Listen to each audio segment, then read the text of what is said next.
Yo, what's going on, gamers? We've got a chill stream today. It's recovery time. Recovery day. I'm free from MMO grind hell. Push? Yeah, I mean, we can do some push, actually. We can definitely do that. I'm down to push.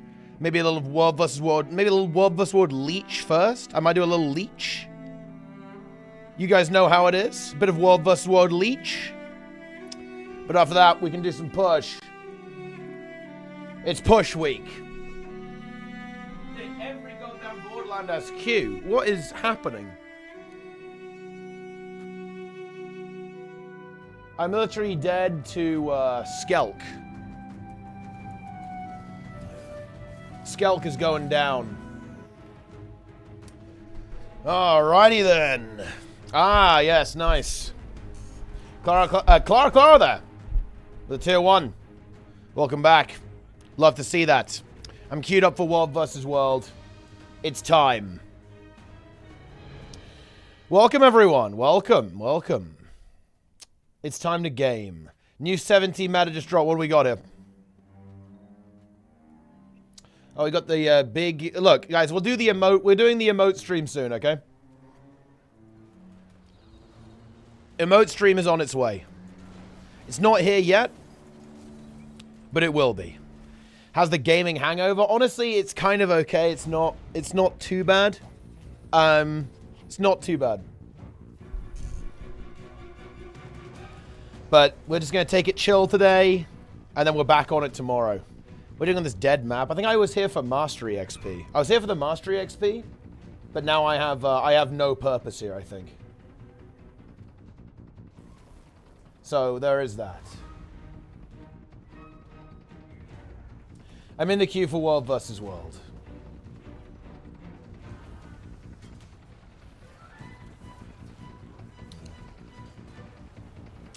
Nice. Leave at once. Leave Soto forever.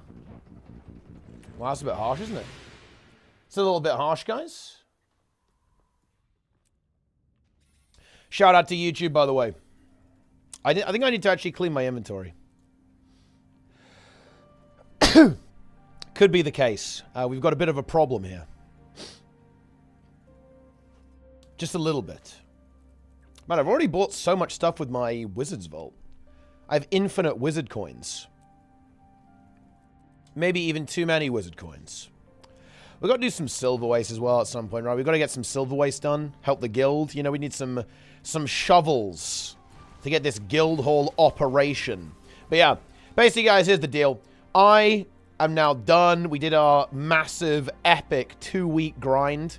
Epic 2-week grind for World of Warcraft. Back to normal scheduled broadcasting. No more 17-hour Mythic Plus streams. We're free. We're good to go. We can relax. And that means we're going to have... this week, there should be some pretty good content. This week, it's going to be mold... Well, maybe not this week. But Mold Wars is coming. Fungus Operations. And full every single map in the game tier list with Lara as well. So that's going to be coming this week. We've got some epic content lined up. You better be ready for it, guys. Normal scheduled broadcasting resumes now. Yeah. Push week. Yeah, I mean, it's always push week. I do have to gear my bear. So we do have to do a little bit. We've got to do some grinding, actually. And I need to carry Vivi so he can play Blood Death Knight as well. But we can do that in a relaxed fashion. The mold has spread over my entire kitchen. Well, I mean, I guess that's maybe that's good news. I don't know. Well, this guy's trying to kill this champion Naga Stormcaller. Let's go help him out. Let's help him out a little bit. Whoop. It's time. What is it doing? Oh no. Oh, hang on a minute. It's stealing the supplies. That's actually bad news. We need to prevent it from doing that. Uh-oh. Let's find the Reapers blasting.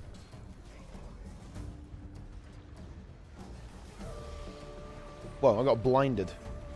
It blinded me. I think we need the Reaper to use, like, Greatsword 4 or something. It's got protection up. The NPC is... Oh, we actually failed. Dude, the fucking supplies got stolen. Well, I guess we arrived a little bit too late there, huh? Yeah. Mold. Wait, are there any... Has anyone else been demoted to mold rank? No, we still only have 4 molds. But don't worry, we're going to be finding additional molds very soon. Additional molds are incoming. Yeah. Schedule's nice and busy. Oh, yeah, there's a lot going on right now. There's absolutely no breaks on this train, that's for sure. What is Mold Wars? Okay, so here's the situation. I've got a couple of interesting plans with Fungus too, actually. Stay tuned for that. But here's the situation. I have a World vs. World guild. We play World vs. World. Very exciting. Ha! Sahari has joined. That's actually crazy. But anyway, like that's, you know, the thing is that in order to basically be accepted into the guild, you have to submit yourself for inspection. You have to line up. I will check your build to make sure you have the right build. If you have the correct build, you will be promoted to a good rank, right? Like, you will be promoted to Fungus Among Us. Like, everyone starts out as a Spore, and if you've got the right build, you are promoted to Fungus Among Us. However, if you do not have the correct build, you will be assigned to the punishment rank. This is Mold. And the only way to escape Mold rank is to basically participate in a variety of challenges. One of which will be basically a duel to the death in the guild arena against other molds. So 2 molds enter, and then 1 mold will essentially have the opportunity to escape the rank. The other mold will be banished to the depths of being a mold again. There will also be a variety of challenges. We're going to have, like, team mold games. So in other words, like, 5v5 molds, and, like, the team that wins is going to be able to get promoted. There'll be mold hunger games. So I'll put, like, 10 molds into the arena, and, like, I don't know, like, the final mold standing will escape. All other molds will be demoted. So yeah, you know, we have a variety of activities that will be going on. You know, there's several activities. No duels for fungus people. I actually think that we can probably arrange that as well. You know, like, maybe we will actually get some, you know, some fungus people involved. And also, you can just volunteer to be mold. Like, maybe you want to be a mold, and you can just demote yourself. Like, that's also possible. Yeah. And we can, you know, we can kind of get that set up there too. But if it is you, though, Zintrex, it would have to be a 1v2. Okay, just straight up. Like, I would not let you have a 1v1. Like, you're not 1v1ing. Because that is, that's obviously not going to be very fair for the other molds. What was MMO grind hell? So, I mean, okay, look, basically, this is the situation. I have been grinding MMOs for like 8 to 10 hours a day since Janthea Wilds came out, and it's fucked up, okay? Like, yeah. That's MMO grind hell. So I basically had to do 2 expansions back to back. I had to do Janthea Wilds, then directly into World of Warcraft, and I've been basically grinding World of Warcraft a lot since its release, which was, what was it, like the 25th or some bullshit, I don't even know, when the expansion came out, and yeah, it's rough. It's definitely rough. Are you enjoying it? Oh yeah, it was really fun. It was definitely worth it, but, you know, it was also quite intense. It's one of those things that, you know, it was actually really, really enjoyable. It was very, very, you know, I had a lot of fun doing it. I'm still enjoying it. I'm still enjoying playing these games, but I also would like a break as well. You know, I think those two things can be true at the same time. And they are true at the same time in this case. Oh, no, I want to kill this NPC, but I'm not sure I have enough time. Because, like, the queue is going to go away. Oh, this thing is getting fed barrier. Travel now? No, don't. Well, yeah, exactly. I won't get in otherwise. Tainted artifact. Look, I'm going to commit, guys. I'm going to commit. If I have to get back in the queue, we've got to get back in the queue. It is what it is. I'm just going to go for it. I believe we can do it. The end, we can win. We can get this done. I wish I had a boon remove right now. Get the CC, though. I'm getting pulled in. Another artifact. Let's go. I'm buffing that Kestrel NPC. It's helping. Do you finish Jan? The one's 100%. Oh, yeah. That was, yeah, I did that. Well, I mean, I didn't do, like, every achievement, but, yeah. I think I 100%ed Janthea Worlds on day 2, I think. Okay, nice. Boom. I'm going in. Enjoy it 10 times more than Soto. Oh, yeah, it's definitely a lot better than Soto. It's much better. Much better. That's there's no question about that. It's a good expansion. I think it's just a really good time for MMOs. You know, I was watching Lara played Final Fantasy XIV. It looked really cool. WoW's expansion is killer right now as well. And the Guild Wars 2 expansion is really good. I feel like we're living in the MMO renaissance, you know? Or at least a little bit anyway. Like, all the games are pretty good right now. Pretty good. Yeah, the follow-up patches are definitely going to be important, right? Like, they are... Yeah, they're going to be important. The Soto patches, yeah. It definitely wasn't the strength of the expansion, was it, right? Like, it wasn't the best part. Yeah. Certainly wasn't the best part. Yeah. We actually made it into the Borderlands. That's pretty big. I was a little bit worried I wasn't going to make it. Yeah, you know... Dude, you know, I feel like you should get participation for doing the Obsidian Sanctum jumping puzzle. No, I guess they couldn't do that. Or at least maybe once a day. Because I went to go do the jumping puzzle and I lost all my participation. That's a bit tragic, really. Chris, though, the Prime. Nice. Yeah. You mentioned Guild Wars 2 Janthea was a great expansion, but you finished after 2 days, no content. Well, I mean, the thing is, like, you have to evaluate it for what it is. Like, Janthea Wilds is, like, replayability is coming later, specifically with the raid that's being released, and I assume they'll do a meta-oriented map as well. I certainly hope so. I'm hoping they add a replayable map, with, you know, in the new map that they add in Update 2 and 3, because there's 2 maps, right? There's, like, 2 maps being added, like, one in the second update, and then one in the final update. So that would be my hope.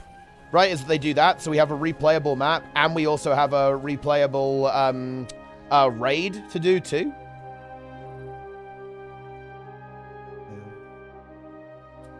Yeah.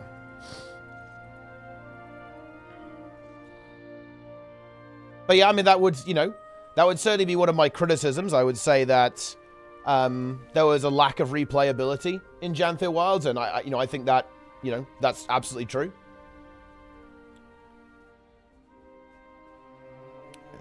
And yeah, Guild Wars 2 is not really necessarily going for, like, maximum replayability, really. Like, it is definitely a game that's going to be, you know, it's trying to be more of, like, a story-driven experience, like, exploration-driven experience. There is definitely some replayability, obviously, but that's not really the main focus of the game. Like, you know, if you know, you just gotta compare it to, you know, if you compare it to WoW, like, WoW is obviously very focused on, like, having this replayable endgame loop. That's, like, its entire thing. Like, that's why they dropped the raid. That's why they've dropped, you know, like, all this stuff.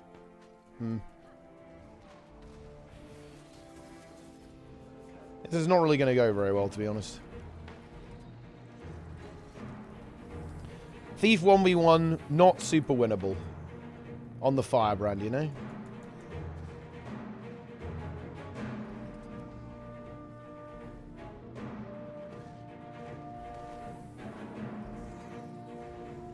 Okay.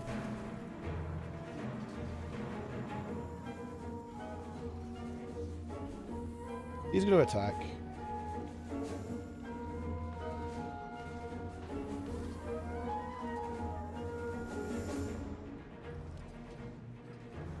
He's going to commit.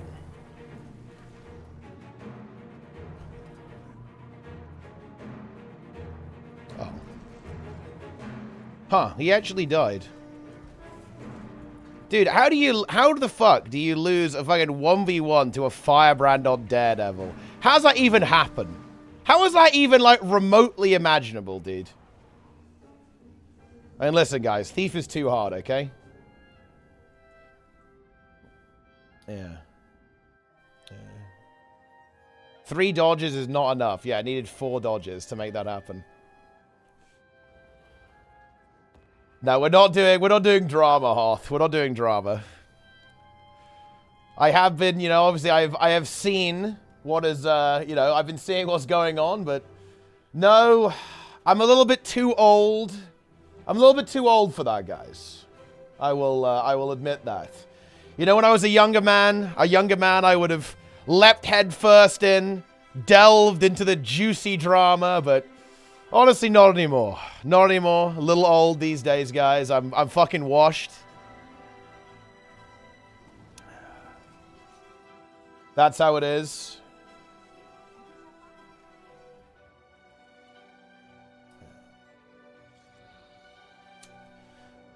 MMORPG drama. Hashtag drama. Hashtag drama wars 2. Hell yeah. Approaching 50? Oh, did tell me about it.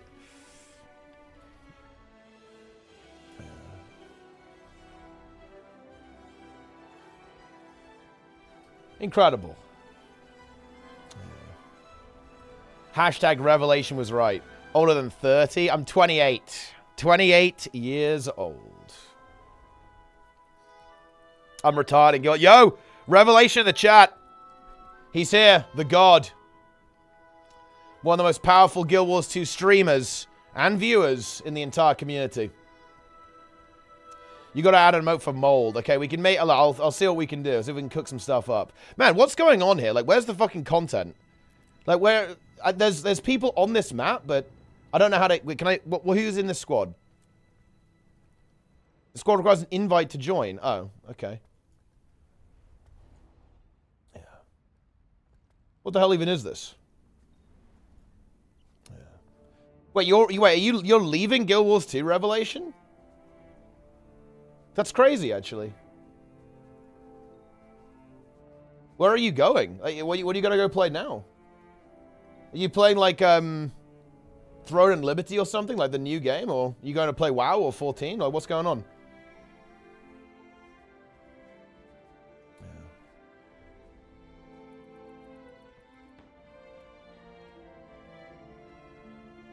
I'm focusing on Dell? Wait, am I dumb? Like, what even is that? What is Dell? We're not talking about computers, are we? You know, the computer vendors. Dude, I'm fucking dead. Holy shit. We're not getting in. Maybe I can actually rally, though. Oh, unfortunate. I could not. It's like a cloud going on over here. Dell Alienware. I'm a computer IT. Oh, shit. We're actually talking about Dell. Okay. So, wait, what are you doing? Like, what's going on over there at, with Dell Alienware?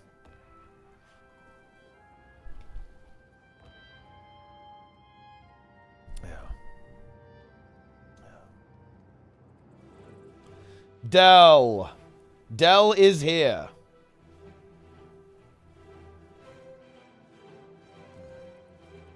Incredible.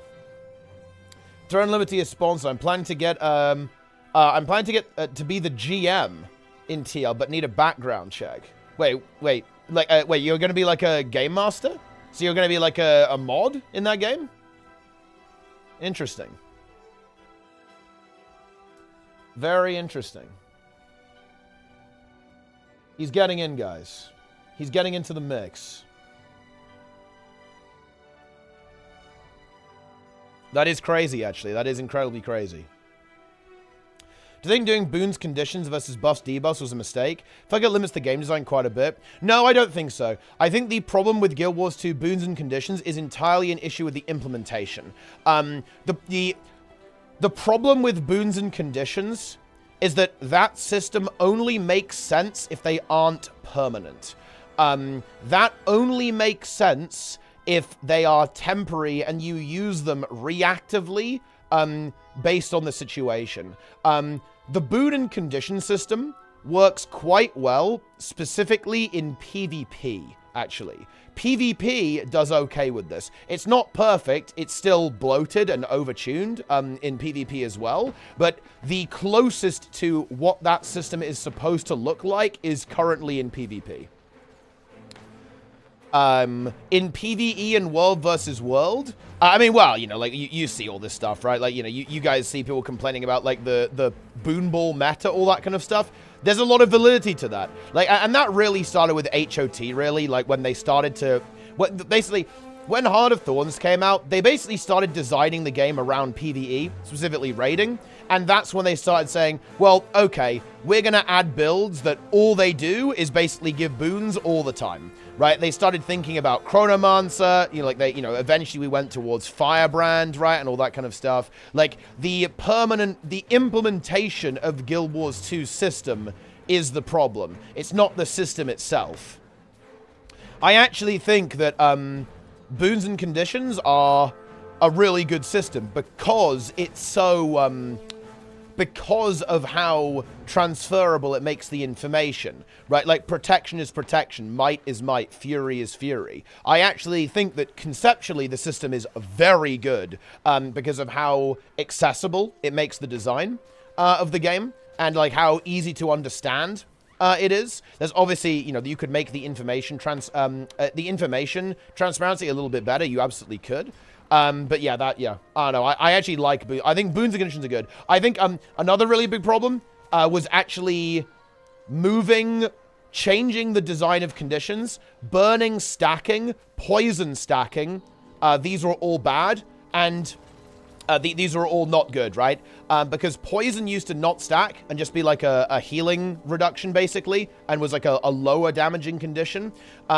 Confusion, obviously, is still around and, like, has some, like, special thing that it does, at least in PvP. But yeah, like, basically making burning, bleeding, poison all identical was also not good. That essentially means you have 3 conditions that fundamentally do the same thing. In PvE, Torment is also kind of included in that, but not exactly. So, like, that adds some additional complexity to it, I think. But yeah, like, that's, you know, the implementation is not good. Yeah.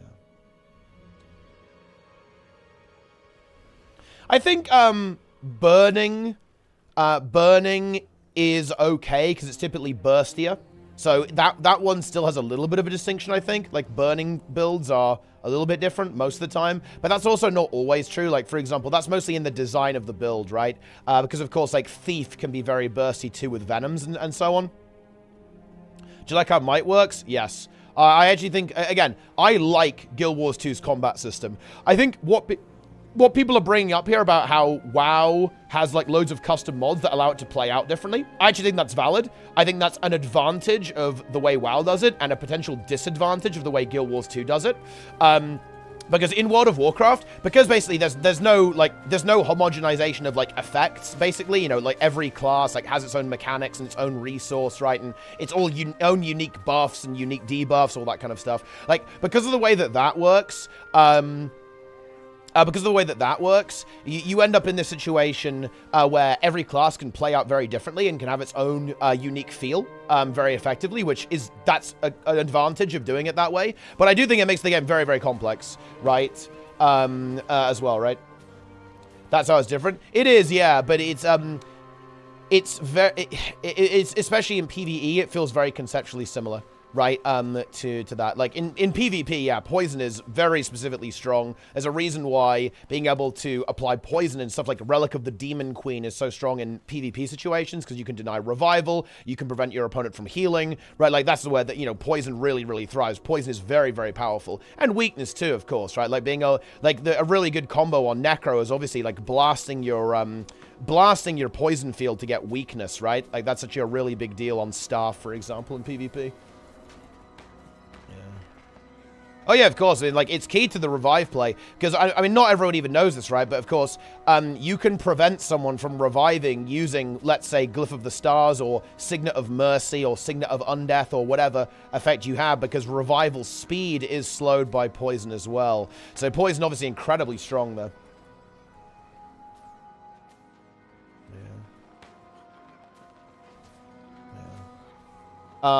Which class do you recommend to a newbie like me?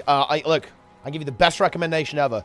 I think you go through, you read the description of all the classes, and you pick the one that sounds the coolest. Hell yeah! Let's go! That is what we do. And I love to see it.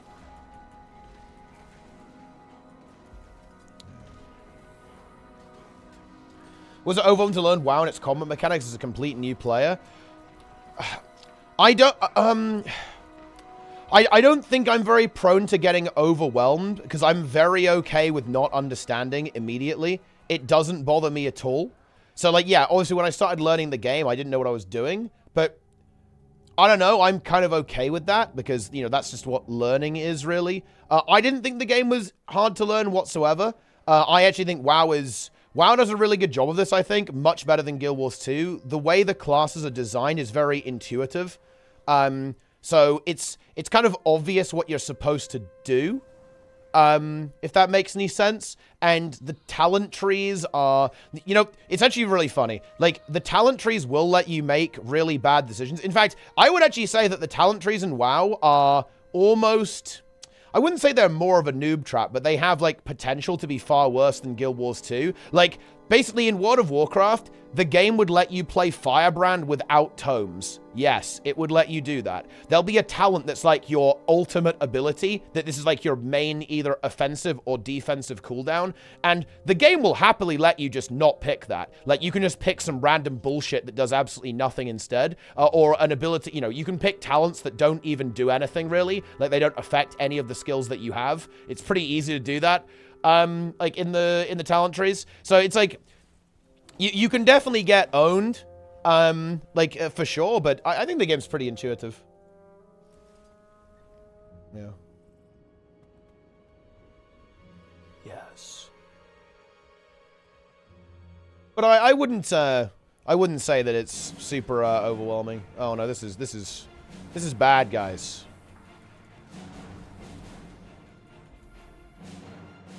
This is not going to work out very well for us. I think he can probably port here, can't he?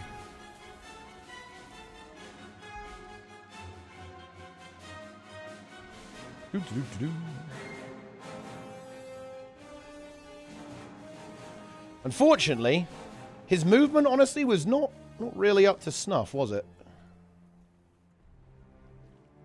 Unlucky, mate. This guy is trying to kill me, by the way. Like, he is actually chasing me down. He followed me off spawn after trying to, like, gank mid-Zerg there.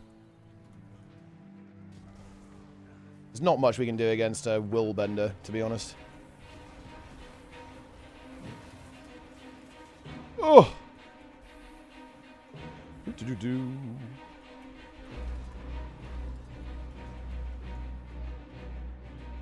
Because he can't really glide away or anything. That's kind of the main issue here. And that's my only real way of defense. Dude, I'm not gonna lie. I have massively outplayed this guy. Like, insanely hard.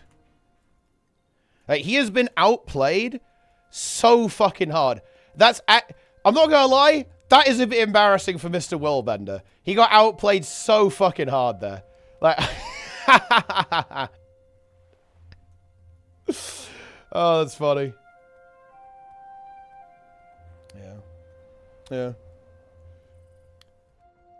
What's this called? Woman is used. Oh, she's great. So woman hits hard, man. Woman hits really hard.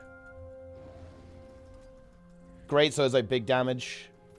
I found it hard to come from to go. You can also spec some builds on Google as soon as the patch drops. I mean, you can literally do that in Guild Wars 2 as well, though. I think information transparency is... I think WoW definitely has better information transparency, but that's just because, like, the scene is bigger, right? So it's like, it's a bit more active, but... Yeah.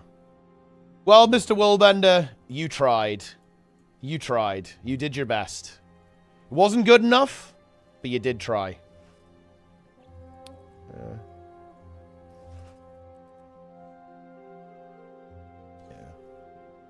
Right.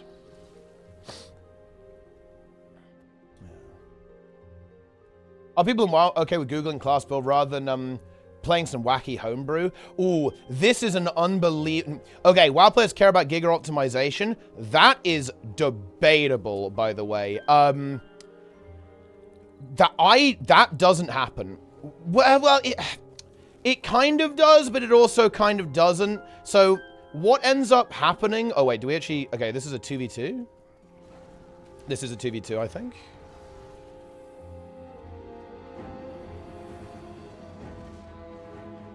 He's already renewed focus.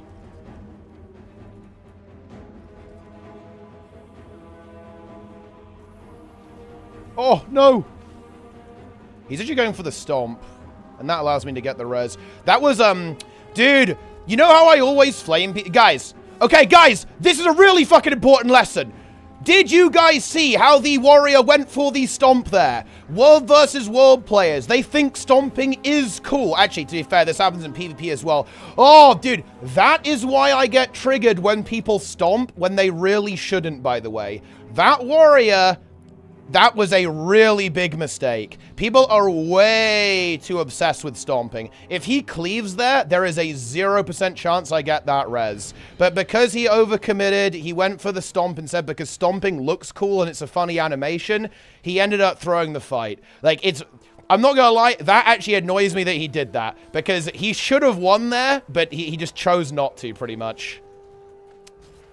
Yeah.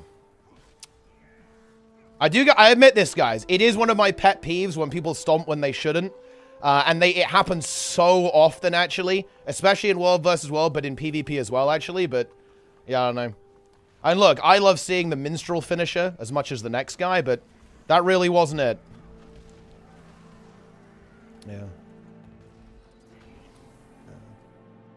So...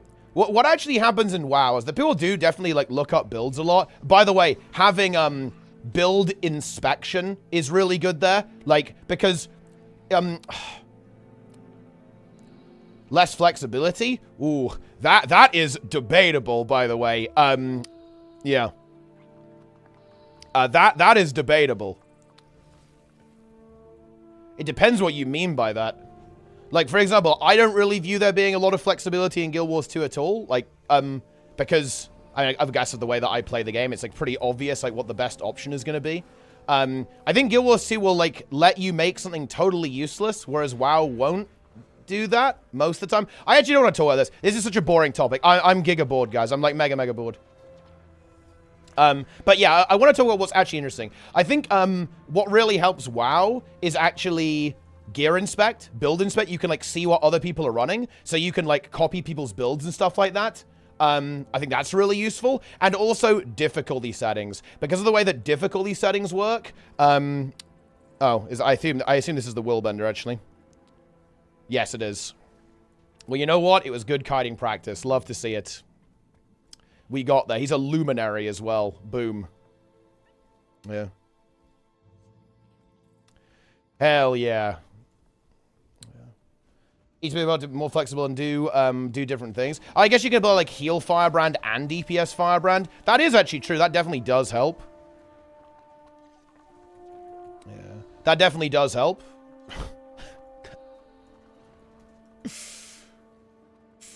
Yeah.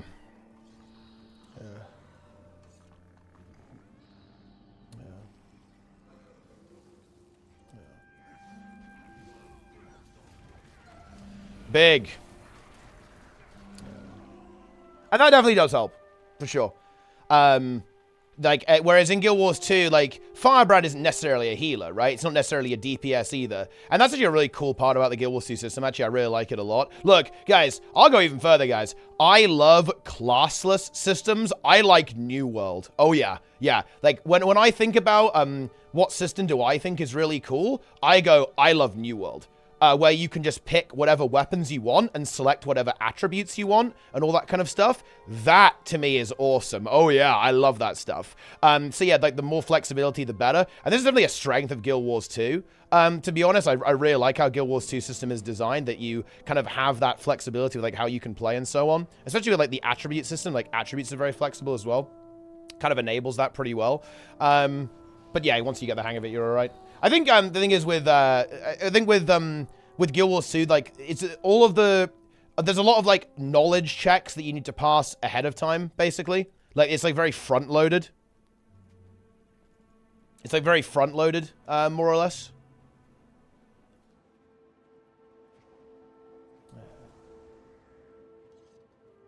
There's something crazy action. Oh, man. I kind of want to tag, but I don't want to tag right now, guys, because I'm honestly really tired. I'm, like, absolutely drained. I don't want to do anything, like, intense today, to be honest. So I'm not going to do that, but... Man, all these closed tags, dude. They're killing my fucking content, dude. But I guess we had some fun kiting games. Had to be chased halfway across the map by a fucking whirlbender. We had that going for us.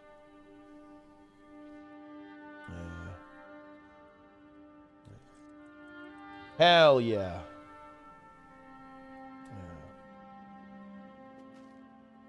Very good. Oh, a lot less remember what each Guild Wars 2 spec eventually do. Oh, that's definitely true. Yeah, that's 100% true. Like, absolutely.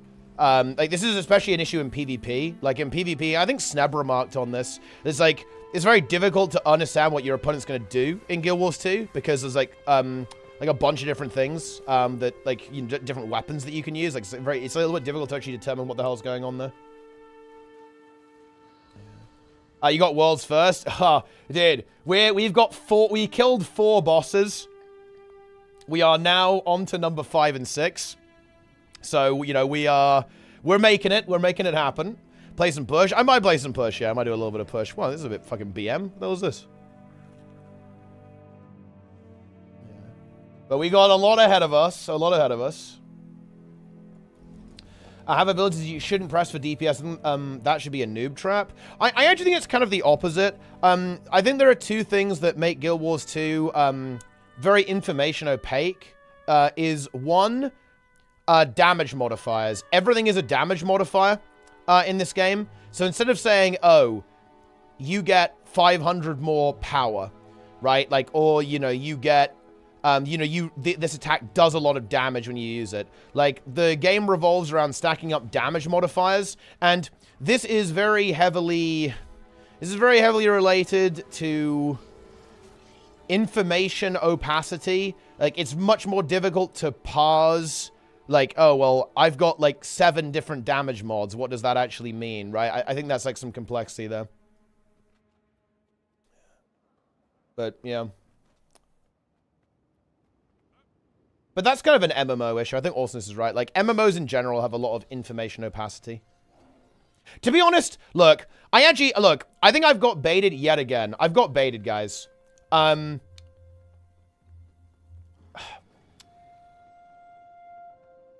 really do think... Okay, look.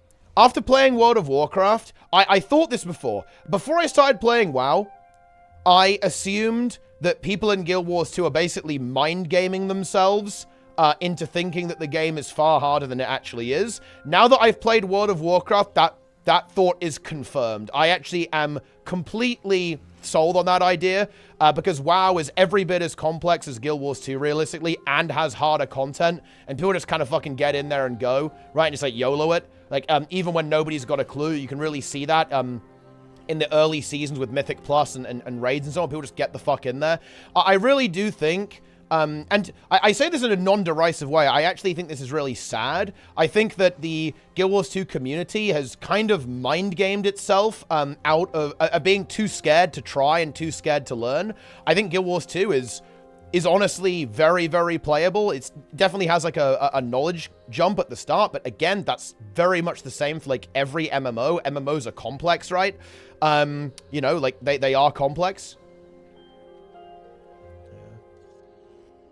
And yeah, I think you've definitely hit the nail on the head here. It's unintuitive. But yeah, to be clear, I think this is entirely mental. I don't want to, I'm not flaming Guild Wars 2. I actually feel compassion here. I don't feel like, ha ha ha ha ha. I think this sucks. I think this is actually a really big feels bad. It's one of the things that if I could change it, I would. I wish people had the confidence to try and learn. I wish people had the confidence and, you know, people felt like they could do this. Like, people feel like they can't learn and they can't understand the game. I actually disagree with that.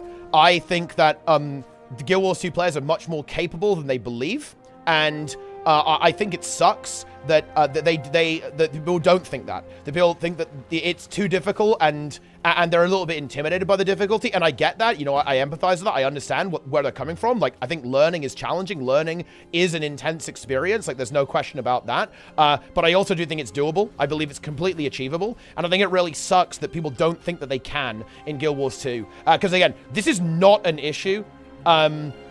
This is not an issue in other games nearly as much.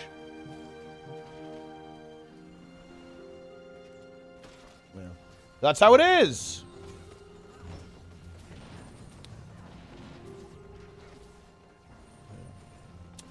Hell yeah.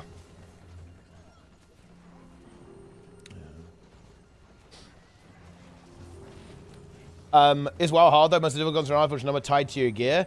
That's not true. If you don't meet the number, you're just not clearing. Yeah, but that's not the same thing. Like if you want to clear really hard content, you have to play really well and have good gear, right? Like, look, if it's just gear, why did Liquid take 288 pulls to kill this boss? This is so oh god, that's such an illogical thing to say. That's like an insane take. Like, why is it taking these guilds 100 pulls to kill this? Why is it that, you know, why is it that people are struggling to clear, like, weekly Mythic Plus keys, in, like, you know, get up to, like, plus 11s and plus 12s? Like, if it's just easy, it's just gear. Like, oh, man, it's so unbelievably wrong. You could only say that if you don't know anything about WoW. Like, that, and that's being charitable. Yeah.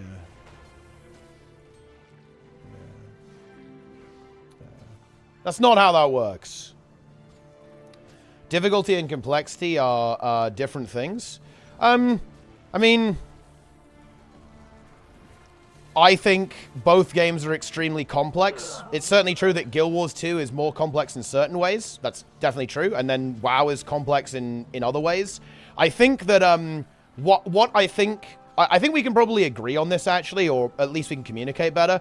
I would say Guild Wars 2 is more complex early on, and World of Warcraft is more complex late on. So in other words, I think a lot of the complexity in Guild Wars is very heavily front-loaded, whereas a lot of the complexity in WoW is back-loaded. So you don't really run into issues with that complexity until you start doing very difficult content in World of Warcraft and start mastering your build. Whereas I think a lot of the complexity in Guild Wars is very much in the learning process, which I don't think is actually a good thing, by the way. That's kind of bad, actually, for it to be that way.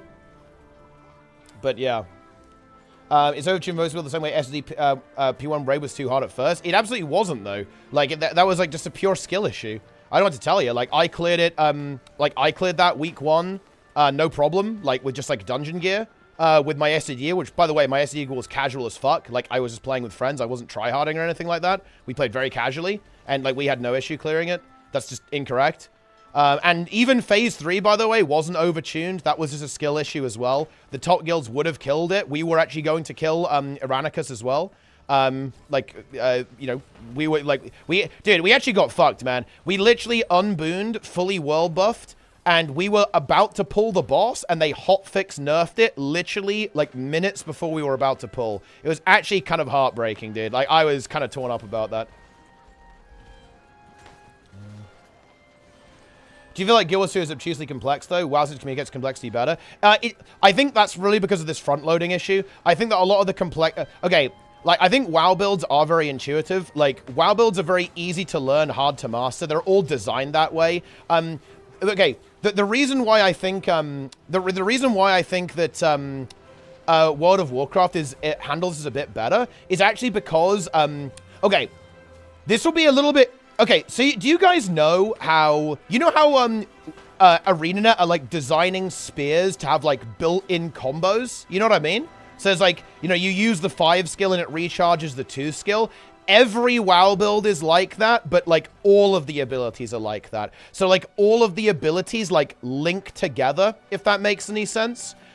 In ways that make sense. The way that Blizzard designed World of Warcraft is top-down. Like, they go, okay, this is how this build is going to play out. This is how this tank is going to survive. This is how this healer is going to heal. Now, of course, there's a huge amount of nuance within that, right? You know, if you like, there's an insane amount of room for skill expression within that. But because of the way they design it, it's, like, very intuitive for new players. It's like, okay, right, like, this ability fits together here in my rotation, right? Yeah. Yeah. Can you, harder to master compared to Guild Wars 2? If I said harder to master, I actually don't think, harder to master is even... I don't think any game is harder to master than other. I think that the skill ceiling for, the skill ceiling for both games is infinite. I think making the claim like, oh yeah, Guild Wars 2 is harder than WoW, or WoW is harder than Guild Wars 2, like at skill ceiling, I think is like, I think it's a meaningless claim. I think the skill ceiling is infinite in both. If I said that, I didn't mean to say that. What I meant was that Guild Wars 2, I feel like, is hard to learn, whereas I think WoW is much easier to learn because of the way that the class is designed.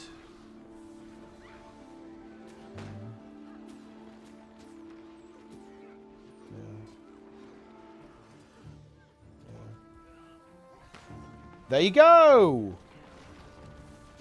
Your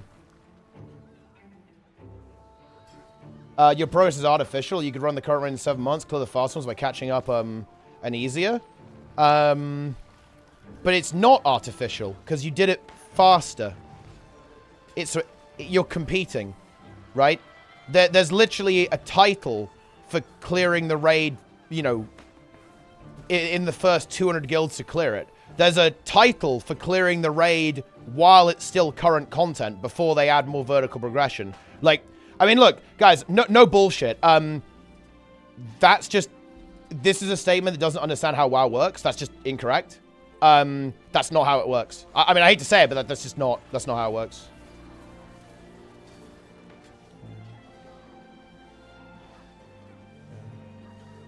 It's true that making legendaries in Guild Wars 2 takes years. Depends on how much you play, right? But nah, they're not too bad. Like, you know, if you grind a lot, like, you can probably do a legendary in like a week. But, you know, if you don't play that much, then it's going to take longer.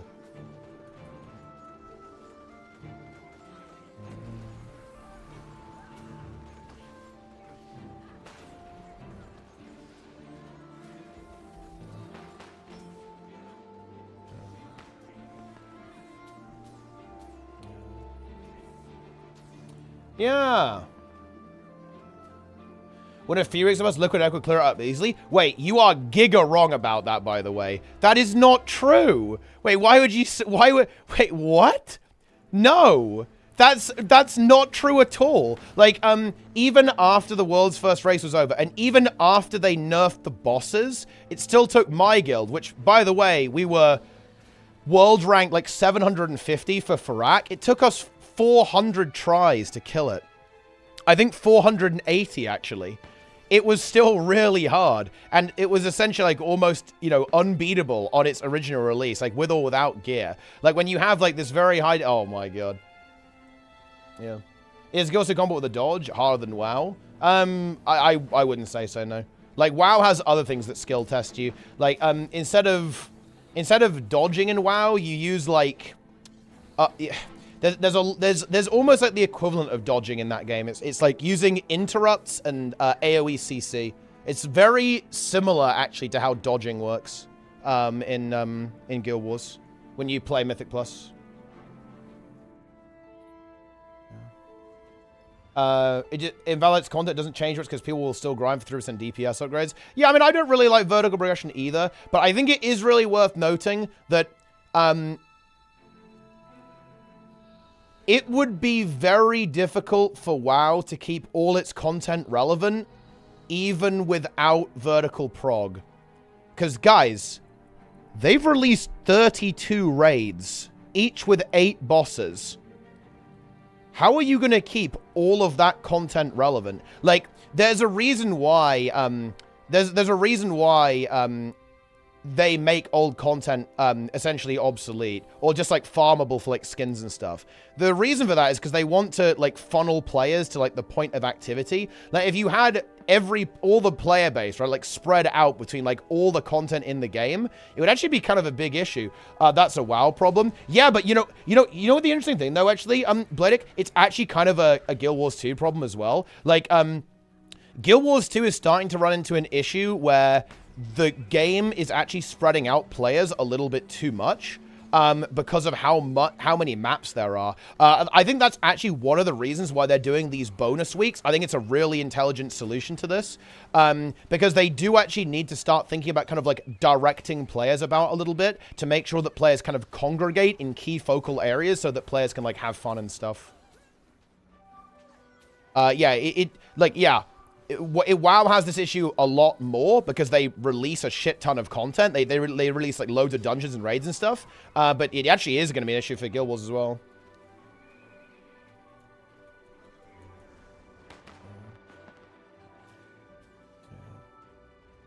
Hell yeah. Can't finish the gameplay, feels like garbage. That is really interesting that you say that, actually, Jerry. Because, you know, the thing is that I feel entirely the opposite. I will actually say that, by the way, I think that's actually a perfectly valid position to have. You feel like you want to be able to finish the game. But it's very weird because, do you know what I like about MMOs? I like that MMOs can't be finished. Like, the reason why I don't like single-player games is because they're over, right? I want an infinite game. This is why I'm a multiplayer game. I like multiplayer games for this reason, is because I want an infinite game that doesn't finish and isn't over, ever. That's actually why I find MMOs so enticing, right? And so interesting. And multiplayer gaming in general, right? You know, like stuff like StarCraft 2, for example, like it's infinite because of the competitive 1v1 ladder and so on. And obviously the replayability of like playing with other players. But yeah, no, I love infinite games. I don't want, like, I don't want a game I can finish. I want an unlimited gaming experience. It's, you know, it's why, again, like my main criticism of Janthir Wilds was, in fact, that I felt like it was over, right? I felt like I finished it, you know, I finished the game. And I was almost a little disappointed at that.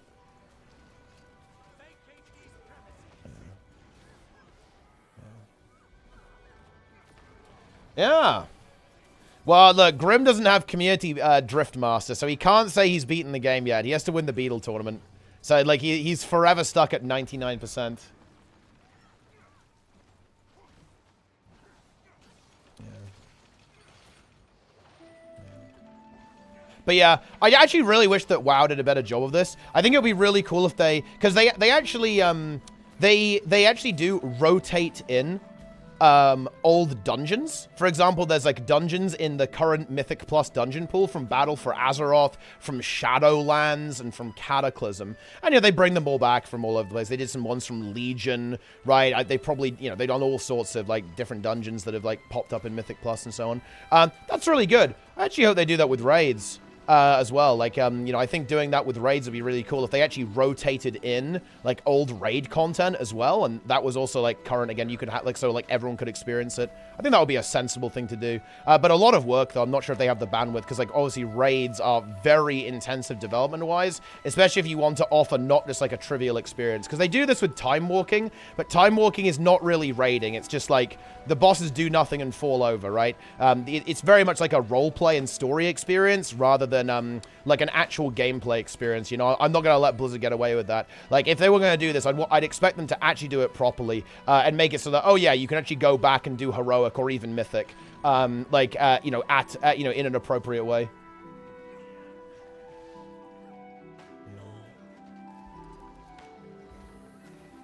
It felt impossible to achieve our goals with the next patch, playing Shadows Blow, which is probably the worst.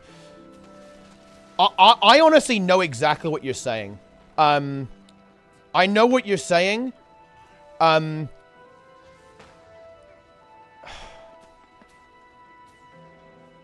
that definitely is something that you have to wrestle with. I'm not, okay, because look, my goal right now is to get top 200 world in World of Warcraft. That is very difficult to do. I'd also like to qualify for the Great Push Mythic Plus tournament. That's like top 16 world in terms of Mythic Plus teams. That is very difficult to do. Like, I did not achieve those goals in Dragonflight whatsoever. I think this is just like it's just a very, like, never got cutting edge. Why keep regrind patch of agent and get no reward or recognition? And I hate to say it, look, we're having a candid conversation. I'll give you the respect of answering frankly. That's a skill issue. Just straight up. If you didn't get cutting edge, that means your guild wasn't good enough. Like, that is the nature of cutting edge. Only around 2 to 3% of guilds have the skill level required to clear Mythic before the next tier. And that definitely sucks if you're a guild that doesn't make it, right? it's absolutely possible that we miss Hall of Fame this season by, let's say, 100 places. And that's a skill issue. Like, I hate to say it, if the other guilds played better than us, then that is not their problem. That's our problem. And I definitely understand that that's not an experience that everyone is looking for, but that is what Mythic Raiding is. Mythic Raiding, built into Mythic Raiding, you're making the deal that you might not be good enough. You're making the agreement that if you don't play well enough, you will not get the reward, and it will be gone forever. That is the deal with how World of Warcraft works. And I think it's valid to criticize that. To be honest, I think it would be really... For example, one thing that I don't like about this is that I can't go and kill the bosses pre-nerf. Like, I can never, ever, ever go and kill, even try, pre-nerf Tindral or pre-nerf Farak. And I'm never going to be able to kill these raid bosses. I'm not going to be able to do Queen Ansarek before it gets nerfed. Echo and Liquid are very likely to clear next week. And then they will nerf it very aggressively, right? They are going to do that. I am simply not skilled enough to be able to attempt that encounter right now. And you know what? That actually sucks. I think there's actually some, like, real shit that you can talk about here. I think it would be cool if there was a way of preserving that difficulty so you could have that experience. Because, yeah, if you're a guild that can't quite get cutting edge, it's going to feel super bad to basically fail to kill the boss and then have to kill it, like, giga nerfed next week. That's never going to feel good. That actually happened with Embodiment of Sin in Guild Wars 2. It actually happened to Lara. I actually feel really bad for her because her group was actually quite close to getting Embodiment of Sin, and it actually got obliterated by nerfs, basically, like, a couple of days before they were going to be able to kill. Which obviously is really unfortunate for her and her group, and they will never, ever be able to have that experience. They are not going to have that experience of being able to actually clear... Nobody is. Nobody will ever clear pre-nerf Embodiment of Sin ever again, because it doesn't exist. I think this is actually a problem. You know, funnily enough, I actually think that the game we look to here is Final Fantasy. Final Fantasy really goes the extra mile to preserve these encounters. They will scale your character down to old content and go even further. They will remove abilities from you, right? If they've added a new ability in a new expansion or something like that to your class, you will not have access to that in older content, such as Ultimates, right? I think 14 does a really good job here. I think that, you know, World of Warcraft should be looking at that game on how to preserve these encounters so that players can still experience them at the, like, original difficulty, right? But, yeah. What is the 225? Basically, that is the number of tier 1 subs I have. I need that number to go to 300 so I can get basically a better deal with Twitch. I need to actually do like a big sellout week or something to try and get that number up. It's not preserved. Well, but okay, fine. Okay, like, wait, we can be, okay, I should have been more precise. They tried to preserve it, right? I understand that. I'm sure it's not exactly the same as it was on launch. I'm sure that obviously, like, I'm sure some tweaks and balance adjustments and mechanical changes will have, you know, slightly, you know, they're slightly affected. I'm sure that's the case. But you know what I mean, guys, right? Like, you know what I mean. They attempt to preserve these ultimates in such a way that, you know, in such a way that they resemble their original form.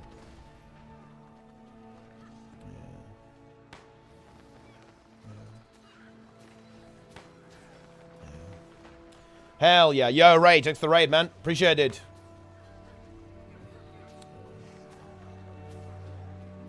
Carlson out there, that's the 1% completion rate. You had to be rushing ready to clear Mythic. It was way too hard. You know what? That's fair.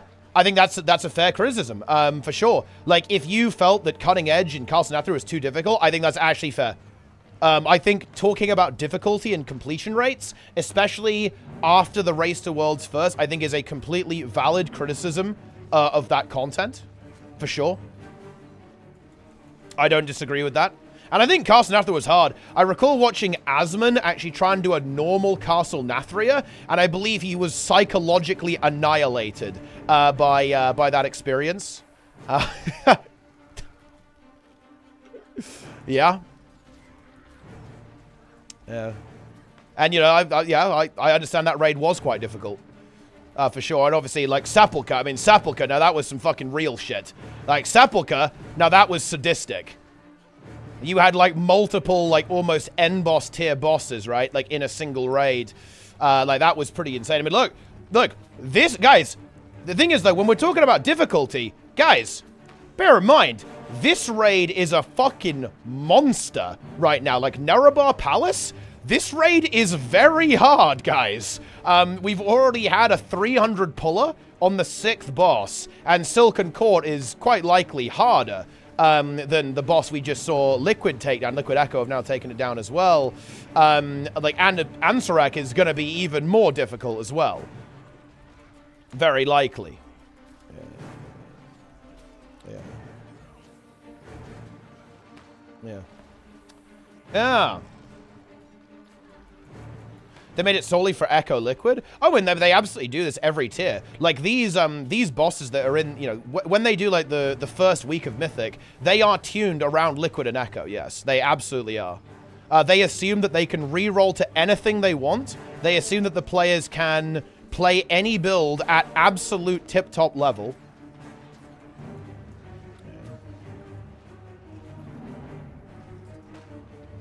Here we go.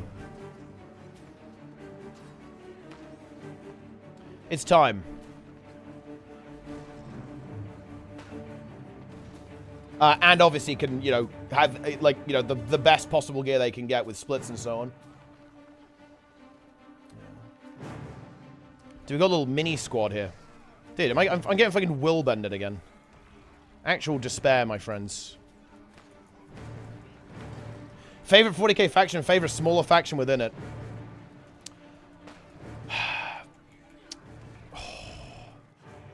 That's actually really, really difficult. I am gonna have to give genuinely the most cringe normie take ever. Space Marines, specifically Ultramarines. Yeah. I know that is actually the cringest, most fucking basic, boring take ever, but dude, you can't beat the Space Marines. You cannot beat the Space Marines. And, like, the blue and gold armor, come on, dude. Like, I was gonna maybe say Blood Ravens, because they appear in Dawn of War, actually. And maybe I would say Blood Ravens, actually, purely because the Dawn of War games are just fantastic. And, you know, like, that entire storyline, like, all of the Blood Raven stories in those games are really cool, really interesting, actually. But, yeah, I'm gonna go Space Marines. Like, yeah, it's yeah, oh, absolutely. Yeah. I'd say I also really like Eldar and Necrons. Eldar and Necrons. I collected Necrons in the tabletop, and Eldar. And in the RTS, I really liked playing Eldar, Necrons, and Space Marines.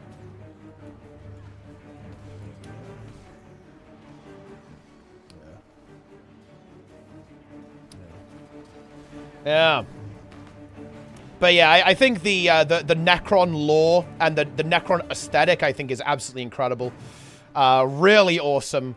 Awesome stuff there as well. I love the avatar as well. The avatar of Cain, of course, from the Eldar 2. I actually have that. I have that miniature as well. Very cool thing and really fun to play with in the RTS games as well. Yeah. Yeah.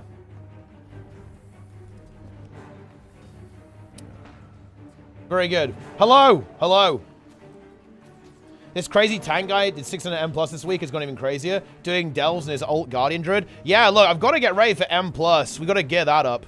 We got to gear that up. I also want to get some gear because I'm probably going to play the Druid for Heroic as well.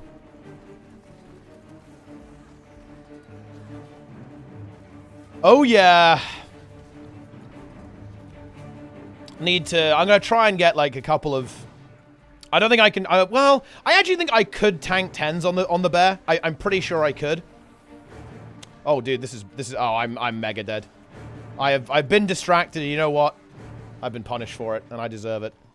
I'll give him that. I will give him that.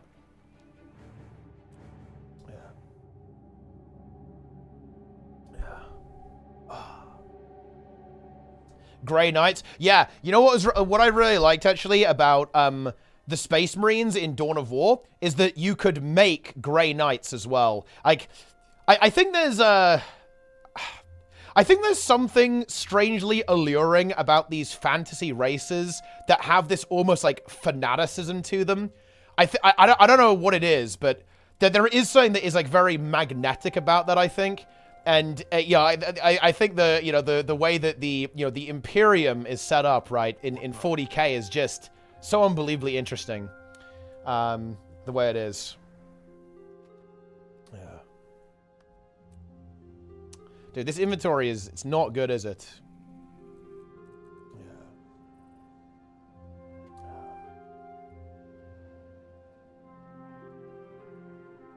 Black Templars. Yeah, it's okay. So I actually I remember this. I played a roleplay. I played a roleplay scenario as Black Templars. Actually, it was like Black Templars versus Tyranids. Actually, and it was kind of like an RP scenario. Tabletop. This is right, like a very long time ago. It was pretty cool. It was pretty cool. What's the main thing you should focus on when choosing a main in Guild? Say, how do you stick with the character? Honestly, I'd just say try them all out and see which one you like the most. That's definitely the way to go.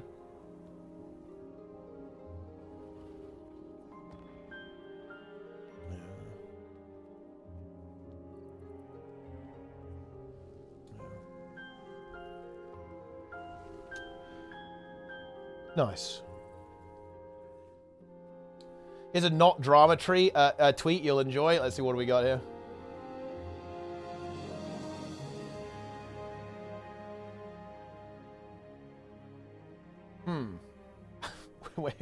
Wait, what? Well, I mean...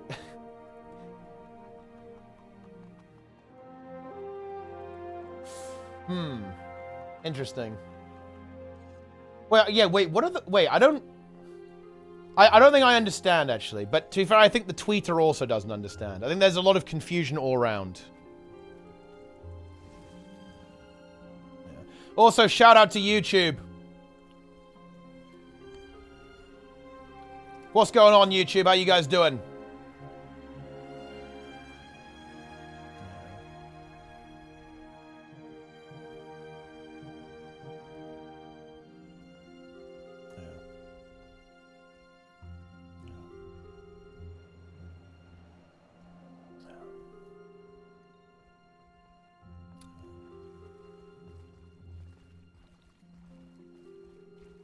Boom. Are we double streaming? Yes. We're live on YouTube at the same time. All of my VODs, Rain, you can find them all. You can see my insane raid lead POV on YouTube as well. Very exciting. Giga.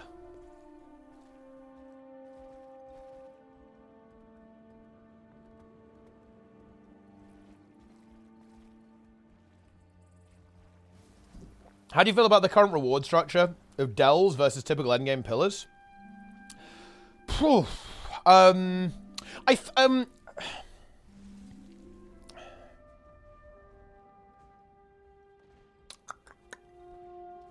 don't know. You know, delves have kind of grown on me a little bit, actually.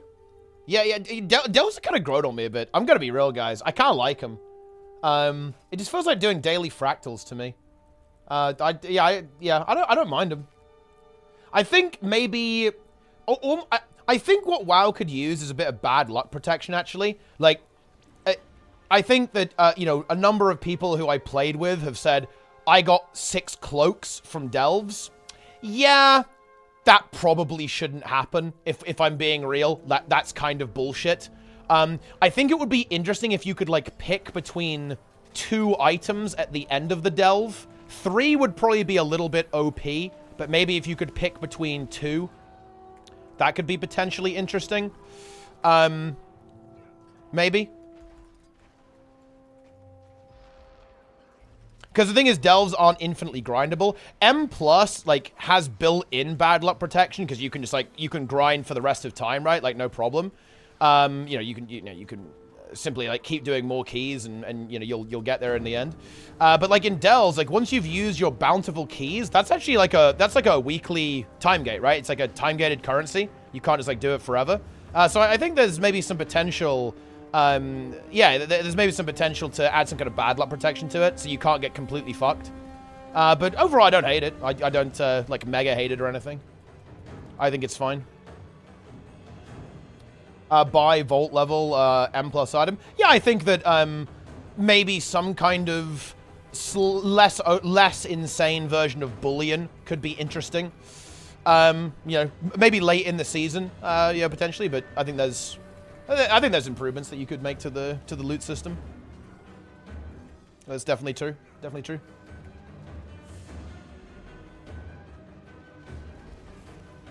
Players of Money become more and more deterministic.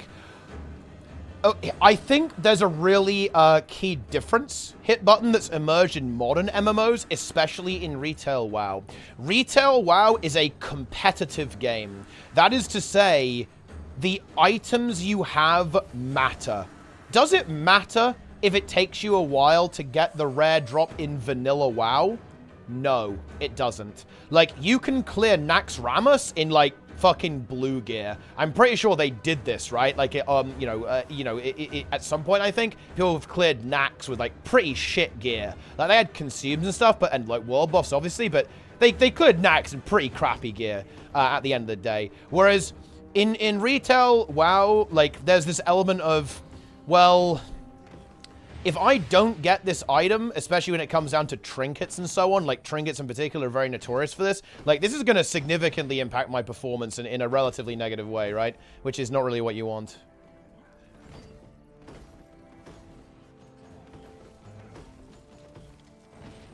So that's kind of like yeah, there's like some context there's some context, right, with like why people feel that way about the itemization.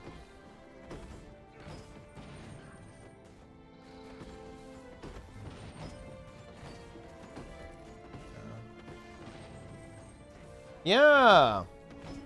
Do you like would you like more Guild Wars or WoW? I honestly don't like answering that. Like, if I really thought about it, I could probably come up with an answer that makes sense. But, I mean, I like both games. I play them a lot. I think it's, like, unfair. It's almost, like, unfair to both games to even, like, pick a favorite there. I don't think it's a particularly, I don't think it's a useful, useful conversation.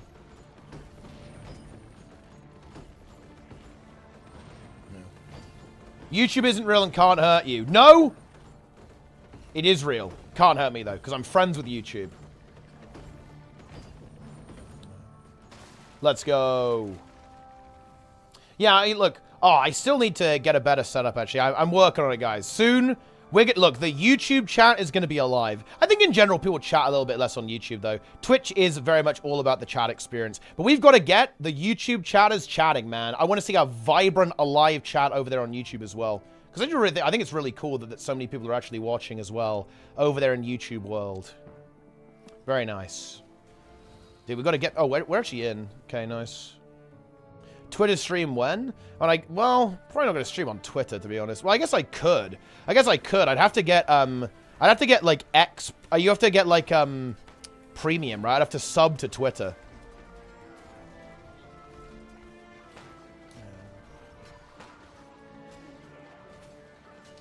Very good.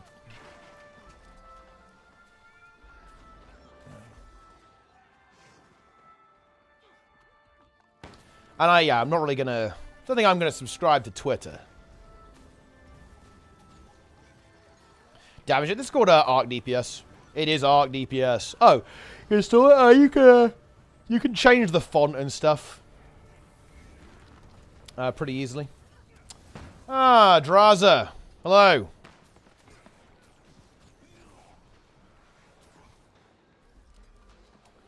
Welcome.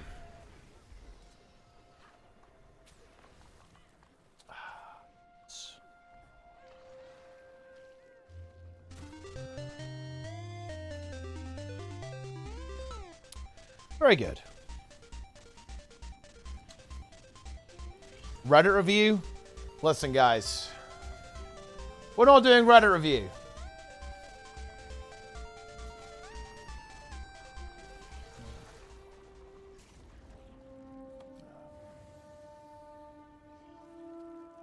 Reddit review does not exist. Is Halloween your top holiday season or winter? Well, I'd say probably winter overall, because I like when it's a little bit cooler, like a lower temperature. overall. But in terms of in-game, which is a better festival? Halloween or Winter's Day? And the Clock Tower is pretty good. Then again, I also do quite like the Winter's Day jumping puzzle too, actually. That one's rather decent, I think.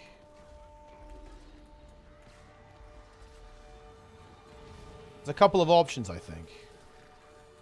Actually, should get the downside there.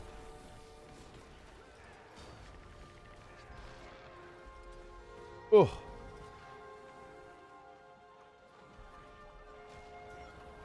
Gotta get some more downsides, though. I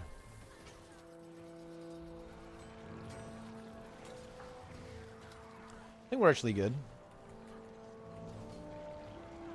I'll go and interrupt there.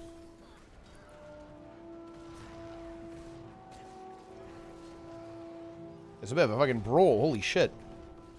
I'm a little bit out of juice. Oh, we have a kill. We need to just get on that. Oh, I don't have a CC. Oh, no. Oh, okay. It's fine. We rose. We're good. We're good. Little overcommit there, guys.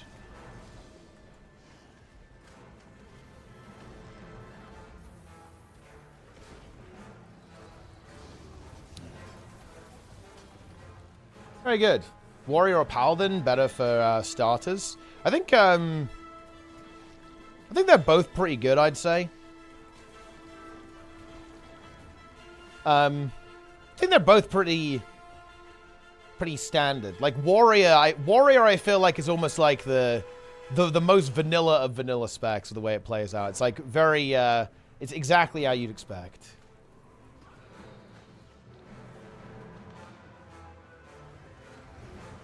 But yeah, Paladin also. Ret Paladin.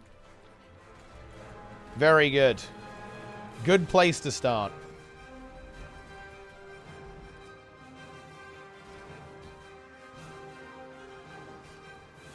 What class do you play the most in WoW? Because I play tank, I'm a multi-classer, so I play all of the tanks. But like the one that I'm playing right now is Blood Death Knight for the raid. I might end up playing Druid as well, so Guardian in the raid too, potentially if we need it. And also, I'm going to be playing Guardian Druid in Mythic Plus.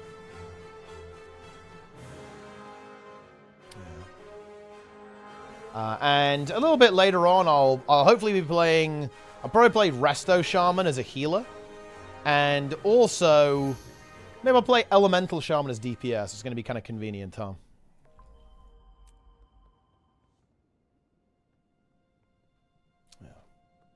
Do you read YouTube chat? I do. I'm trying to get the Griffin on the second screen. How am I supposed to do that? How is it chat? Oh, that's fair enough. I respect it. I definitely respect it. Less ads here. I don't run any ads on Twitch or YouTube, by the way. Never. We don't do that. No ads. Lightning bolt. Boom.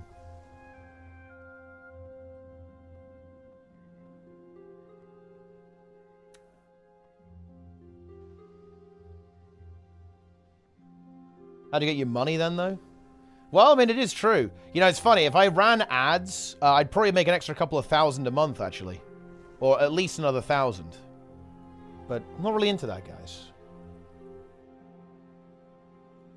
Yeah. Unhinged at least 5 bosses in. Yeah, we're on the 5th boss now. Is Guild Wars 1 worth playing in 2024? Yeah, honestly, I'd say so. It's a good game. I like Guild Wars 1. I do like... Guild Wars 1. I would recommend it. I would. Yeah.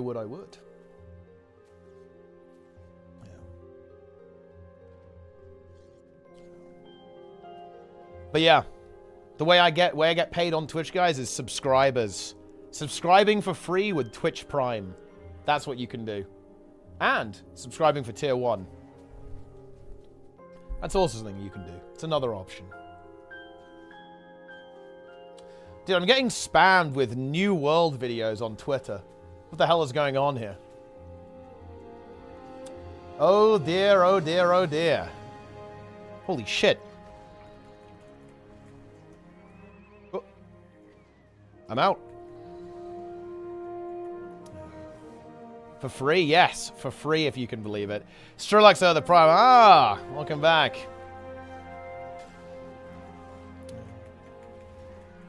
You can always just sub and get rid of the ads. Yeah, but I don't really want to. Like, my main objective is not to make the most amount of money I possibly can, guys. Like, if I'm gonna make money, I don't want to do it by any means necessary. Like, I'd much rather, I'd much rather do stuff like, have subscribers, like, have Patreon, right? Like, have people who just, like, want to tip the stream and donate a little bit. It's kind of like the way I like to go about things, I think there's nothing wrong with running ads. It's just, it's not something that I'm personally about. I'd like to... I want to focus on making the stream the best experience it can be for you guys, and making it the best it can be, and I don't really want to run a lot of ads. I think it would kind of ruin it. You can afford to eat this one. Yo, Rain with the tier 1. Okay. That means, like, look, your spot on the main roster is safe for now, okay? That's how it works, by the way, guys. Like, I'm not gonna... Rain is safe from the bench now.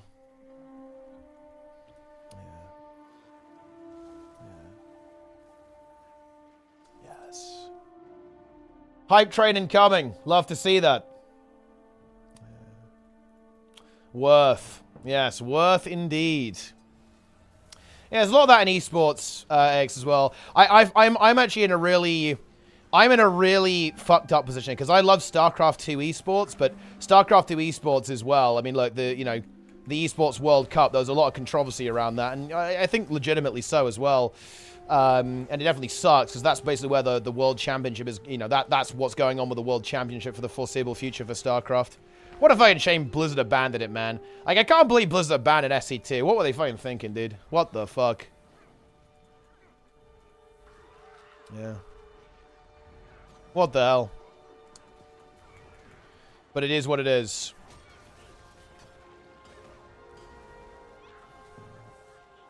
European, the ones that tip? Disgusting. Ha ha ha. Exactly. Yeah. Yeah. Well, in the gut, well, dude, esports is struggling. It really is. It's true. Honestly, like, I think, I don't think there's even, like, a single esports org that isn't having some difficulty right now. Although, I guess, like, I think League of Legends still does really well. And Dota does super well, too. And I think a lot of the kind of like the shooter games, like arena shooters, do well too. Riot's actually having difficulty? Yeah, man, if even Riot are having problems, then fucking hell, there's no hope, is there? It's tough. I think esports is a tough business. What are the problems that they're having with League of Legends? Is it just money? They're just not making any money?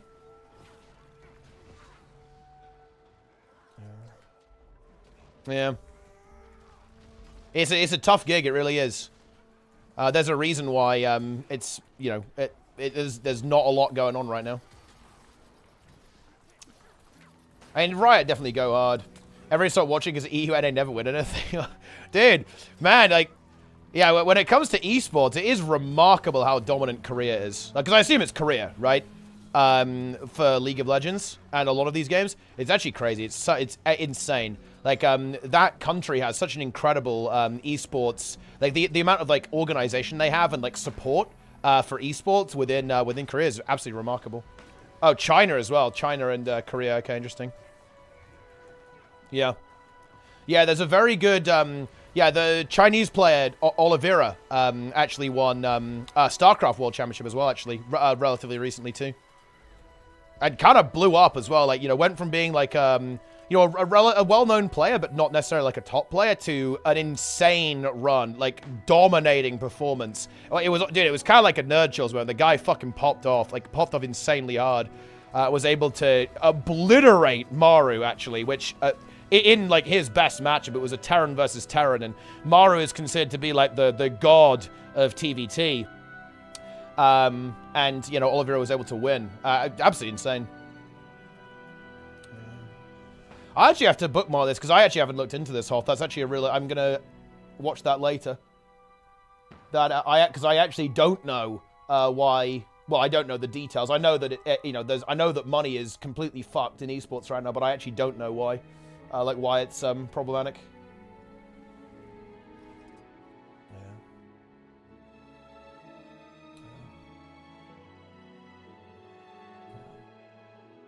Ah. Doesn't feel commercial, a bit more relaxed. Yeah, I really appreciate this in esports tournaments as well. I think that I feel like the some of the fighting game tournaments are really good for this as well. And I really liked the GeoGuessr World Championship they had recently. That was really fun. That was also fun. I miss Total Biscuit, dude. Total Biscuit dying. That was the fucking beginning of the end, dude. That was like despair. It's fucked up that happened. Man, that's fucked up. Total Biscuit and In Control are both dead. That is just horrible information to actually be aware of.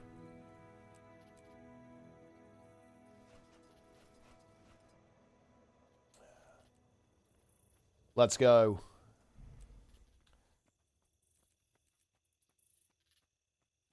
Yeah, exactly. Like, dude, the In Control one was absolutely insane. Like, very out of nowhere too. He just had like a pulmonary embolism or something and just keeled over.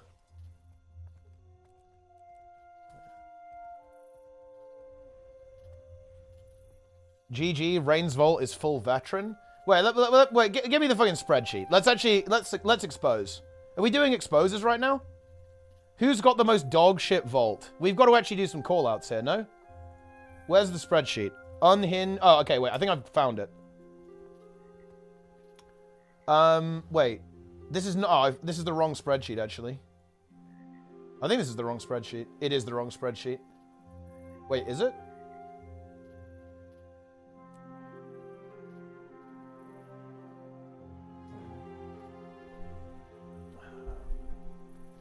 It's over. Okay, I can't... Well, let's see. Am I too lazy to find this? Oh, maybe it's this one. Oh, I found it. I found the spreadsheet. Okay. So here we go. Mythic plus Dungeons, 67, based. My eye level, guys, I mean, look, let's take a look at this. Average item level. Oh, yeah. Teapot Knight, rank 1, 619.5. M plus Dungeons, rank 1, 67. My Vault, I haven't delved, actually, so I probably should do that. Although, I can't get anything from delves. I don't want anything from delves, man. Like, it's not useful to me. So it's a bit of a waste of time. And then, yeah. Raider.io score, we all know it, guys. I'm rank 1, 2.6k. Fucking love to see it. That's what I do. Meanwhile, M plus Dungeons, let's see. Rain Vault score, 3686. That's actually embarrassing. You're literally green rank. Dear, oh dear, oh dear, oh dear. Lowest eye level is Aches, but to be fair, his PC is broken. So, that is pretty understandable. Yeah, I think we can give him that.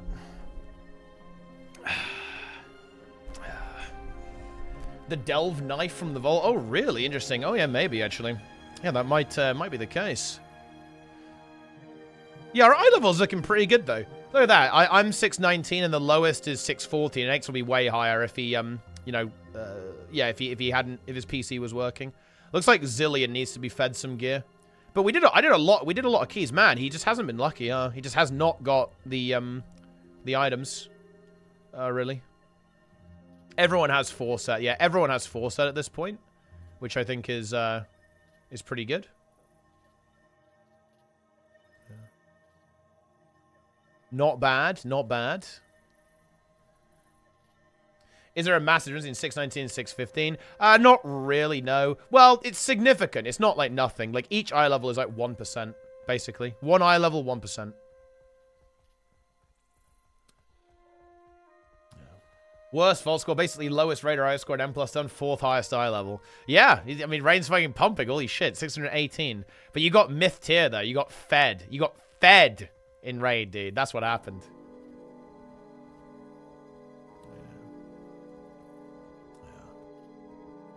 Yeah, Raid, a pathetic 2k rating. 18th overall in Raider.io score. Oh, dear. Who did the lowest amount of keys? 21 keys. I mean, I think everyone's actually done a decent chunk, actually, to be fair. That's not bad. 21 from Kilo, up to 67 from me. Nice, nice. I've done more than that, too. I've done a couple on my bear as well. No one entered Borealis. Honestly, that's for the best.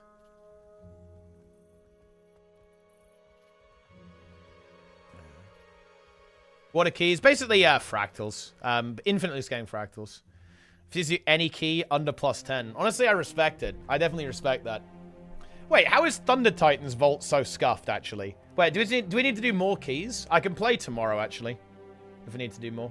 I'm not playing today, though. I'm not gonna lie, I actually feel sick, guys. I wanted to stream today just to... Because I'm really trying to get in some good habits when it comes to streaming. You know, I took like a really big break at the start of the year. I was like, you know, I didn't stream that much at the start of the year. I'm trying to get in some good habits, but dude, I actually feel kind of sick. Because I am just absolutely fucking dead. Like after like all this grinding. I guess the action's kind of over here as well, isn't it?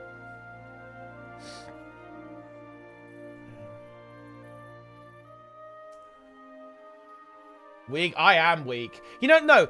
I'm not. I'm actually going to stand up for myself here. I am not weak. Okay? I'm not weak. It's just that I did 2 MMOs back to back, yeah? Like, if it was just Guild Wars and just WoW, that would actually be fine. Or if I had, like, a 2-week break in between expansions, that would have been absolutely fine. I would have been completely okay. But the thing is, I had to do the Guild Wars grind, like streaming 12 hours a day, basically, then immediately into the WoW grind. And I was, like, playing WoW 12 hours a day as well. Like, it was just the combination of those two things. That was way too much. Yeah. Yo, Trig in the chat.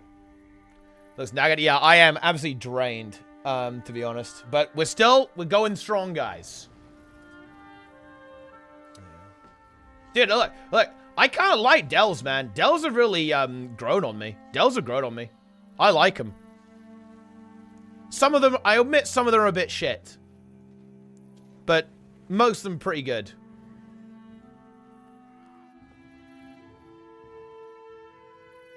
Thanks for the sub, Navarro, by the way. Appreciate it. Is Wild Girls 2 better? Depends what you're looking for, honestly. I think they're both different games. They offer different things. Offer different experiences.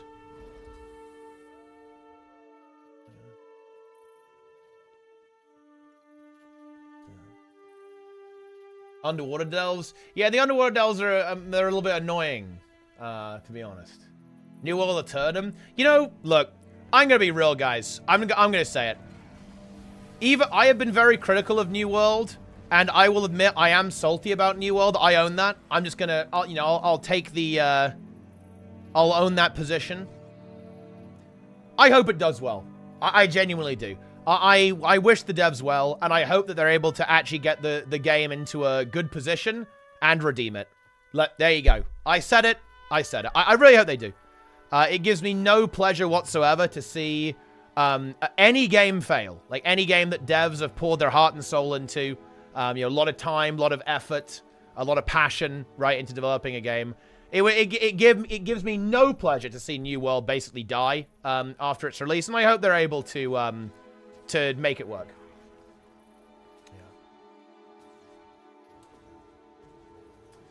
Yeah. Yeah, exactly. We want these games to succeed. Like, the more competition, the better. That will, you know, drive innovation in the industry and make the other games better too. And, like, new games are always good. Was lazy because on top of nothing could touch it. Look at how good WoW is after a mass exodus of Final Fantasy 3 years ago. Oh, for sure, yeah. I think that that definitely gave WoW the kick up the arse it needed, and now the game is absolutely on fire. Is there a game you'd actually love to see fail? No, I don't think so. Well, actually, yeah. I guess, like, pay-to-win, like, gacha-style games. Yeah, like predatory games. And there's a variety of those. I think the mobile industry is very, the mobile industry is obviously very heavily kind of going in that direction with a lot of, like, pay-to-win, a lot of predatory business models and so on. So, like, those type of games, yeah, I would like to see them gone. To be honest, like, you know, yeah, that kind of stuff.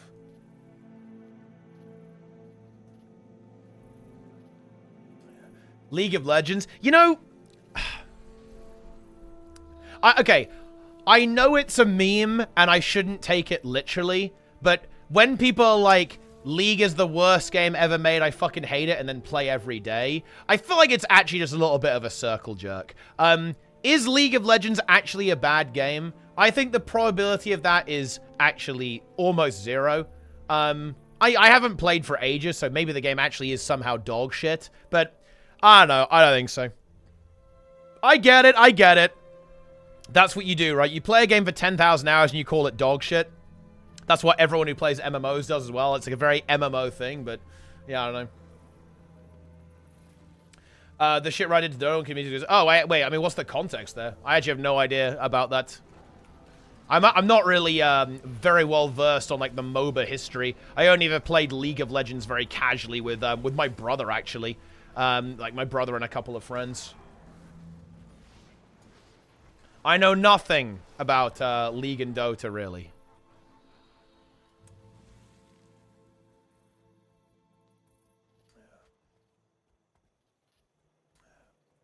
Heroes of the Storm. No, I don't think I've ever played that game. No.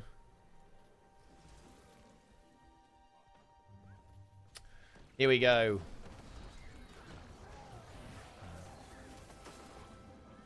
Never played Dota or LoL, only HOTS. The way the character unlocks worked in the game at the start sucked butts. Yeah, I mean, like, I'm not really a big fan of like free to play stuff because it always ends up being fucking AIDS, right? And the game's free to play, right? Did you ever play New World? I did, yeah. Me and Jester played a lot of the alpha and beta. Really good. I think me and Jester have a... I think Jester maybe even played more than me, actually. He played a lot. But I had, like, 600, 700 hours in New World, alpha and beta, I think. Maybe even close to 1K across all the different versions. But, yeah, a lot of hours, actually, in alpha and beta. Yeah, probably more like 600, actually. 600, 700. I think is more accurate. I think, and then I have like a whole, yeah, I have like a couple of hundred in the actual live version as well. Yeah, that's how it is, yeah. They showed her the main floor was replaced with the LOL ad. Stole multiple community heroes and wait, that's pretty fucked up. What the hell? I didn't know about any of that. What the fuck? Infinity Grind to unlock everything? You had no way to try it. Grind while the hero I didn't like and just G quit. Yeah. I mean, that's, yeah. That's like a big downside of like the free-to-play stuff. Was the honor of the fantasy game? I mean, look, Heroes of the Storm. The problem with that, guys, is they released that game when Blizzard was dog shit. So the issue is that it was in the phase where Blizzard was you know how you've got the Midas touch, guys? Like everything you touch turns to gold. Blizzard had like the fecal touch. Everything they touched turned to shit at that time. So even though, you know, even if Heroes of the Storm was a good game, it didn't matter because Blizzard was in like the dog shit phase, like the Bobby Kotick phase, so it didn't matter if the game was good or not. But yeah. Unlucky. You hate to see it. Finally got 3 times condensed might and magic. So it's the grind for essences and clovers. Ah, very good. Very good.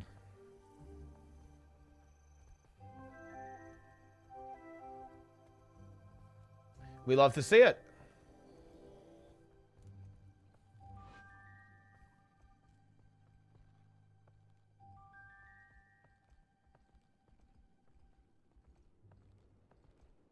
To an edge of other MOBAs, all heroes are free to play and always have been. Yeah, that's nice. They just do cosmetics, right? In Dota. I think Dota's got a pretty fair business model, right? Like, you know, like you can play all the heroes and then you just like, buy skins and shit. Push of MOBAs, it was the future. When's the next part of Janthe? It's in, how many days is it now? 57 days. How about 2 months? Loot boxes aren't ideal. Yeah, I mean, well, if there's loot boxes, that's fucking cursed. You know, I feel like Valve gets a pass on this, right? Like, I don't... This is a problem, guys. And I admit, I think everyone's susceptible to this, right? I think everyone's susceptible to this. We give games we like and companies that we like a bit of a pass. Like, isn't Valve like big into loot boxes with like the CS stuff? Because isn't like a big thing there about like gambling for knives and stuff? And there's like even kind of like real money involved in this because you can like buy them from other people with real money.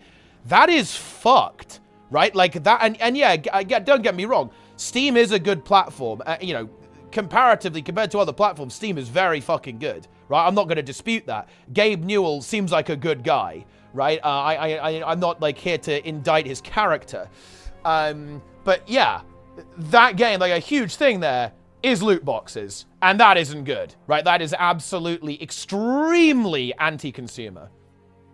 It's purely cosmetic, though. It doesn't matter, though, does it? Like, it's gambling, right? Let's be real here. It's gambling at the end of the day. That is true, actually, yeah. I think you're really right there about that low rave. I think all the stuff that Steam is doing with Vulcan, right, is really good. For sure. Yeah. Less fuck them. I guess you can buy them from other players instead of having a closed system, though. I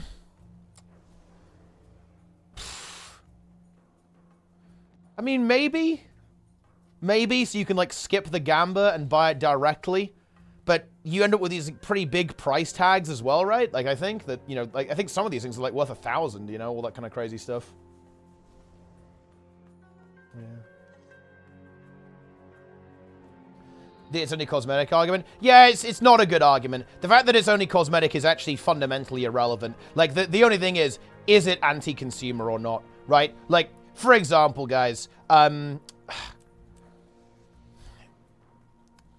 yeah, like, if you've got, like, cosmetic loot boxes, it's still gambling, right? It is gambling. Eventually, hopefully, it will just be made so you can't, you know, I think there's a really good bit of legislation that will kind of kill loot boxes. I hope the EU passes it. I hope everywhere passes it, actually. Where if you want to have loot boxes in your game, you have to mark it as an 18, which almost no game would want to do. For example, there's a reason why, because Belgium has this, right? Like, Belgium has this legislation, so they can't have black line keys in Guild Wars 2 in Belgium. Because, like, you know, the alternative is that they would have to, like, change the way the game is, and they don't want to do that. So I actually think that will be it's a really good piece of legislation. Like, if you want to make your game an over 18 and have gambling in it, that is absolutely fine, right? Like, well, you know, at that point, you know, you're an adult, you can gamble if you want to, fair enough. But yeah, absolutely. Like, I don't think, I think this is something that should be this should be legislated, right? This should be legislated. Simple as that. If you want to have gambling in your game, it should be, you have to, you know, you have to advertise it as like an 18 thing or whatever. Yeah. Peg 18 are actually identity check stuff. I think it probably is, like, you have to get, I don't fucking know how it works, to be honest.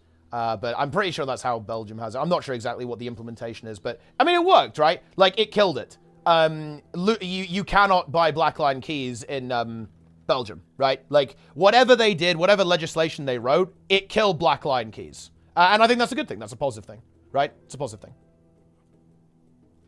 Yeah. For sure. We could just look it up, actually. Belgium loot box ban. What did they do?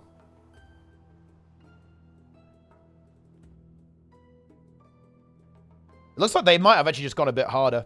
Video game loot boxes are in violation of gambling legislation, according to the Belgium Gaming Commission. Loot boxes give random rewards that can be acquired either through gameplay or by spending real cash. Those that can be bought for real money must now be removed from video games in Belgium. Companies like EA, blah, blah, blah, blah, blah. Fail to comply, you get fined. So yeah, I mean, they just nuked it, I guess. What did they say? What did they, what was wrong about it?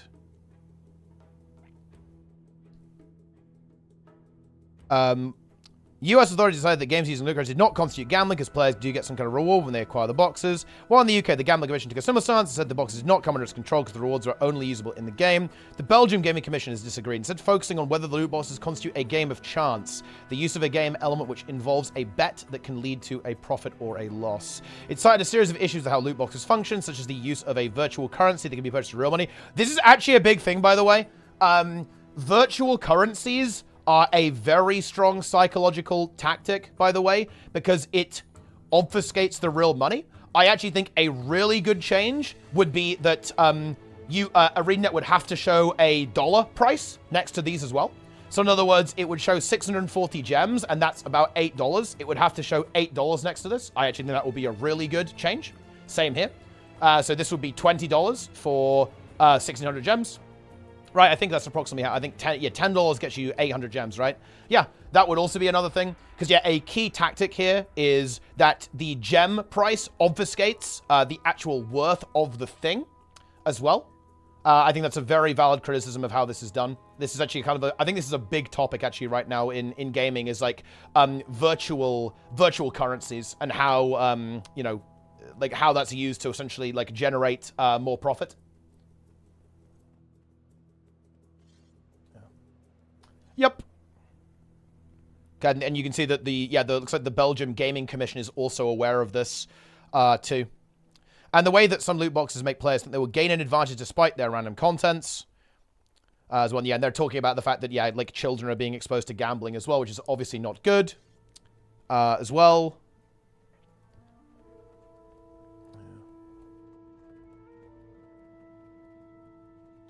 Indeed. J299, thanks for the Prime. Love to see it. Do I care for cosmetics at all? Honestly, not really. I'm not really a cosmetic kind of guy, really, Hemis. I do like cosmetics that have a relevance to them. For example, I think the monthly AT Gizmo in Guild Wars 2 is really cool. I think the Mythic Mount is really cool from WoW. Especially when you get it early, because like other people can't get it. It means it's special. It's like a special trophy. So like Hall of Fame, I think is really cool. I like the title in Guild Wars 2. Like Legendary Conqueror of Ceres. Well, I don't have it on this guy, actually, but... yeah, all that kind of stuff. Do you gamble IRL? No. The thing is, one of the reasons why I actually do feel so strongly, actually, about this topic, Angry Man, is because I do like gambling. I admit it, guys. I am the target demographic for loot boxes. It's what, you know... yeah. I am that guy who likes... I do like gambling. It's fun. I do like it. I do like games of chance. They're fun. So yeah, I am the prey, right? Like, I am the whale that these companies are searching for. I don't... you know, one of the reasons why I don't gamble, and why let's say I was going to a casino, I would plan my evening very carefully with like, okay, I'm going in with exactly this amount of money and no way to get any more. Like, I can't go and get more money. Because I like it. You know, I would spend all my money in a casino because it's fun. You know, it's fun to do that. So I'd be very careful doing that. But yeah, no, I don't gamble for that reason. I don't gamble. I don't buy loot boxes because I know I like them. I know I like loot boxes. Because it's fun. Yeah. The script is hot.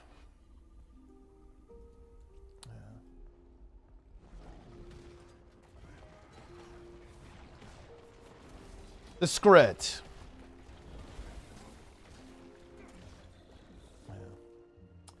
Hell yeah. Wow, gold and legendary. Yeah, I mean, yeah, those card animations are pretty good, to be fair. I don't like virtual trading card games though. Like, I can definitely understand. With all of these virtual card games like Hearthstone, what I think really sucks is that you can't trade the cards, you know? Like, it's a trading card game, but you can't trade. You guys know what I mean? And I assume there probably are a couple of card games where you can do this actually online, where you can actually trade, but you can't do it in Hearthstone, can you? And that actually really sucks. Not really a big fan of that. I think it'd be way cooler if you actually could have traded them.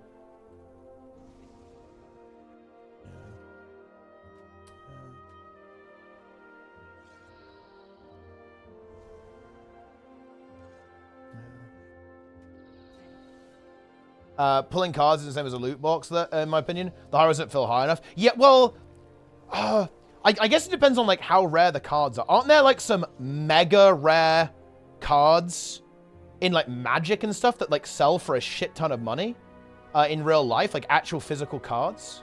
So I guess it depends like how high the variance is. Which, by the way, guys, here's the thing. It's funny, Sneb actually brought this up to me. Like, I can't take credit for thinking about this. Sneb brought this up to me because this is actually an area that he's researching. Like, he's actually very interested in trading cards because he likes trading cards. I believe he collects basketball cards. And obviously, like, a bunch of Guild Wars 2 memorabilia as well. He brought it up to me that, oh, shit. Hang on a minute. Yeah, trading cards are loot boxes. They're loot boxes for kids, like, very specifically. And they get a free pass for that. I think that's actually a very fair criticism. That's a little bit whack, isn't it, right? That's kind of whack. What is going on there, you know? Yeah. Not sure about that one, Chief. And at least you can sell them, but it's still, at the end of the day, fundamentally kind of gambling, right? Is what it is. And I'm not sure if that's really good. A $50 card in Magic didn't feel anything. Interesting. What if you'd pulled a $1,000 card? Do you think you'd have been juiced after that?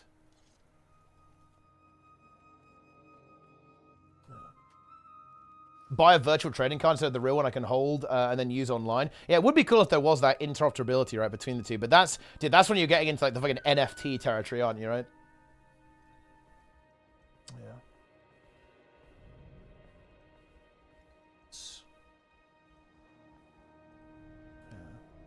Bosses and MMOs are also loot boxes. You're not guaranteed to get the items that you want. But you're not paying, though. That's the difference. You're not paying. Like, for example, if there's an online casino that you can just play with, like, fake money, no problem, right? Like, gambling in and of itself is not the issue. If I make a video game and you can just play slots, you can just, like, play slots all day. You can, like, keep pulling, you know, pulling, and you can win some kind of, you know, arbitrary funny money, right? Like fake money. Then that's fine, right? That's an issue. That's not a problem. But no, you're not paying for a hit, right? For a boss. Yeah. Paying for the sub? No, that's not the same though, is it? Like, there's a huge difference in, like, paying for a service and paying for a role. You'd be correct if you had to pay every single time you kill the boss. Which some people do, by the way, because they swiper. And by the way, actually, oh, don't think I'll let Blizzard off the hook here. I think the WoW token is giga predatory, and I think Blizzard know this. Blizzard are very well aware. Yes, they're aware of GDKP. They're aware of boosting. They know people will swipe, and they will buy heroic clears. They will buy mythic clears. They will buy mythic plus keys as well. And yes, people buy this weekly. Yes, they do. And Blizzard know this. They aren't stupid. I hate the WoW token. The WoW token is a disease upon that game. Yeah. Yeah. Oh, yeah. Don't think I'm gonna let Blizzard get away with it. No, no, no, no, no, no, no.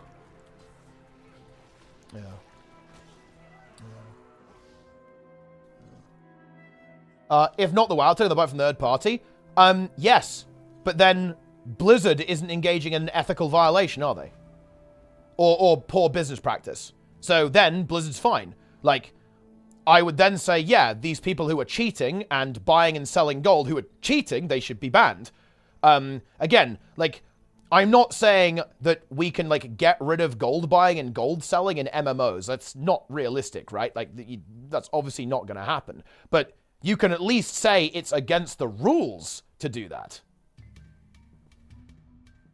How much gold you swiped? Oh, yeah.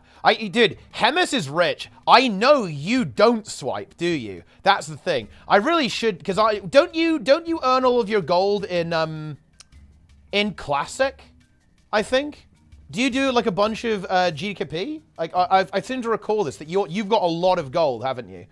But yeah, no, I've swiped a bit. I'll admit that. Yeah, I've swiped. Like, I swiped to, like, get crafted gear and so on. And because it's fucking expensive right now. And cards from professions. Okay, yeah, okay. Yeah. And to be fair, like, I will admit this, guys, I will admit this. It is actually very easy to make gold in retail and classic, just like Hemnis does. For example, I believe Rated, one of the players that I play with in retail, he's made it like millions, I think, from crafting and doing professions and so on. So, and you can even pay your sub from that, right? So, to be clear, I'm only paying because I'm lazy, but the thing is, that's not absolution, guys. The fact that you can pay your sub here is not absolution. Don't let them get away with it. No. The problem is that they are preying on people who are lazy, like me, right? And they know that people will buy gold in order to buy heroic clears and buy mythic clears and so on, right? They are aware of this. That is the issue here. The issue is, you know, it's all about ethics, right? It's not about like, oh, you can't farm the gold. You can easily farm the gold if you want to, right? It's actually not particularly difficult to do that. The issue is entirely the ethics violation of the way that they have the system set up and of the fact that they are aware that people engage in this behavior to buy gold. Dude, come on. Oh. I felt like we should have fought, you know? Am I crazy? Like, I don't... Why are we running? I feel like this Willbender should have just gone, Pompa! And we just kill him.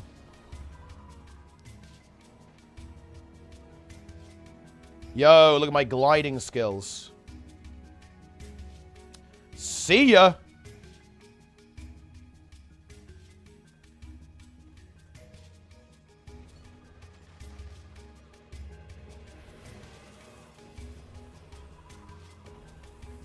Sword mobility is pretty fucking big, huh? I'm fucking netted. I think I'm fucked. It's not looking good, is it? It's not looking good. Yeah. Dude, that Willbender should have fought, man. We could have had those guys, no problem, dude. We could have had those guys, no problem. But I guess the Willbender didn't want to fight. That's fair. Yeah. Yeah.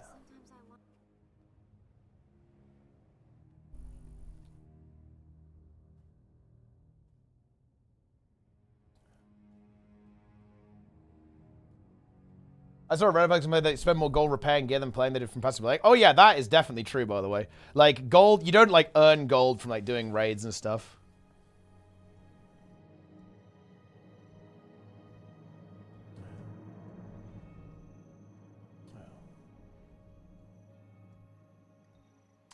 Yeah.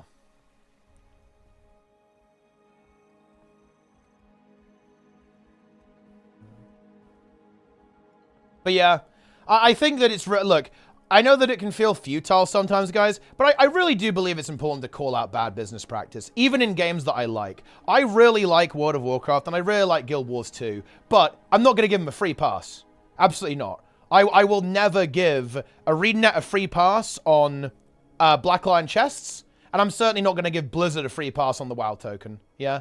Or the early access, right? I will never stop roasting them for doing early access, even though it wasn't a big deal, even though it was kind of irrelevant to progression, even though it didn't matter, really. That's not the point. It's entirely a principled ethical position, right? It is a terrible business practice that Blizzard implemented with the War Within, and it is unacceptable, and it should be called out as such.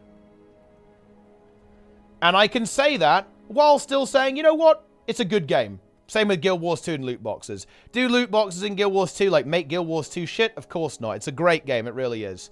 But that's not the issue here. It's entirely business practice and ethics. Yeah. Yeah. Some changes since EOD. Yeah, things have certainly changed. Well, we've got the squad is breaking in. Yes.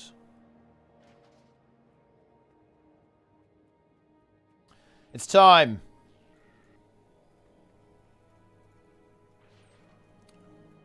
It's time to pump.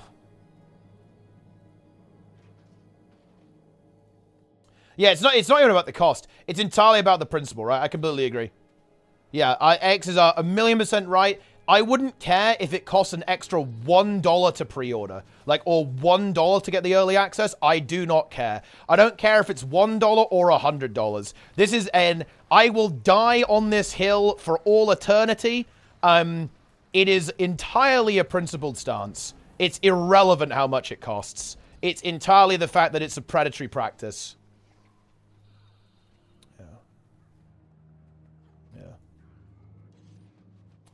Yup.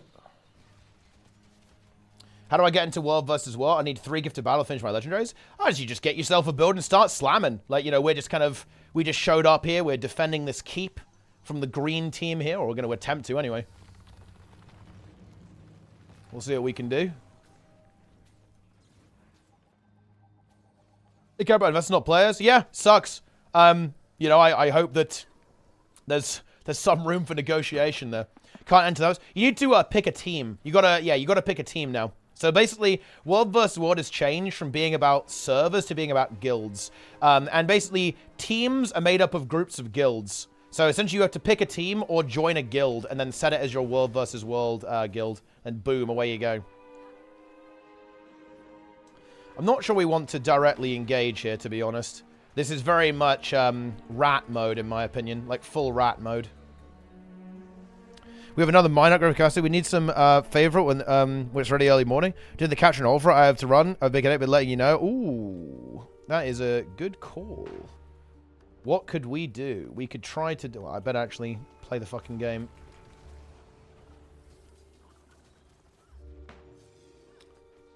There we go.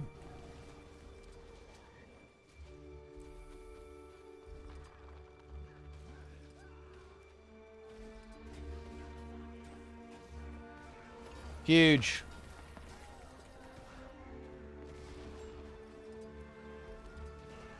Oh no. I'm MMO'd. I think we've kind of killed some of their damage though. I think some of their DPS died.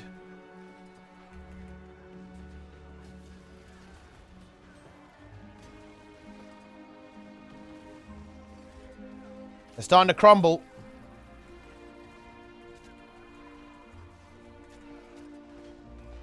I'm going to miss Shattered Aegis, dude. I'm going to miss this build.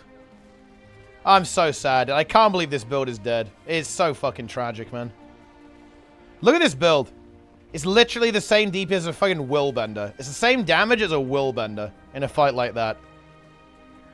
Well, Nico's destroyed me now, but it was doing well when there was a lot of people alive.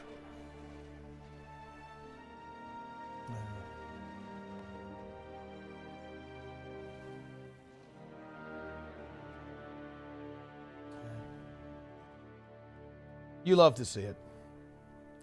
Vivalu 1 tree. Let's check Sprudel on the spreadsheet. Cone form. Cone form keys, 42. Impressive. Impressive. Cone form item level, 618. Impressive. Impressive. Very nice. Very nice. Not bad. Spin keys, 37. Very nice. I'm checking 14th eye level, though. 617.25.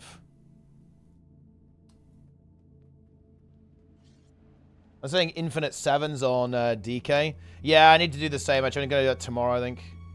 At 1,000,000,000 7s on my bear. 581 blood DK. I'm pretty sure we could do 9s, maybe, right? I don't know if you can play Frost. But if you play Frost, we can just, like, bear... we can get some, like, 9s done easy. Maybe even some 10s. I think we can do 10s.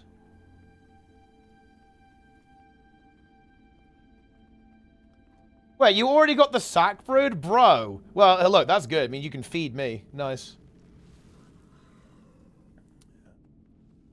Because we can probably do at least 1 10. If we get a 10 Dawnbreaker or a 10 Arakara, we can just send that. And then get at least 1 Myth Vault slot. What am I bringing to Infini 7s? Well, I mean, I don't know. You can bring your warrior. Although, I'm not sure you really need much from keys at this point, do you? Bring an alt. Let's go.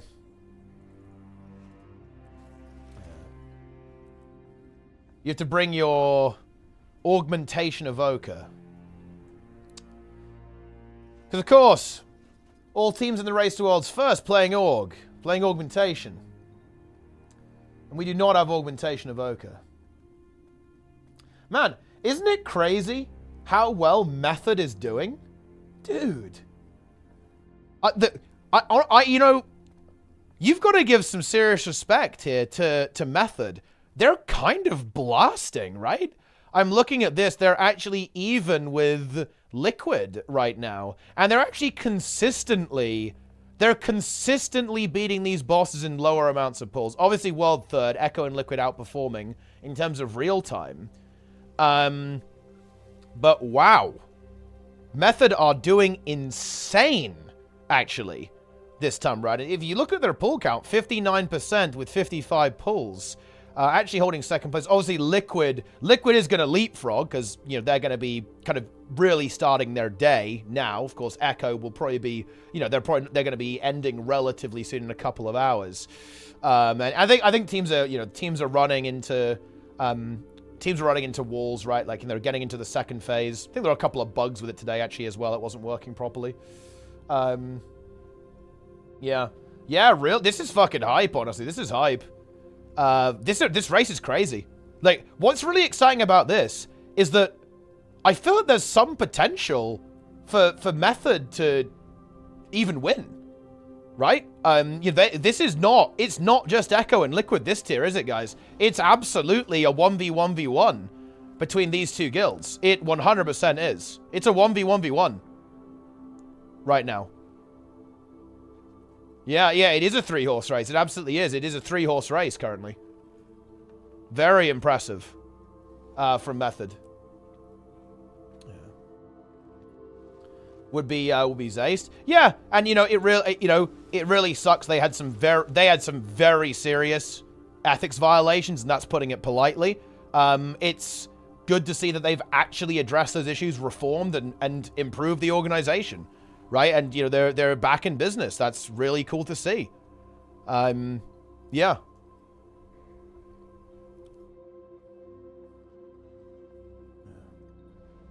Best stream production. Interesting. I haven't watched much of the Race to Worlds first because I haven't watched the Liquid stream because I watch Max. Right, that's the thing. I watch Max's stream. So yeah, I should watch it and see what they've got going on. What's good about it, actually? What's good about it, guys? The Liquid production. Their casting, yeah. Yeah, I mean, them having Dratnos this time around is very big, actually. That is huge, actually. Very big for them to have that. Yeah. Very big. Yeah. Yeah. Because, of course, Echo's got Preach. Echo has Preach and Jeeth. And they... Apparently, wait, isn't the new guy they've got this time really good, too? I haven't heard much of it, so I can't really comment. But I think it's a guy called Medic, I believe. He's kind of joined the Echo team, I believe. Apparently, people are really enjoying that guy, too. Popping off, blasting away. The UI graphics made easier to follow as new Bellions was going on. I kind of like that. Yeah. Massive League of Legends cast. Interesting. Yeah, they have Nagura too, yeah. Nagura is very good. I'm a Nagura fan. Love to see that.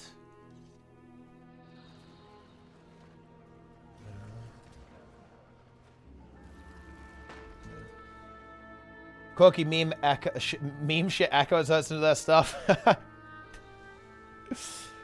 Dude, look, I'm gonna say it, man. Like, I am, like, mentally destroyed by all of, like, the WL shit that's being spammed on Liquid Stream. I'm not a zoomer. I don't zoom.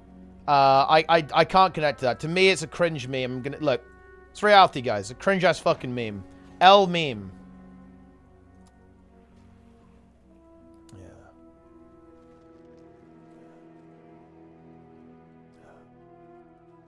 And yeah, dude, you play WoW. You're not a zoomer if you play WoW. Come on, you know what I'm saying? Come on.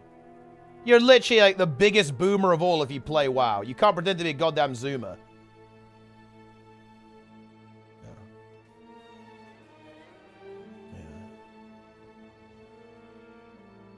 If he's like 15. That is true, actually. But rated is also 50, so it kind of balances out with the average. Do Zoomers play Guild Wars 2? Dude, look, if you play an MMO, that's like actual diagnosis that you're getting old. That's the truth of it.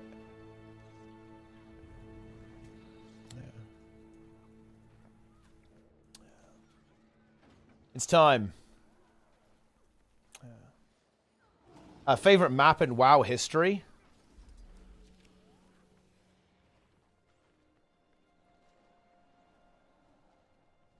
Ooh.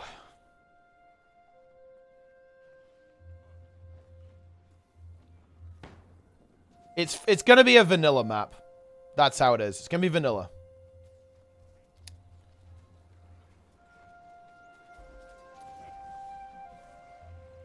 I was almost thinking Duskwood. I love the early Alliance zones. They are so good in vanilla. They are so good. Yeah, like Ashenvale is a candidate. Duskwood is a candidate, I think. I'd say Westfall is I'd say, honestly, all of the early human areas are candidates. I think Westfall is exceptional. Red Ridge is exceptional. Duskwood is exceptional. Oh, wait, no. No, oh my god. Guys. It's STV. Stranglethorn Vale. Obviously, yeah. Yeah. Stranglethorn Vale. So it has to be. Best world PvP. Giga Zone. Like, you start at level 30. Like, you're still coming back and forth to finish up the remaining quests at, like, nearly level 50. Hidden fucking King Mukla Island, right? Yeah. STV is God tier. That is God tier without a shadow of a doubt. And it had the best world PvP. During Classic, it had the most epic world PvP during leveling ever. It was so good.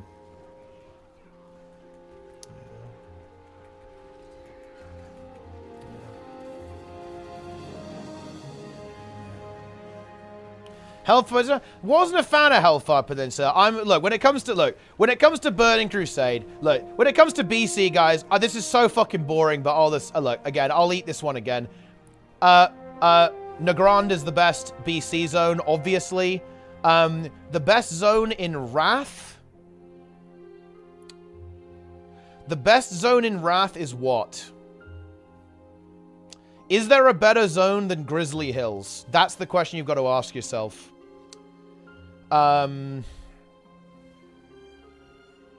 It might not be. There might not be a better zone than Grizzly Hills and Wrath. Look, in Cataclysm, guys, I'm going to drop a hot take here. Best zone in Cata is Vashir. Yeah. I said it. I'm not afraid to say it. I'll say that. It is the best zone. 100%. It is cool. The music is sick. It's underwater. The architecture is really cool. It looks amazing. You've got the whale shark in there. It's good. Let's see. The thing is, now we're getting to the expansion I didn't really play. Best zone in... Wait, what's... After Cataclysm, we had Pandaland. I didn't play MOP, really, guys. That's the thing. So I don't really have much of an opinion on MOP zones.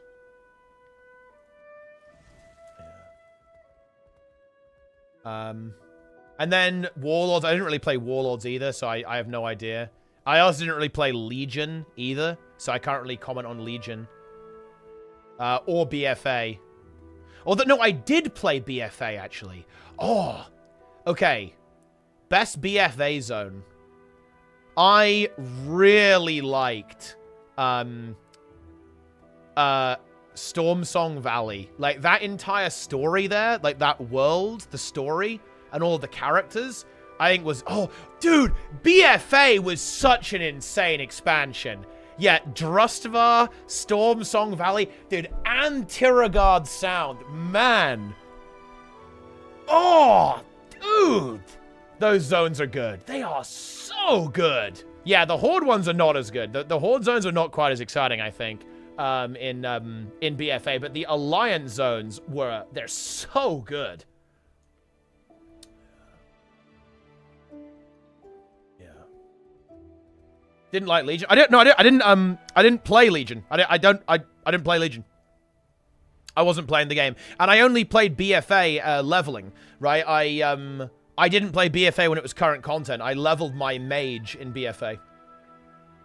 So I didn't play either of those.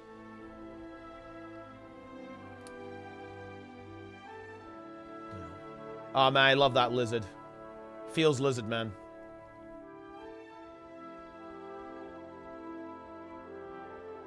Let's see. Best zone in... After BFA, we have Shadowlands. I didn't play Shadowlands either. I can't give you guys a take on that. I mean, Ardenweald looks pretty cool. But actually, what's like the... What's the Necrotic Wake one? What's the... Is that what... Wait, isn't that called like Maldraxxus or something? Because, the music there is fucking high tier, dude. Okay? Because it's got the electric guitar twang in it. They've named all the NPCs there after, like, metal bands. I really like how that zone sounds and looks. Necrotic Wake looks really good to me. So, I haven't played those zones, so I can't give, like, a full opinion on it. But if I had to guess, I think I'd like Maldraxxus quite a lot.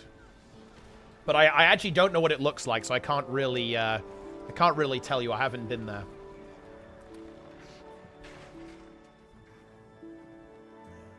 Yeah, it's in Bastion, but isn't it like the Maldraxxus people, like, taking over? Or am I don't know the Shadowlands lore, guys. I'll admit that. You guys might have to get me up to speed. Yeah. It's Maldraxxus invading Bastion. Yeah.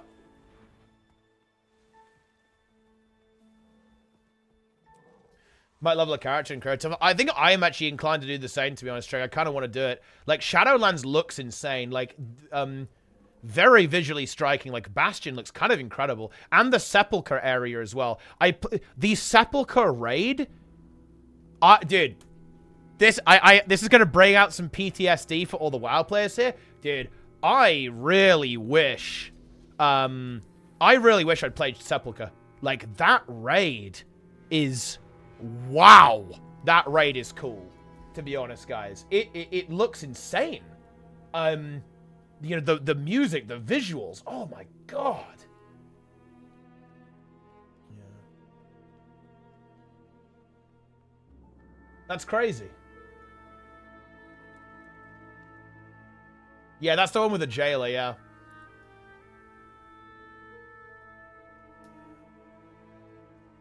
What Bishop Guilds 2? I mean, the game's pretty fun. I like some world versus world. You know, we're gaming. If you clear Naxxamilla, you unlock a sick mount in retail. Ooh, that would be kind of cool, actually. That would be interesting. Yeah, it doesn't work like that, but I think they did this actually with Mop Remix. If you did like Plunderstorm, you got rewards on your main WoW account. Same with Mop Remix, I think. So they can do this, but they haven't done it with vanilla. But that could be interesting if they did something like that, yeah.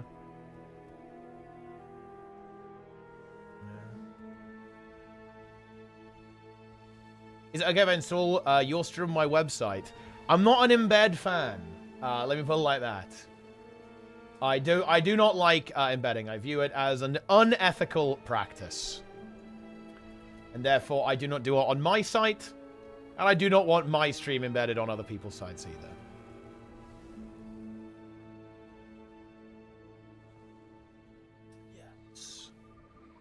Yeah, dude, a hardcore tub for doing a 60 HC, that would actually be really hype. They should definitely do that. Yeah. Till it does embed. I actually do, yeah. Although, wait, dude, I don't even know why I even have this site, to be honest. It used to be for, like, Mystic builds, but now it doesn't exist. But yeah, guys, look. Dude, no, my fucking SSL cert's expired. Whoops. Here we go, guys. Look at that. I'm embedding. Now I'm embedding the embed in my own stream. We're like ultra embedding right now, guys. Check that out. Yeah. Take a look at that. Imagine if I got one extra viewer for each embed. Ah! Somalia pirate there with a prime. Thank you for the 2 months. In the same client, not an entirely game and a different game entirely. I mean, I think if it's done correctly, I mean, weren't people kind of okay with like Plunderstorm though? Eddie, or were people annoyed at that? I feel like it was kind of okay. Yeah, I think it's okay as long as Remix is returned to. Yeah, but when people, wait, I don't know. I guess I wasn't paying attention to the reception. Weren't people kind of okay with it? With like how it worked, or did people like fucking hate it? I think it's okay as long as they almost like imply that they'll bring it back. I think the issue that might be stressing people out is that it's like temporary maybe, but I'm pretty sure that Blizzard are very likely to do another MoP remix or at least like rotate them over time, right? I think that's very likely. You know what I mean? I do like that type of thing. I think that both Guild Wars 2 and WoW doing this is actually a very good idea. I'm a big fan. Yeah. Of kind of like rotating stuff in and like, you know, making some like fun activities, like events for players. Yeah. Imagine seeing us not immediately subbing. True. Actually true.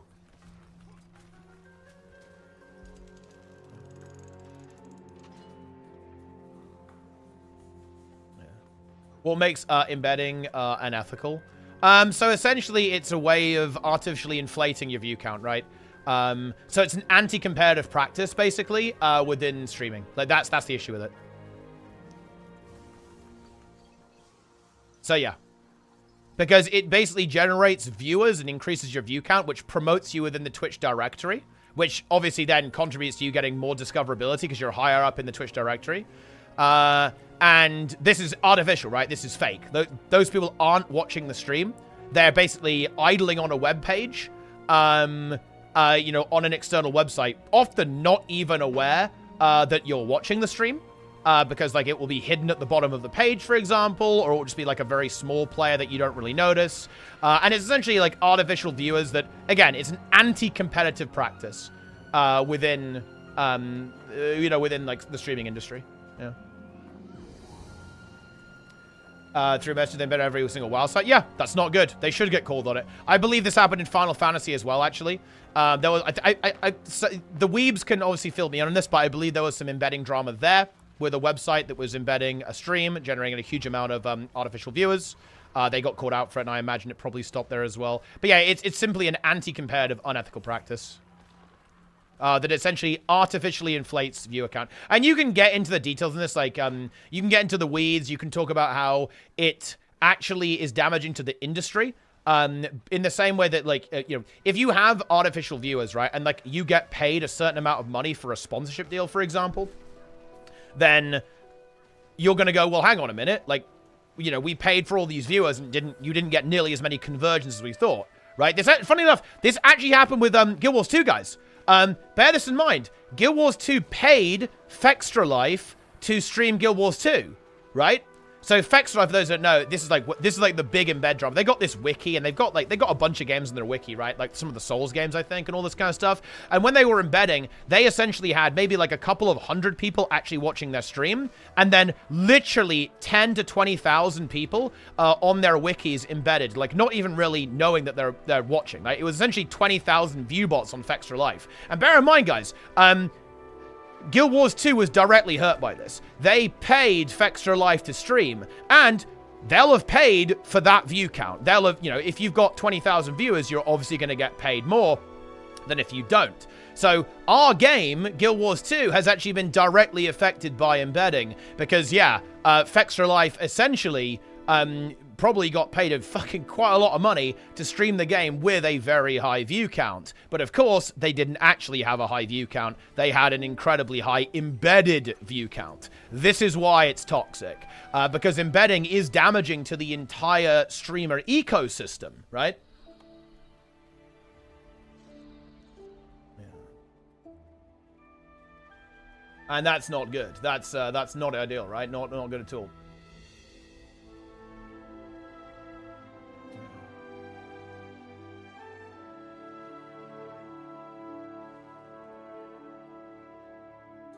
Indeed.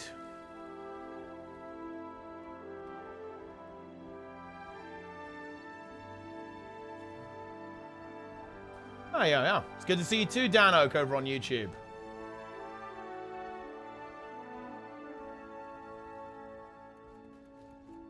Why is Druid only popular in raids and strike missions? What's up Druid from in common in World vs. World? I mean, it's played. I mean, people play Druid in World vs. World. It's played as a support. It's maybe not like the absolute giga meta build, but it does see play, yeah. Embedded is a dark way to viewbot. Yeah, I'm actually not a big fan of, like, saying, oh, yeah, it's, like, legal viewbotting. That's a very loaded term. But, yeah, functionally, yes. Like, embedding is basically, like, a kind of loophole in the Twitch TOS. It's because it's not against Twitch TOS, right? To do this, that it is essentially like a legal viewbot, but I wouldn't really go that far because, again, it's not against the TOS. I view it as an ethics violation rather than like, oh, like, yeah, you should be banned for doing this. I actually think that it's kind of on Twitch to fix this to an extent. I think Twitch should simply make viewers from embedded players not count. Fair enough. Or make embedded viewers only count in, like, a very specific scenario, right? So, like, the user has to actively engage with the player in order for it to count. Like, disable the autoplay functionality, because the issue is that these viewers only pop up because the Twitch embedded players autoplay. Just make it so that you can't autoplay embedded players or something like that. There's a couple of ways that they could address it.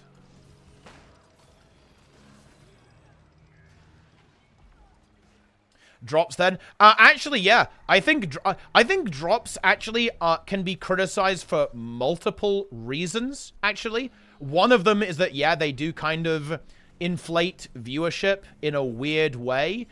To be fair, like, those people are usually at least kind of on the stream, right? But ultimately, yeah, like, drops are corporate sponsored viewbotting, basically. Yep, absolutely.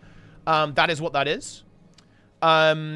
And the other thing that I don't really like about drops is that it actually encourages very degenerate and unhealthy behavior. Because of the way that the Twitch directory works, people, especially drops viewers, will always click on the stream that has the most viewers. This actually leads to very toxic behavior. Like, when I'm farming drops, I will stream as early as I can and as long as I can. Why? Because if you get on early, you get to the top and you stay there as well. It is, drops are actually very anti-competitive. I think there's some very legitimate criticism that could be leveled at drops too. That's 100% correct. Because again, I think it absolutely does lead to degenerate behavior in streaming communities, and it does lead to anti-competition existing.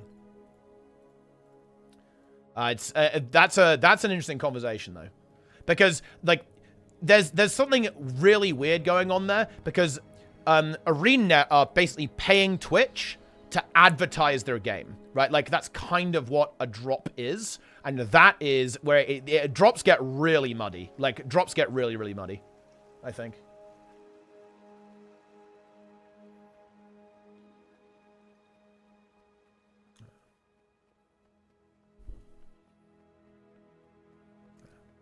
That's how it is.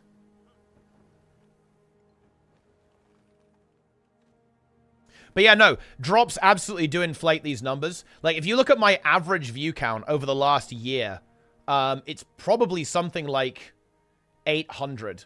And a big part of that is because of, like, all the drops weeks that are, like, thrown into the mix there. Crazy.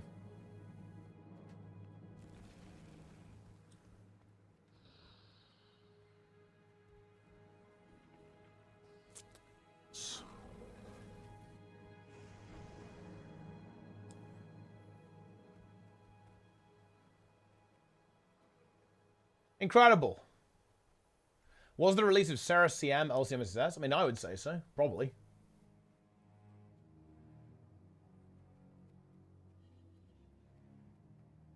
Probably.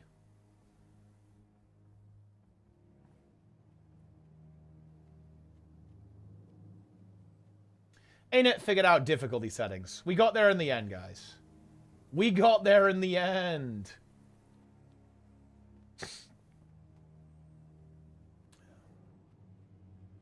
Changing the default setting instead of viewers high to low, but it doesn't really help. People say, but yeah, of course. And that's a good change by Twitch, by the way, Lorcan. I actually completely agree. But, yeah, let's not mess around. It is massively advantageous to be high up the directory, right? Like, oh yeah, every streamer knows this. Like, there's a reason why people buy viewbots, right? People buy viewbots because one of the best ways to actually grow your stream is to actually be at the top of the directory, right? Because that is where everyone's clicking. That's what every stream, like, people want to be where the and look, it's just a number as well, right? People want to be in on the action, right? When people see a streamer that's got like a couple of hundred viewers, people go, "Oh shit, there's the action," right? Like that's the action, right? Like that's what's going on. That's what's going down. I want to get in on this, right? Like it's a big part of the psychology of how like people interact with streams, right? Oh shit, dude, epic 2v2, and the Fungus team won. Love to see that. Exactly, yeah, you judge the viewer count, especially during, if it's like a new expansion release or something, you're going to look for the highest viewers. Of course, yeah. Because you don't know those streamers. You got no idea who's the good one. Like, you're just going to get in there and, like, highest viewers makes the most sense. Did you get a degree in marketing or psychology? No. I mean, I just stream on Twitch. I mean, I know how people behave, right? Like, you know, every streamer, like, knows how this stuff works. But no, I don't have a formal education in this area. Sneb does, though. And Sneb has very much, like, kind of echoed this sentiment. Like, you know, if Sneb wasn't so busy, he's actually doing his PhD right now, kind of on a similar topic to this. He's doing basically a PhD on a variety of topics. And, you know, even stuff like gambling and loot boxes, right, kind of getting in there as well. Like, he's, you know, has to do some of that crazy stuff. But, yeah, he actually has a lot of expertise in this field. He has a lot of expertise in this field, actually. Like, he teaches marketing, right? And, like, obviously, like, understands consumer psychology and so on. Yeah. Boom. Yeah.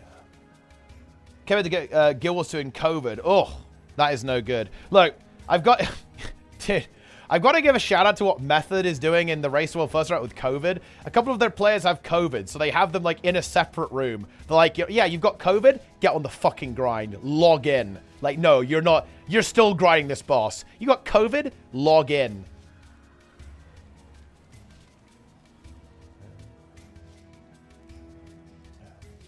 Hell yeah.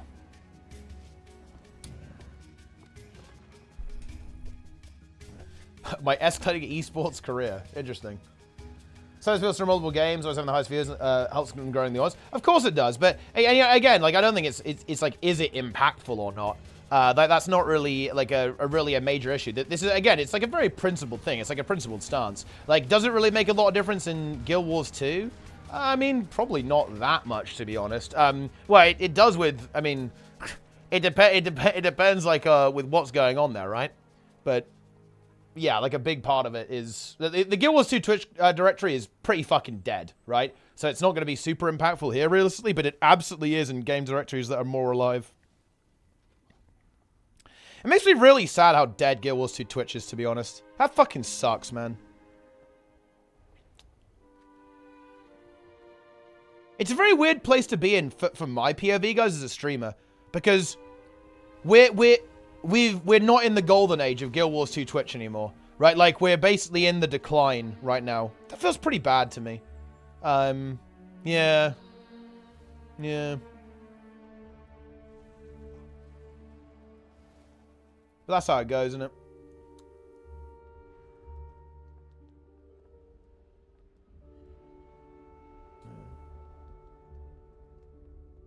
Yeah, I mean, Sneb will be back. I'm sure he'll be hanging out with us sometimes.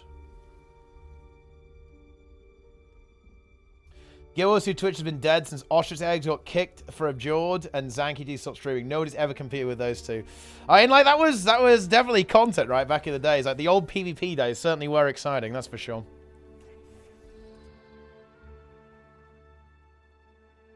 You have better analytical skills than a lot of engineers in the world. Yes, I have a massive brain. That is true.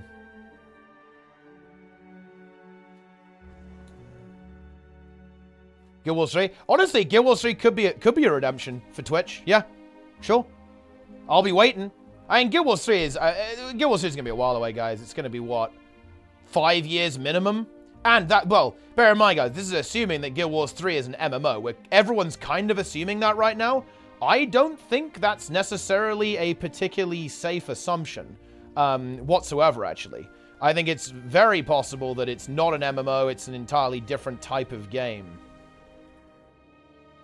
We gotta get the fuck out of here.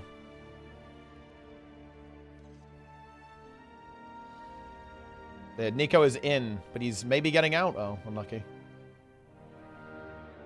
Guild Wars 3 will be Bird Simulator. I mean, maybe. Maybe it's time for Bird Simulator. Yeah, dude, I want to see Mice Keys, man. Mice Keys would be insanely based. Yeah, I mean, I hope it's an MMO too, right? I'm curious where they would go with that, right? Like what direction they'd be going, but we'll see. I think I'm new MMO. Yeah, new MMOs have a really hard time because the problem is if you make a new MMO, you have to compete with Guild Wars 2 and WoW and 14, and that's actually very difficult to do. The problem is the issue is that you either have to make something completely novel and kind of take a bit of a gamble, or you have to basically be a better version of WoW, Guild Wars 2, Final Fantasy, or RuneScape. And that's actually non-trivial. And that's putting it mildly. Guild Wars 2 will become maintenance mode? Probably eventually when they start ramping Guild Wars... well, it depends what you mean by maintenance mode.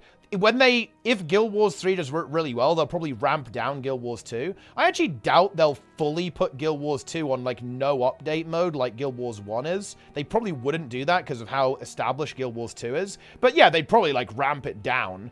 And they'd probably release less content and obviously have a lot of their studio dedicated to, like, the Guild Wars 3 releases. Yeah. Guild Wars will take 10 years. Oh, yeah, 5 years minimum. Like, 5 years minimum for sure. Because it's very early days, right, for Guild Wars 3. So it's not anytime soon. No, no, no. No, no, no, no, no, no, no, no, no, no.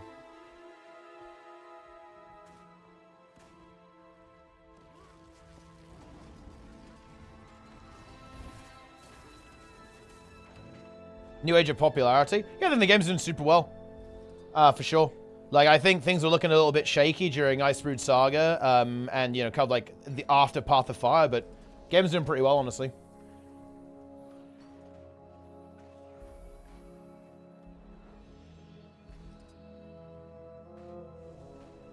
It's not the HOT days in terms of popularity, or Path of Fire, but, you know, it's definitely doing well.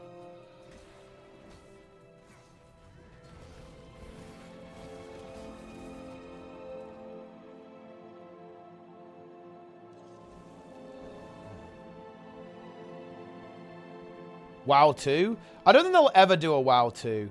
I think the closest you'll get to a WoW 2 is maybe I'd be really interested if they'd ever attempt, like, an engine change with WoW. Because, dude, the latest raid fucking chugs. And my PC is a bit broken, to be fair, so it's partially my hardware's fault. But everyone I know is lagging like fuck in the new raid. Like the game is being pushed to its limits, okay? Like, with what they can make actually work. Like, it is absolutely fucked in terms of performance. So, like, I could maybe see them try and cook something there and go in a direction, but I don't think we're seeing, like, a new game. We're not doing WoW 2, but I could see them attempt to, you know, a bit like Guild Wars 2 did, right? Guild Wars 2 went from DirectX 9 to 11, and that was impactful, too. That was a great change. It actually really helped out the performance. Of course, WoW was actually already on DirectX 12 right now, so they'd have to significantly modify the game. They'd have to actually look at the engine and potentially modify it. Yeah, I think you're right, Ryan. Yeah, they could be doing something big. They could be going hard. Maybe we're going to have, like, very big changes after we're done with this World Soul Saga. It'll be very interesting to see what they actually have to cook up, right? What they're going to go ahead and do. A lot of folks from a dev team would call it an engine updates. Yeah. I mean, it might not be. I think that's possible. Like, that they go in a very different direction.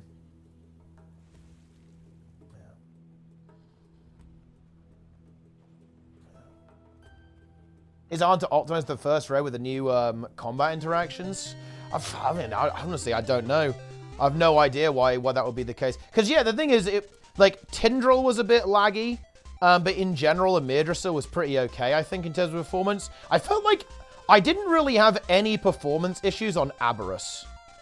Oh, Rashok was a bit laggy. I had lag issues on Rashok. But other than that, it was fine, actually. Yeah. Yes.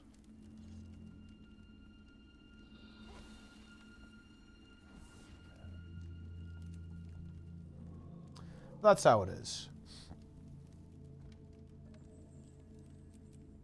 Sometimes the game wins.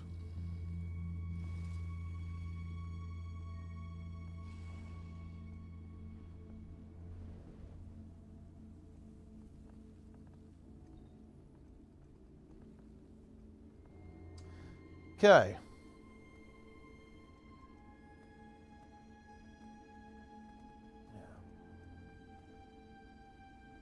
Tindral lag root set where I press Divine Shield my main heal CD and hope that we live. Yeah, like the self-dispel set was fucked up because it spawns all the trees and then the trees are everywhere. Then the trees fuck you as well. Wasn't ideal.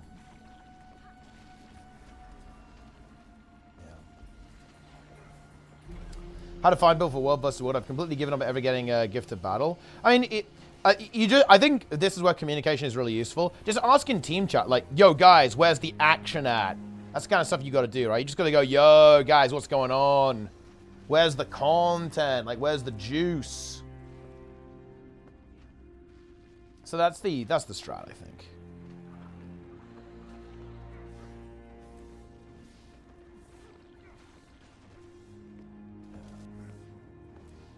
Yes.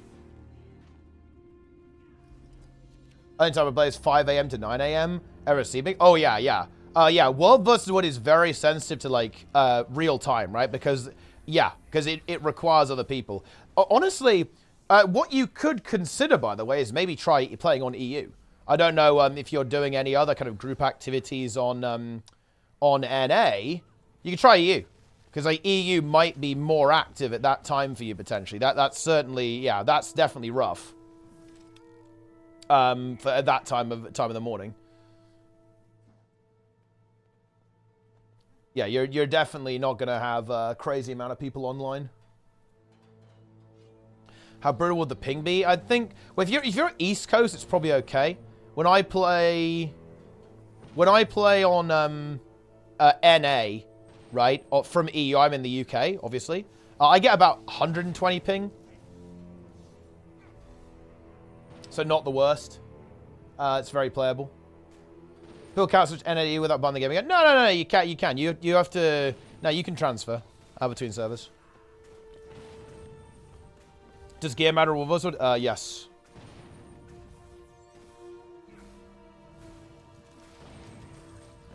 Love the content of the game, both huge. Yeah, very good. Yeah, I like that. It's good.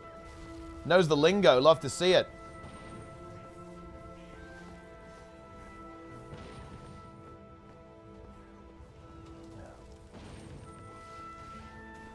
Exotic versus is a big difference. It's significant, yeah. It's not the. You can definitely play World vs. with exotic gear only. That's fine. But yeah, it's definitely good to go for Ascended. Look, I'm committing. We're taking this gate down, dude. The comm did get in, but look, we're gonna get world XP from this gate kill. It's time.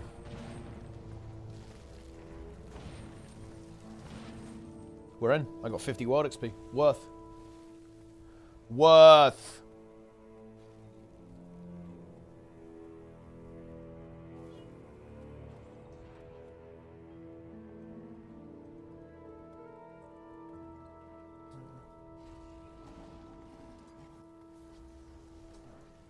Others work just fine on exotic. For sure, yeah. It's going to be more impactful depending on the setup, but you can get away with exotic most of the time. Think you're alright. As long, you can work towards it, right? You can work towards going for your exotic character. I think the one thing that happens with exotic builds is that you don't always crit cap, which can be a little bit awkward. Because if you don't crit cap, right, that's going to be a very significant DPS loss, getting to, like, 100% critical strike chance on certain builds. Boom, we're in. Is WoW gear more complicated than Guild Wars 2? In some ways, yes, and other ways, no. I would say that it actually really depends on the build. Like, some builds, it doesn't really matter that much if you have, like, the wrong stats on in WoW. Some builds, it really does. So it's complex to answer that question. In some ways, yes, and other ways, no, is like the most accurate answer.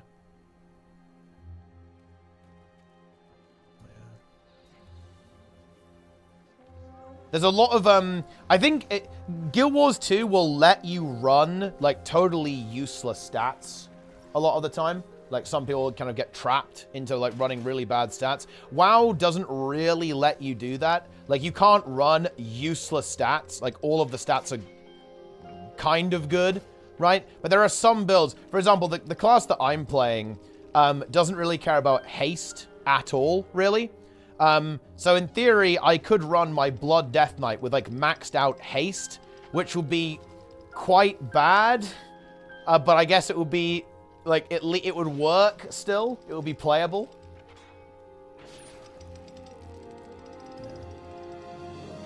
Will the relaunch of Guild Wars 3 or WoW 2 have the Avengers Endgame effect that people don't care about the story anymore after it happened? Do you think EOD somehow did that?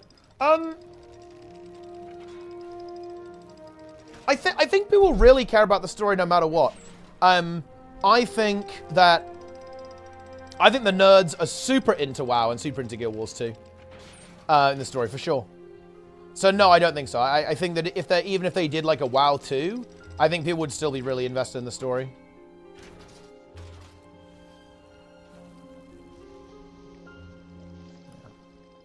So yeah, I guess I wouldn't say that.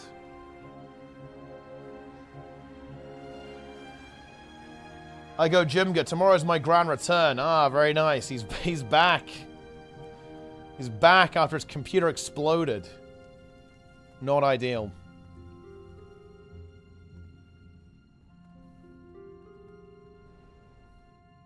Let's go.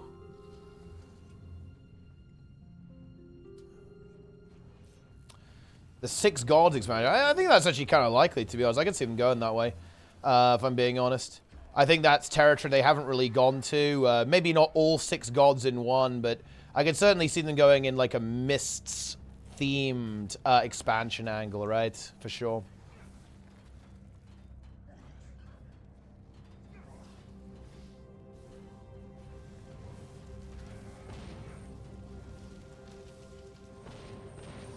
What the fuck is this, Green Death, okay? Clown Mushroom.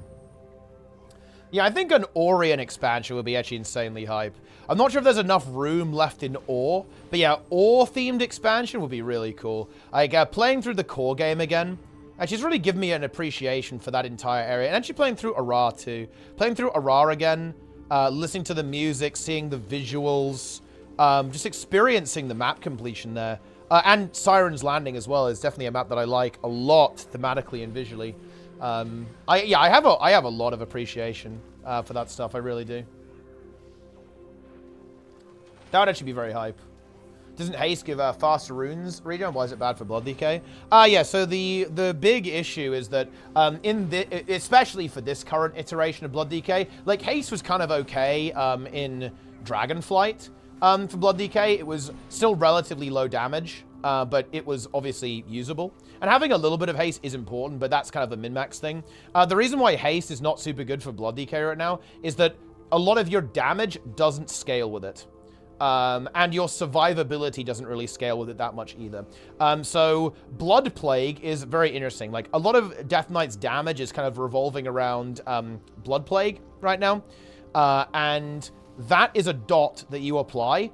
And most dots actually do scale with haste. So if you have haste, the dot will tick faster, basically. That is actually not the case with Blood Plague. It does not tick faster based on haste.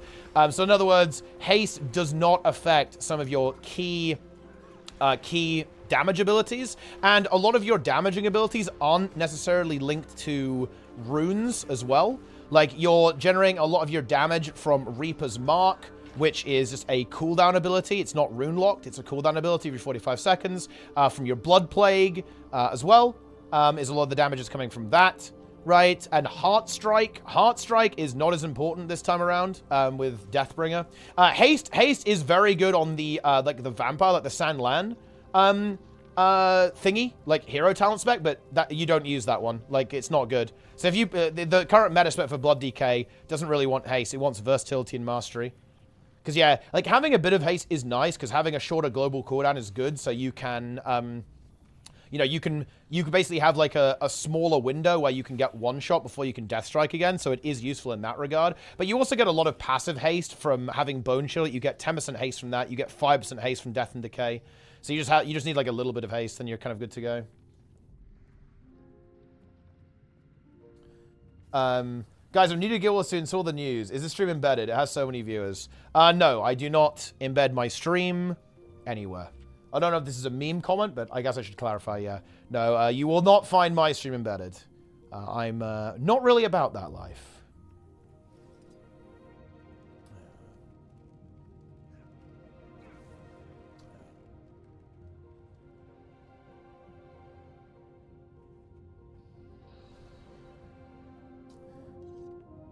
High number of damage multiples make most damage in some builds. Yeah, I think that's definitely something that obfuscates, right? For sure. It obfuscates. Are the infos on Motor? Yeah, I actually need to really stop stalling on that. It's very, very likely going to be like November 16, 17. But I probably need to like I need to just get it set up and actually announce it. Or at least do a Discord post and then do a follow-up announcement afterwards. I can probably ping that. How do you enjoy the War Within Season 1? Honestly, fucking incredible experience. There's no other word for it. I'm almost... I am gonna admit this.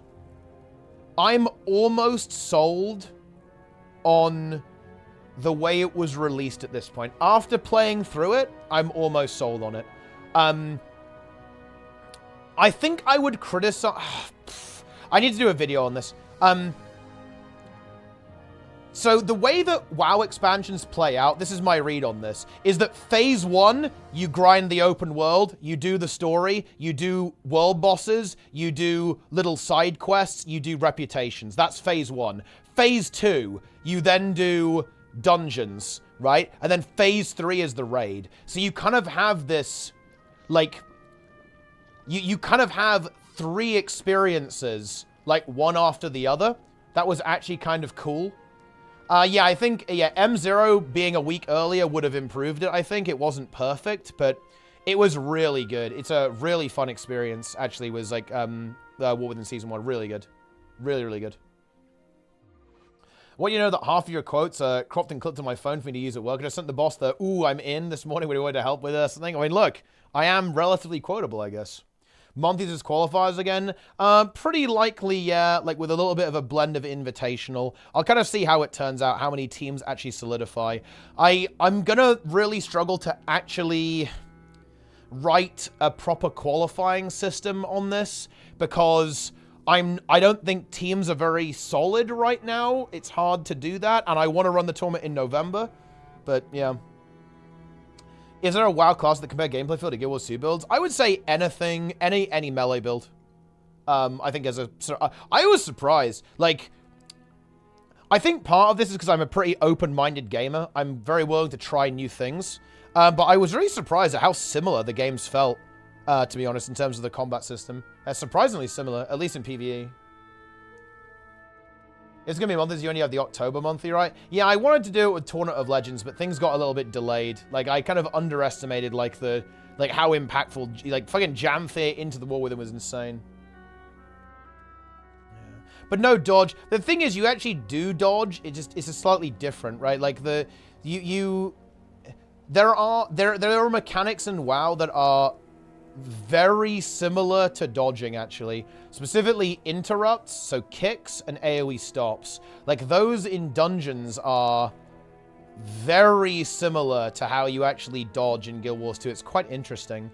It's kind of like opposite, but it's like a mirror. Like, kicking and stopping is like a mirror of dodging. It's like, you know, it's like the evil twin. You know what I mean? It's similar conceptually, but quite different gameplay-wise, right?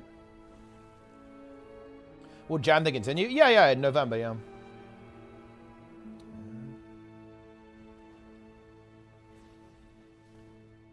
Indeed. Yeah, the warband system's really good. It is.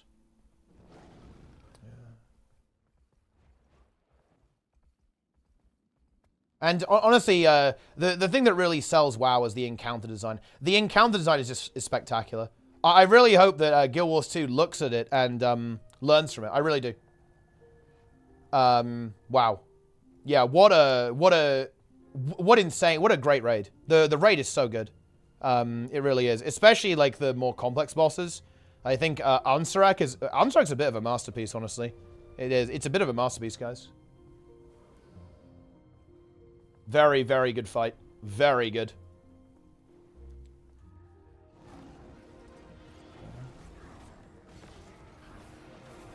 Further problems with fungus. Well, now that I'm done grinding Janthier and the War Within, I'm gonna catch my breath a little bit, and we're gonna be doing the next. Wait, when is the next relink actually? Wait, oh my god, dude. Wait, 2 days? We have to do fungus inspection. We've got to do fungus inspection. Wait, when do we have to do it? Wait. 1 day, 19 hours from now. What time is that?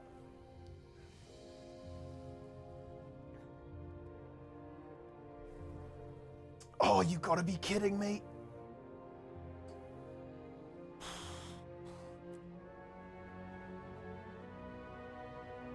Oh, I think I really don't want to do fungus inspection tomorrow, dude.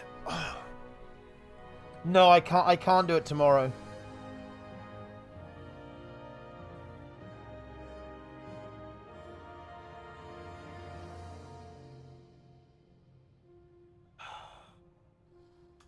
You gotta be kidding me.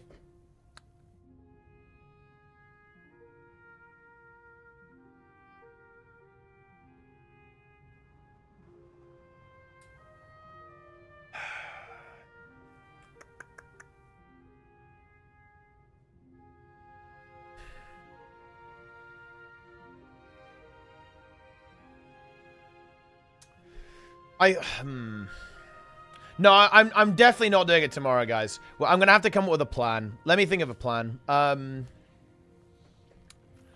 might have to just do it. If I stream tomorrow, and I say don't select a team, I can do it afterwards. I'm just gonna have to basically tell people that they shouldn't select a team if they want to join Fungus.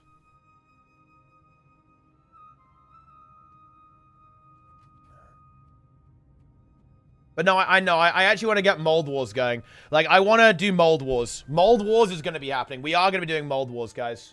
Big time. Oh, yeah. Mold Wars is coming.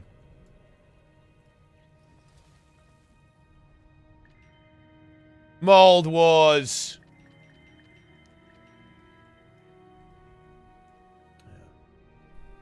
No, the selling nuke is October 8th. Yo, Trig, when are we getting updated balance notes, dude? You know what's going to be crazy? This is going to be funny to me, guys. The Necro mains right now have cried so hard that maybe Trig is forced to undo the transfusion change. That could happen, guys. I could see it. I could see that being a thing.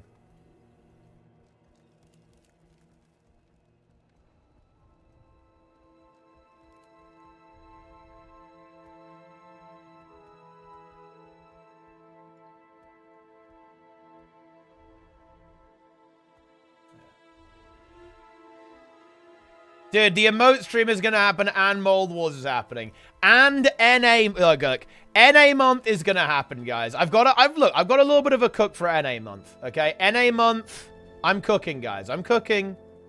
You just got to let me cook.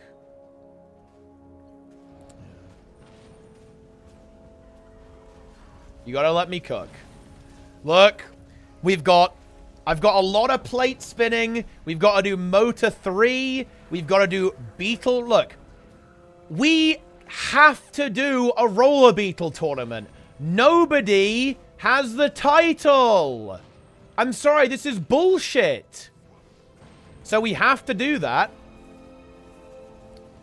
Raid Check Up 4, that's also going to be... Wait, what's wrong with it? Oh, I heard about this. What's the bug right now, Garfried? I heard it's bugged. What's wrong with it? I think I saw a Reddit post about this.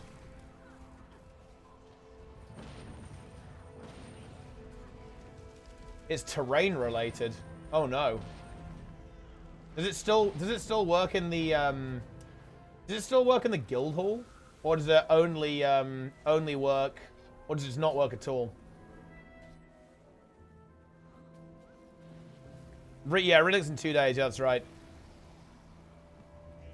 Oh no. Flat servers are fine. Going uphill's free fucked. Oh dear. So wait, how do guild tracks still work? Like guild hall tracks still work? That is actually very concerning to me, because I don't want to be a doomer, but I actually think that it's actually possible they don't fix that. That is very, yeah, that is actually very concerning to me. Oh, they work, if guild tracks work, then it's probably fine then.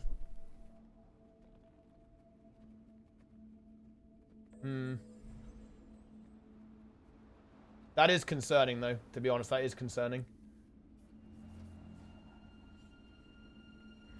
New feature. One player has committed Driftmaster. I believe that's actually a developer.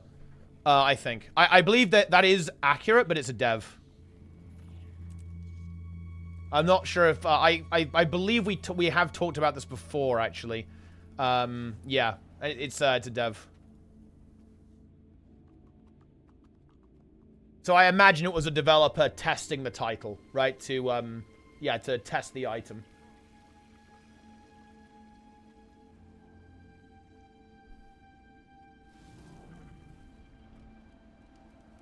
Any people do WoW for rewards versus fun? I think most people do it for fun. And then some people are in it for the, like, the fucking, just to get through the gift of battle, right? They're gonna make it. World of Fun? Oh yeah, for sure. I like World of Sword a lot. It's probably my favorite game mode right now.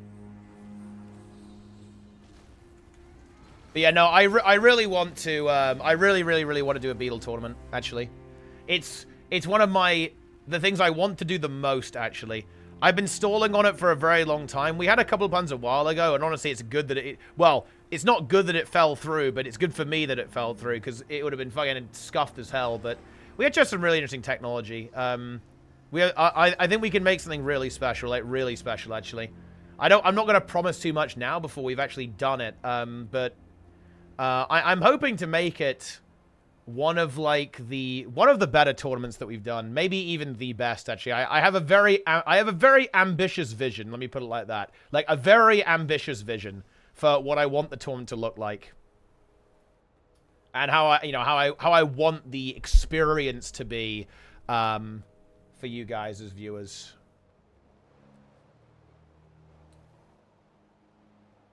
Wait, capture 5 objectives in Edge of the Mists. Yo, what a weekly.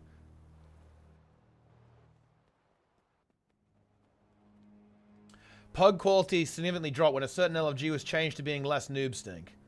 Let's discuss. Wait, what are you wait, what are you actually referring to? I actually don't think I understand what you're referring to.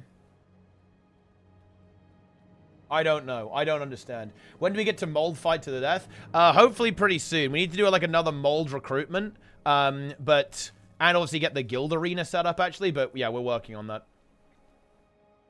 Obsidian Sanctum weekly? Yeah, dude, the Obsidian Sanctum one is way better though. I like the jumping puzzle. I guess I'll just go EB. It's open tag EB apparently. Some content there.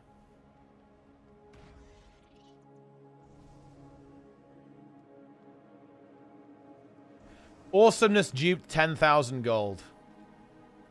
Semi-EXP LFG found worse players than no EXP LFG? Wait, you mean like the experience section? I think that I think pug quality has been going down, just in general. Let me read this message from Jester. I am in pure pain. Pure pain. And it's only half pug. It's so bad. I am in actual hell. That's a quote. Jester. Yeah.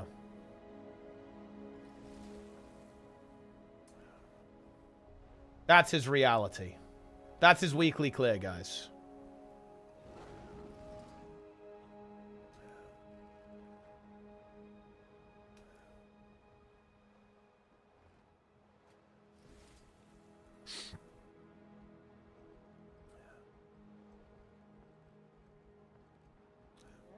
I'm made to EB.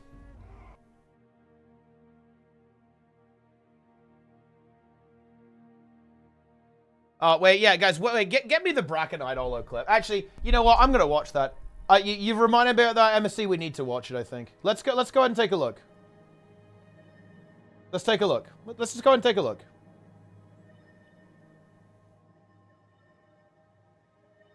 Here we go.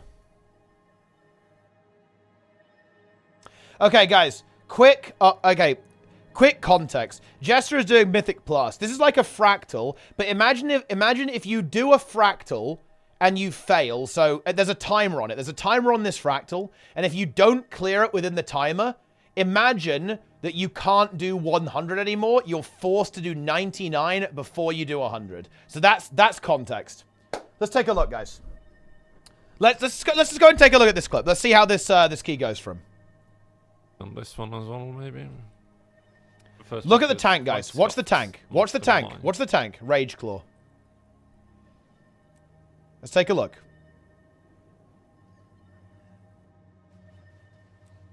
Pain-inducing, because that's what M Plus does, you know. This is hype content. No. I lag in like Braconite horribly as well. So this will be fucking... Okay, nice. The tank insta died, and so did I. Yeah, the tank died instantly. See, like... Yeah. And now all of my stuff is on CD. I just had DPS and we're fucked. And he left. The tank left. The tank left. Great fucking key. Yeah. See, like... Angel, you know, this is why M and Plus then he depletes. Sucks major dog dick. And then he depletes. Yeah, and he depletes. Because that's what M Plus does, you know. This is hype content. Yeah. No. I lag in like Braconite horribly as well. So this will be fucking... Okay, nice. The tank insta died, and so did I. I just love... And we fucking respawns. Yeah. He respawns, and then he instantly leaves. Great fucking key.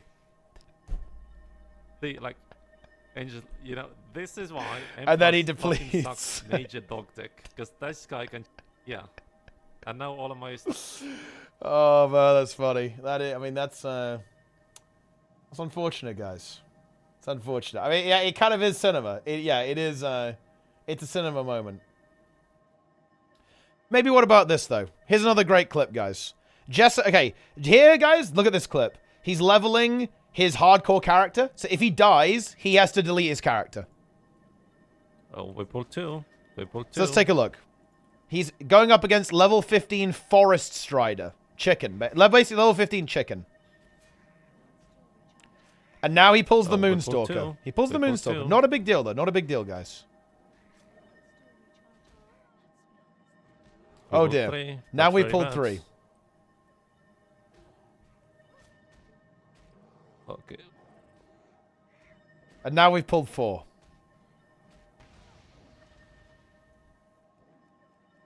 Okay, this is actually bad. He's pulled four.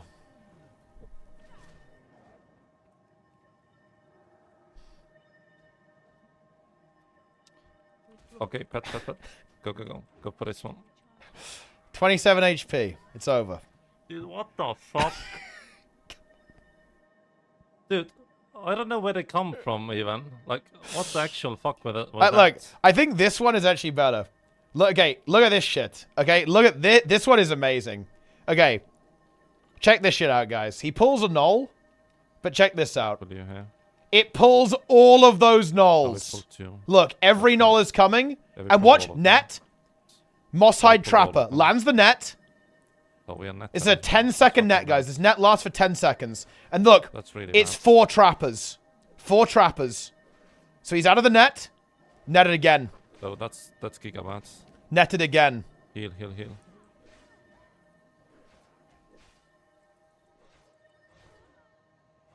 We need to run away here.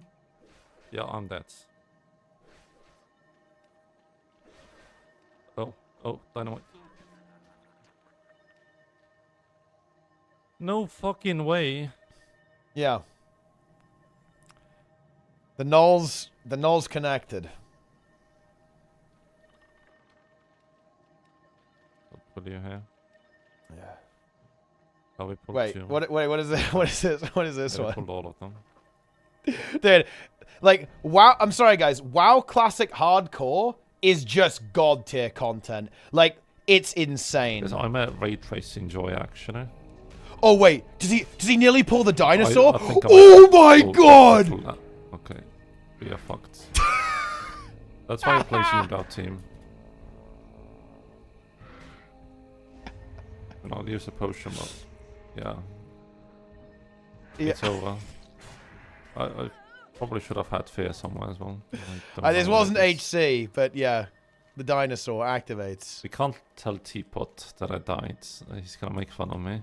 So, shh, you know, shh, nothing happened here. Because I'm a ray tracing joy actually. Oh man, that's funny.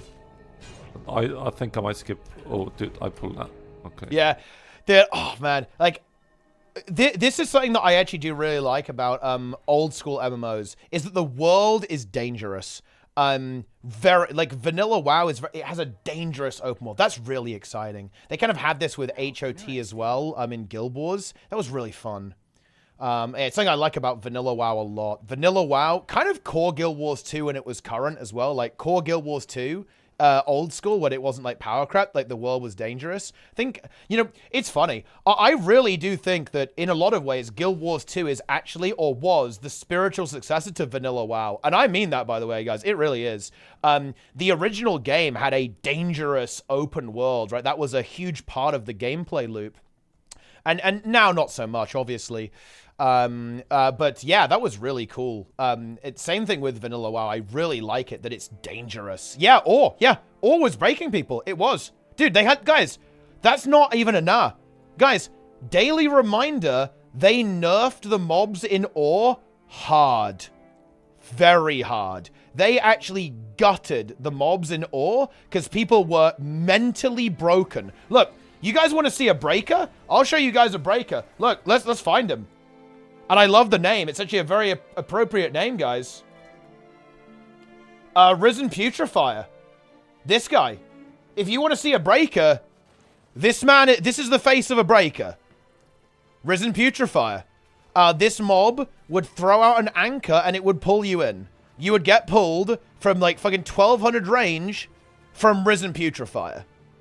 This is a breaker. This was the original breaker in Guild Wars 2. They nerfed this. They obliterated this mob. Yeah, look.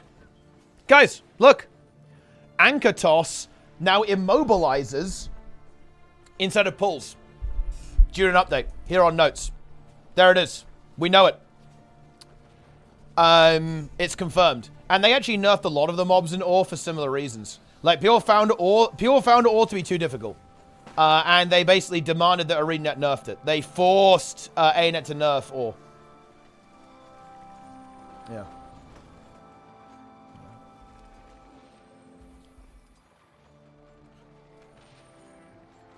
Anchor collab, exactly, yeah.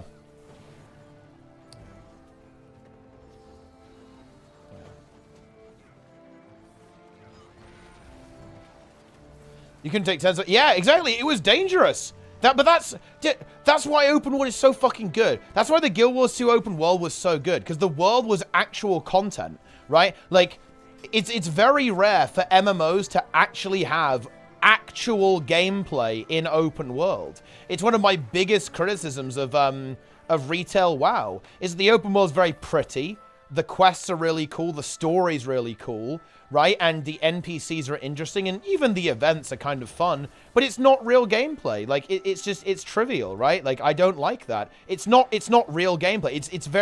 It's very obviously an intentional, not real gameplay.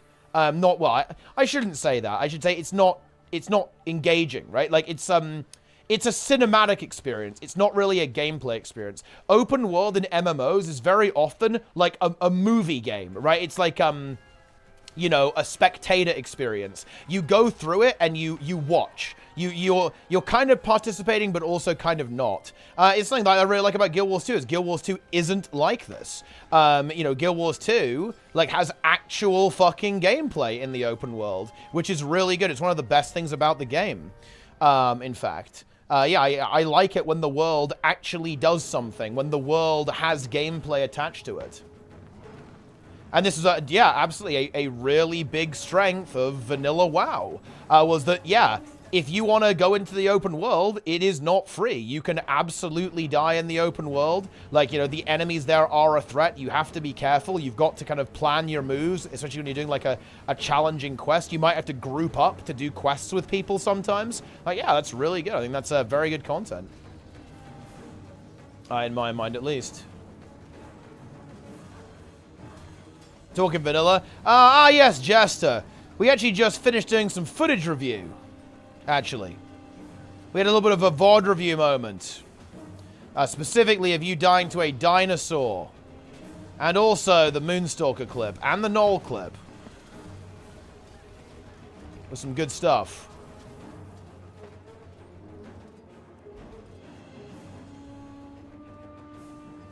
Yeah, the dinosaur does sum up classic. The fact that, oh, do you know what I really like about Delves, guys? Ooh, this is cool. They should add this to Fractals, by the way. They should add this to Fractals. Okay, check this out, guys. So, in the new WoW expansion, I guess it's like almost like a ripoff of Diablo, right? There's like a giant bug man who will sometimes ambush you in the middle of basically a fractal, like a little dungeon. And I think that's so cool, actually. Like, because all of a sudden this giant bug man just appears, invades, and starts, like, beating on you. It's actually really exciting. It's really cool. I like it. And again, I think it's very heavily inspired by Diablo-style games that I believe have that type of mechanic. I believe the Butcher just, like, pops up, right? I guess it's a little bit like Misconvergence, but it's I feel like Misconvergence doesn't really do anything, and they just despawn after a while. Whereas you have to kill this guy, right? Like you have to kill Zekvir when he invades.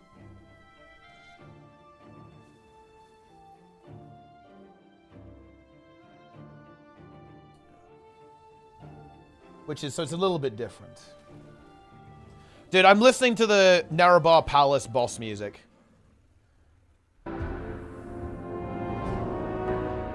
I will admit, I've become a little bit obsessed with this song.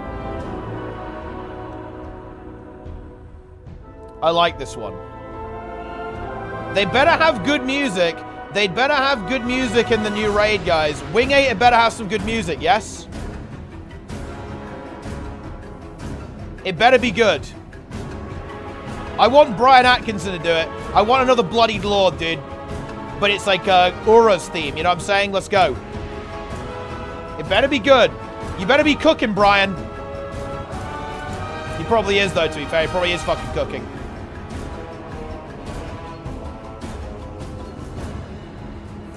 Yeah.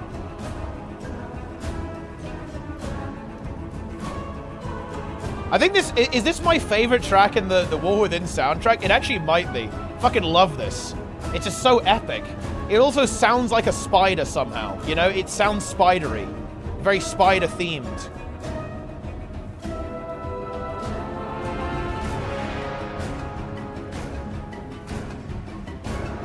I also like the tempo changes. That's exciting.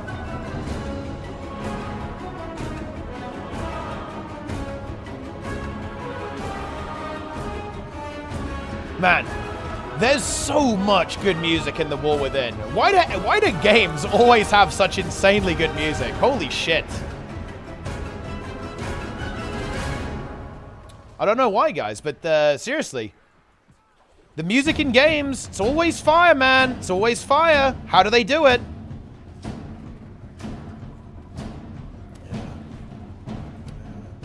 How do they do that, guys?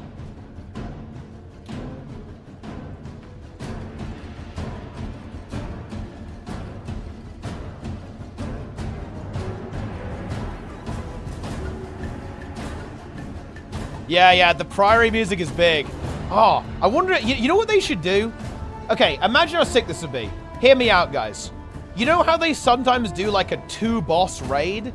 They should do like a 2-boss Priory-themed raid, and you have to fight the Emperor. I'm not sure, I think that makes zero fucking sense in the lore, but they should just do that. And you actually have to fight the God Emperor of the, like the Arathi. Let's fucking go. You know what I'm saying? That would be huge.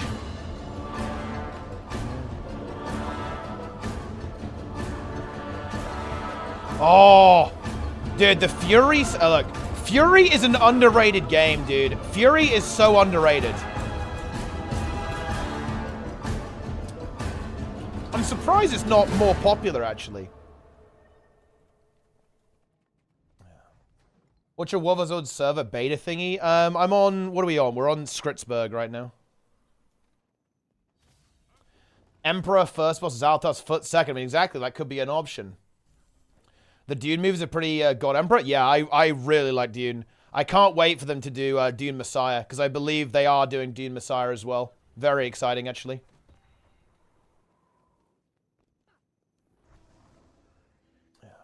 Yes. Is that part 3? Yeah, that will be part 3. It's the second book. Because the first 2 films are the first book, basically, and they're going to do the second book as well. Yes. Visual experience?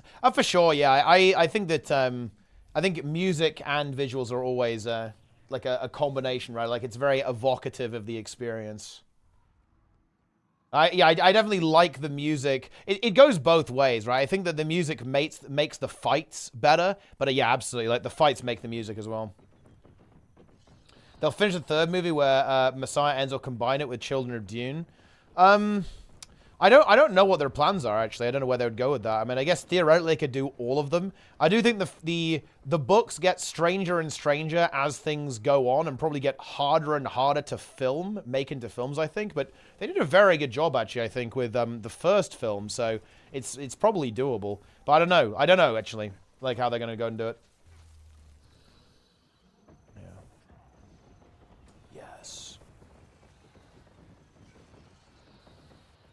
Doesn't a kid turn into a worm? Well, yeah. Leto becomes the worm god. He fuses with the sandworms, essentially, in order to prolong his life so he can steer.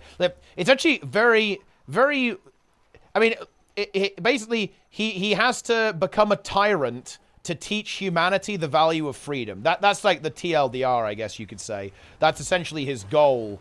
And he uses his prescient vision to guide humanity, but also, very interestingly, he subverts his own vision. His goal is to actually, essentially breed humans who are impervious to prescience. He believes, and quite rightly so, I think, within the logical constraints of the Dune universe, that as long as humanity is subject to prescience, they will always be oppressed in some way or controlled. He believes that the only way to emancipate humanity and for humanity to be truly free is to essentially introduce a gene into humanity that prevents you from being seen by seers, essentially, by psychics or whatever, right? People who have this prescient vision ability.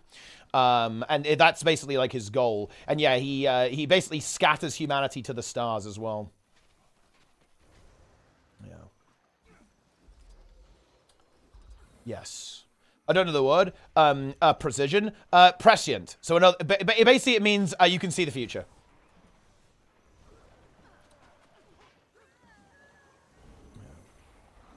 Yeah. So yes, it's a very interesting plot. Very interesting plot to the Dune universe, and of course, well, that of course is the god. The God Emperor, right? Is this character who ends up extending his lifespan for a very long period of time in order to basically enact this plan to kind of make people value freedom, right? And look, Dune is a lot about it's a lot about how you should question authority. It's a lot about how you should be cautious around charismatic leaders. And it's like a lot about like independent thought and critical thinking. That's some very big key themes of the book series as a whole, I would say. But certainly when you get into the weeds with kind of the different leaders, right? Because the entire thing is about, like, well, look, spoiler alert if you've only seen the movies, but you can probably see this coming, but it doesn't work out super hot with Paul Atreides basically being the leader of this religious crusade, and that's kind of the point. It doesn't work out super hot, but you know, if you watch the films, you can probably see that one coming. But yeah, that's kind of the point, right? Like, be cautious around people who are smiling, charismatic leaders. Watch out. Yeah. Yeah. Verbose and cryptic. I mean, it's definitely intense. It's cerebral, I would say, would be. I'm not really sure what our plan was there. We just got sandwiched and fucking died. Unlucky. Yeah. Yeah, it's certainly an intense, an intense read. There's a lot going on there. I think it's very impressive they were able to turn it into a film as well as they did. I think they were capable of translating it very well. I think, it was very well directed, to make it as good as it was.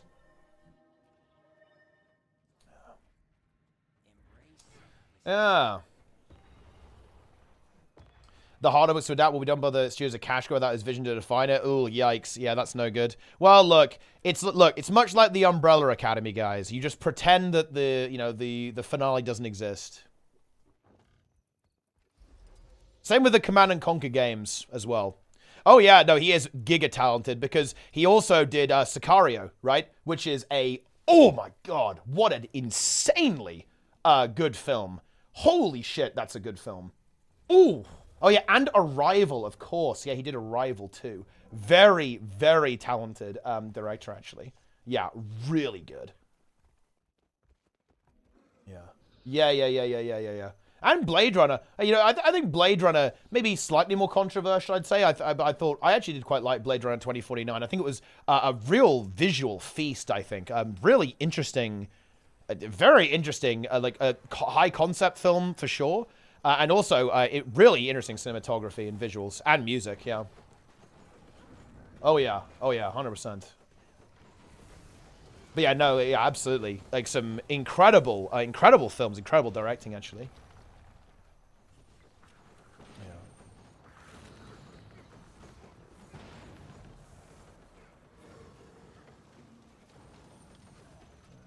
Yeah, Blade Runner effects were incredible. That film is, it's absolutely a work of art. It's incredible. It sounds awesome and it looks awesome. I enjoyed the film too. I think plot-wise it's strong. I'm a big Ryan Gosling fan. I think he's a really good actor. Very, very cool. And I mean, Blade Runner is just a classic, isn't it? Right? It's just a classic. It really is. That is just such a classic film. Yeah. Fungus Movie Club. I watched the Umbrella finale. I am Jova. Dude, Umbrella Academy Season 4 is a fucking disaster. Like, I actually know how the Game of Thrones fans felt during Season 8 now. Because I was never, like, mega into Game of Thrones. I was like, I guess they kind of fumbled the ending, but whatever. Like, I wasn't, like, super invested. But Umbrella Academy is probably the TV show that I've been the most invested in. I was so fucking hyped for Season 4. I love that show. It is awesome. Okay, I know people didn't like Season 3. I thought it was based. Season 3, still based, guys, in my opinion.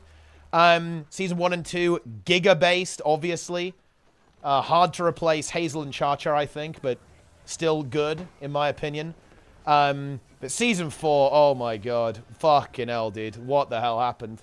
What happened? Oh my god. Yeah, they fucked Klaus I didn't want to talk, I did. I'm literally mentally broken.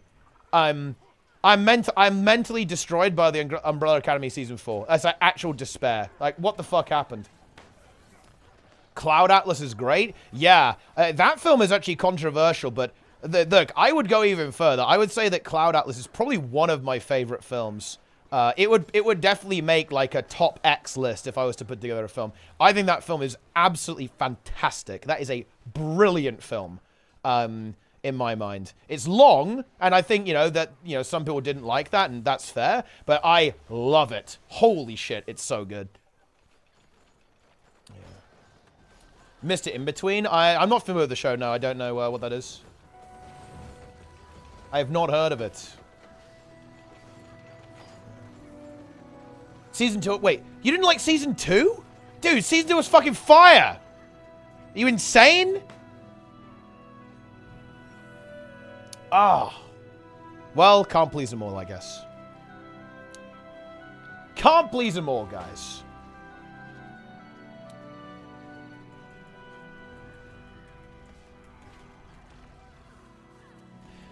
Is Spear one guide and same as a Staff one guide used to be? Yeah, it's pretty similar.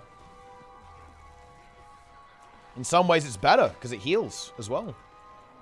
I think the cone isn't quite as wide, but the attack animation's a bit faster, and it also heals, which is nice.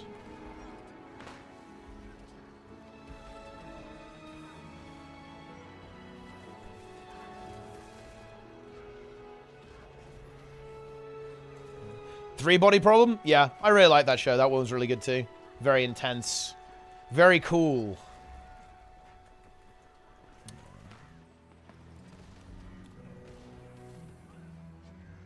Starford also used to heal? I think Starford just did damage. It was like a little wave of damage. I don't think it healed.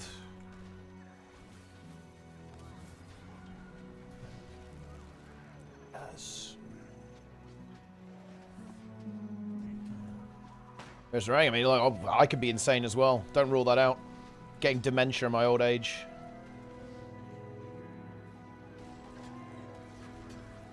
Kind of blasting, man. We're just getting kills.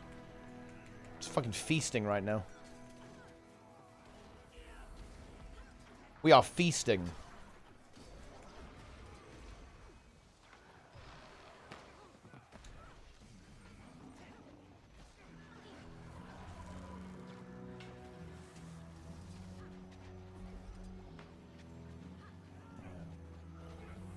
Let's go. Yeah, we're kind of just getting slowly picked apart here, aren't we? It's a bit unfortunate. Bit unfortunate.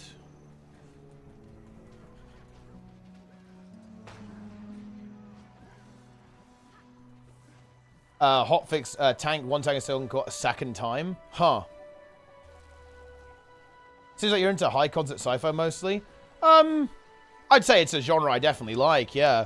I definitely like some fantasy as well, though. Like, if I'm gonna say, like, what's my favorite film ever, it's Lord of the Rings, right? It absolutely is. But yeah, no, I love stuff like that for sure. Like, the sci-fi oriented stuff. Like, if I think about the all-time great films, like The Matrix is absolutely in there as well. Oh my god, what a film. But yeah, it's Lord of the Rings, no question. Like, that's not even a fucking debate. Anyone who's saying that Lord of the Rings isn't the best film ever made, it's just cope. That's actually just pure cope. Yeah. Well, of course the extended edition. Jesus Christ. There's no other version. Yeah. Thoughts on Matrix 4? The Matrix 4 was dog shit. It was literally like a repackaged version of the first Matrix, except shit. There you go. That's my thoughts. I was so fucking disappointed. Although, I wasn't that disappointed, to be honest, because let's be real here, guys. Matrix 2 and 3... Matrix 2, definitely good. Matrix 3, we've kind of fallen off a little bit. So I didn't really have high expectations going into it. I had a little bit of cope. Like, the cope tanks were, like, a little bit full. but they weren't that full, you know? They weren't that full. Yeah, 3 was the fall off. I think Matrix 1, it should have ended there. I think the ending of Matrix 1 was incredibly strong, actually. I don't think we didn't even need Matrix 2 Reloaded, right? We didn't need Reloaded. That was a good film and I enjoyed it a lot. But it was very clear that they didn't really know what they wanted. They didn't know where they were going with it. Like, I mean, look. You know, let's go to the Matrix 2, guys. Like, the ending of the film is literally like a fucking 15-minute exposition dump as they try to explain how they want the film to actually end. Right? Like, that ain't it. That really ain't it, guys. And the film was certainly enjoyable. It really has that style and very good direction in music, obviously, as usual. There's nothing new there. But, yeah, it was very clear that, like, there wasn't really much of a plan. With, like, how to actually handle that series. And despite, I mean, look, I even enjoyed Matrix 3. I didn't hate the film. Like, I'm not saying it was fucking dog shit, but it was clearly fucking chaos, right? Like, there was no real, there wasn't really a vision there, you know?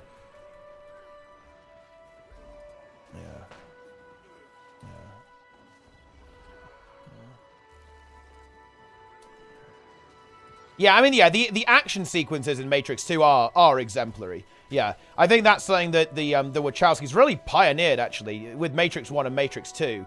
I think that if you look at how they handle action, you can see the DNA of that in a lot of more modern films too. Absolutely, that was. I think the Matrix is very interesting to me because I think it was a very defining work, actually. I would say, like, heavily influential into, I think, pretty much the entire action genre as a whole. Like, very much so.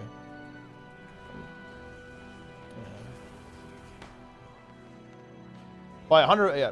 Piercing strike increases damage taken from the ability by 1,000%. Was 100%. Nice. There we go. Yeah, you're not solo tanking. They don't want you doing that.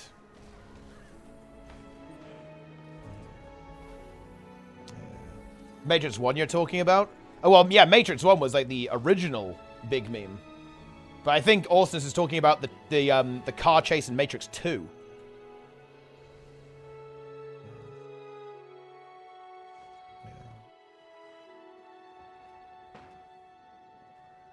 Kung Fu Panda is the true undefeated trilogy. That, I'm going to say this. Some guy named, that is actually a base take. Kung Fu Panda is one of the very few trilogies that have been consistently excellent the entire way. Kung Fu Panda 4 was a disgusting, filthy cash grab without the original director, but Kung Fu Panda 1, 2, and 3 are exceptionally good. Yes. Yeah, especially Kung Fu Panda 2. Very good sequel. Very good sequel. Kung Fu Panda 3, not as good, but still strong in my mind.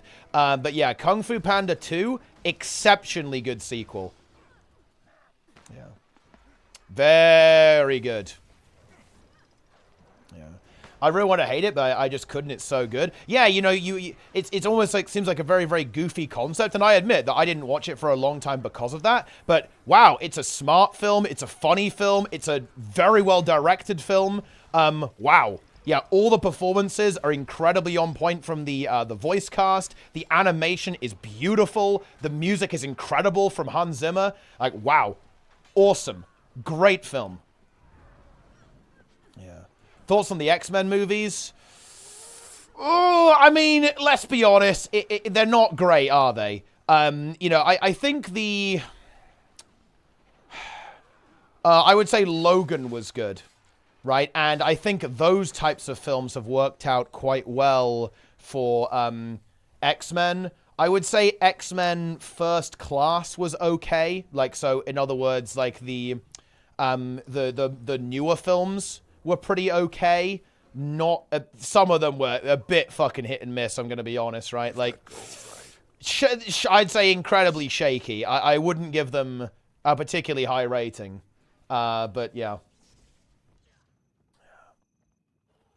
Yeah. Oh, dude, Shrek. Yeah, Shrek 1 and 2, that is an insane duo of films, right? Like, oh, yeah.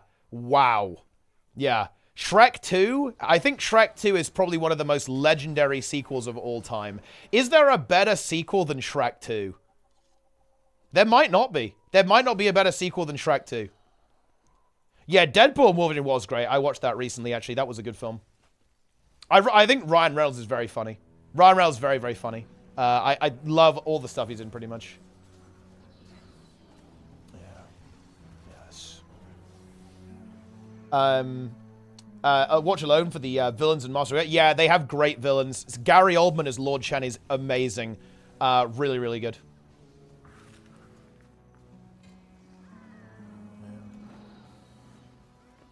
Yes. And yeah, Ian McShane as Tai Lung, also really good. Incredible charisma. Absolutely incredible charisma.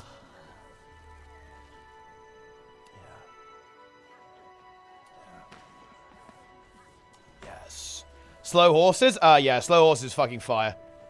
You know what I like about Slow Horses? It's a short series. It wastes no time. I love the pacing.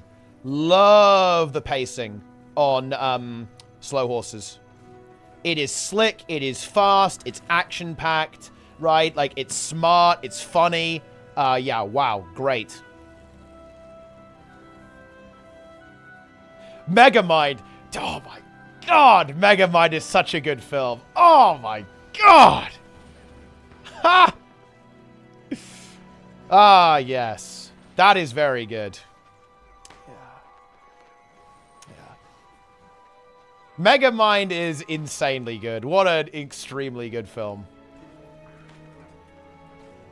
Yeah. Oh, that feels good.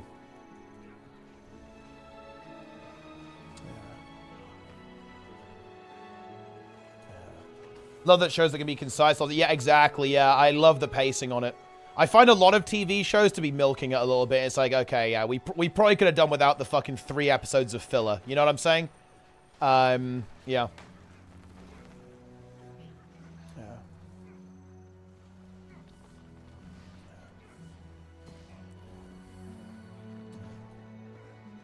Favorite Star Wars movie?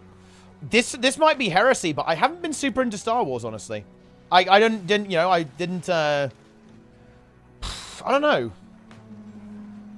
I do like, the prequel memes are funny. Like, those are funny. But I wouldn't say that I'm particularly into them. I'm not sure I can really give a particularly good opinion. Yo, Planets in the chat. I will say this. Andor was fantastic. That was good. That's probably the bit of Star Wars media I've enjoyed the most, actually. Yeah. That was a good show. Very good show, actually.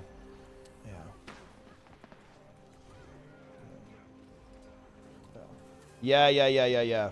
Predatory. Oh, yeah, that's actually a good film, too. Yeah. It's a good call there, dude. We got some people with good taste in chat. You know what series I like? Look, if you guys haven't seen this series, you're fucking trolling. Okay? His Dark Materials. It was on the BBC and HBO, I think. And that's also a fantastic... So one of my favorite series of books, actually. His Dark Materials, right? Like, that trilogy of books. Like, if you're American, you might know the first book as The Golden Compass. Here it's The Northern Lights. It's a slightly different name. Here as well, yeah. The Northern Lights, The Subtle Knife, and The Amber Spyglass. Incredible series of books. Love those books. And also, I think a fantastic series as well. Very good series. Yeah. I was a Doctor Who enjoyer. Look, Doctor Who is actually a good show.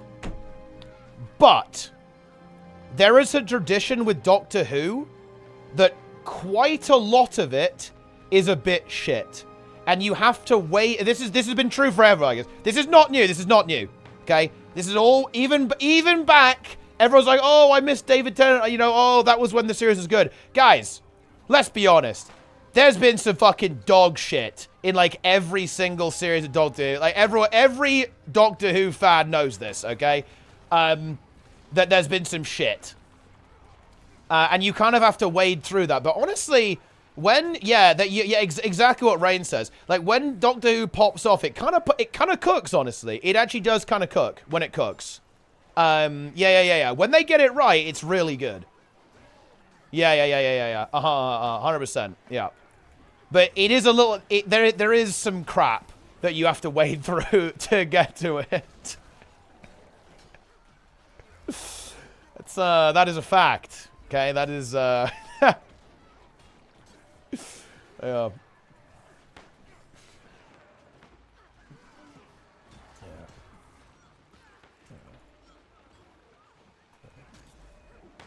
I think Peter Capaldi's underrated, honestly. Peter Capaldi is underrated. Like, if I think what's actually the best Doctor Who episode of all time, it's Heaven Sent. Heaven Sent is probably the best Doctor Who episode of all time. It's just that I think the writing for the Capaldi series was extremely mediocre. Like, very fucking mediocre.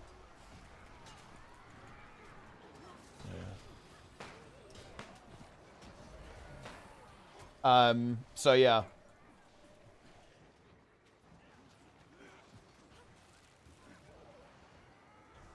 I think I'm not as much of a hater of modern Who as is the popular opinion. Yeah, that's right, guys.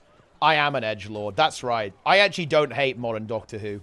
I'm actually really enjoying Ncuti Gatwa's performance, actually. I really like the more light-hearted tone they've taken. I was getting a little bit tired of the whole, oh, I'm 900, oh, I'm so old, I'm so sad, oh, dude, oh, and I'm such a bad person. Like, oh, yeah, I've saved the universe a million times, but really, I'm an evil, dark, terrifying entity. I've got such a dark, scary, edgy side. Like, what? Come on, fuck off. Like, are we done with that or not? Like, we should be done with that. I'm glad we are done with that. Actually, it's, I like this a lot more. Why do they keep changing actors? Oh, so basically the key concept is that the key character, Doctor Who, is an alien who, instead of dying, simply regenerates into another, another person. But it's the same person, but they look different, basically. It's a concept to basically keep the show going infinitely and, like, change actors, like, to make the show, like, have an in-universe reason for continuity to still be maintained despite using a different actor. So that's the, essentially the concept. Oh my god. Dude, like, we talked about Doctor Who, and I just remembered about the entire fucking Timeless Child arc, and how that completely ruined the entire lore, and honestly, some of the core philosophy of Doctor Who, but look, we're just gonna pretend that didn't happen. I know I definitely do, okay? I know I definitely pretend that didn't happen, guys. Fucking hell. Didn't it have a limit of 13 regenerations? Yeah, but look, it's fucking magic. Like, I guess they didn't think they were going to go more than, like, 13 doctors, but they just bullshitted that away. I think the actual in-universe reason is that, the Time Lords basically gave Matt Smith a bunch of extra chances, like, when he was basically fucking dying, and they just gave him a whole bunch of... They gave him, like, a new regeneration cycle or some bullshit. But it could be infinite, and realistically, it is infinite, let's be honest. They're not going to stop Doctor Who. Like the library episodes? Yeah, those are really good. Those are very strong.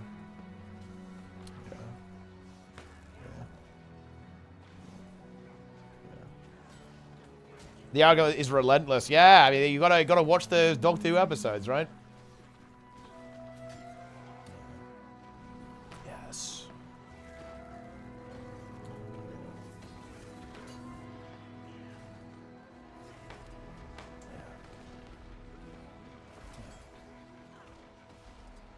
Yes.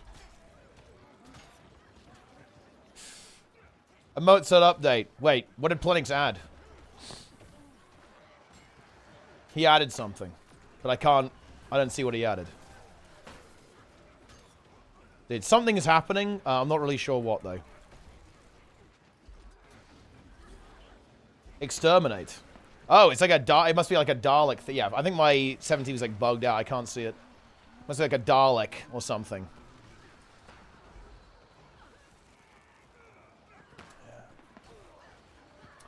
Yeah. I really liked the Bill Potts arc, actually. That was a very good companion arc in Doctor Who. That was good. I liked that. Good ending as well. Wholesome, yet also sad as well.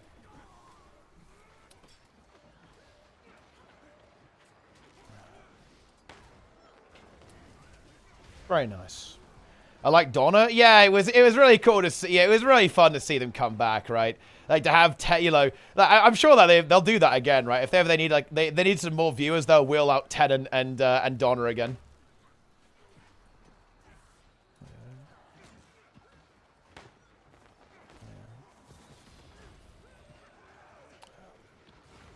They will.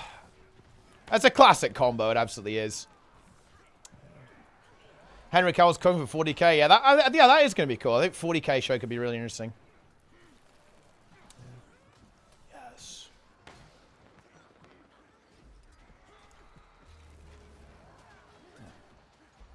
Is the Thomas Charlotte regarding Davros or what's his face? No, it basically concerns like the it concerns the origin of the Time Lords and also the like who the Doctor is in like the grand scheme of things. I'm very philosophically opposed to the entire concept of the timeless child, because here's the deal. Like, the original concept of Doctor Who was that Doctor Who was basically, like, just a random, pretty much, who goes around doing the right thing. Essentially, the Doctor, this character, they're not a special person. Not special in the sense of that they're, like, ordained by destiny for greatness, right? They're just, like, a random, basically. Like, a random who goes around, like, in a broken spaceship, doing the right thing.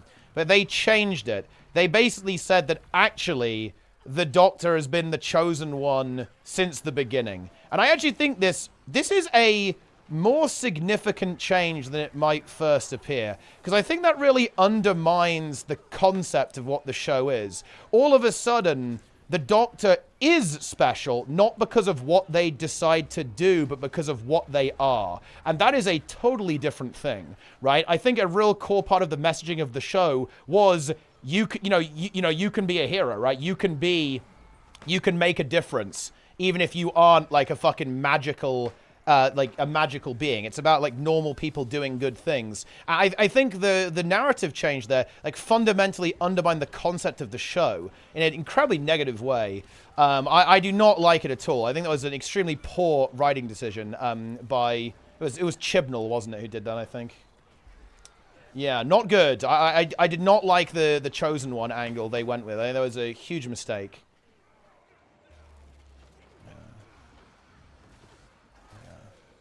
Not good. Is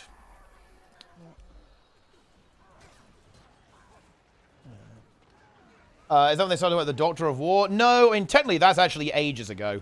Like that, they kind of... Oh, dude, they've only res the Lord. It's fucking over, dude. Holy shit. That's actual despair.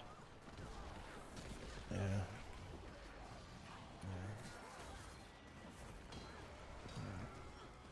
Now that's kind of like old news, really.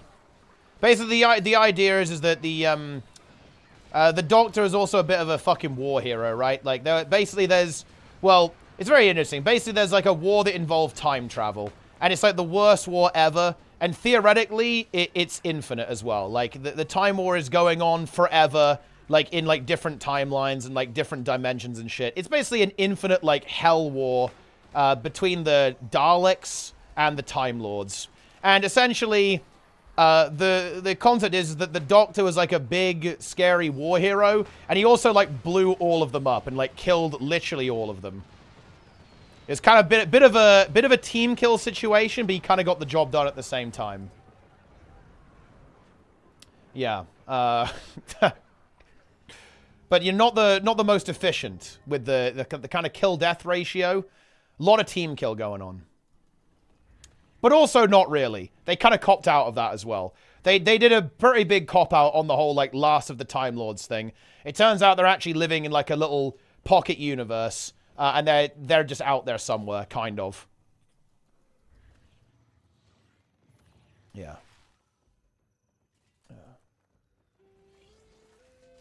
What provision trades? I have no fucking clue. I just play the game, bro. I just press buttons. I don't know what I'm doing. Look. Do you know how I handle vertical progression in WoW?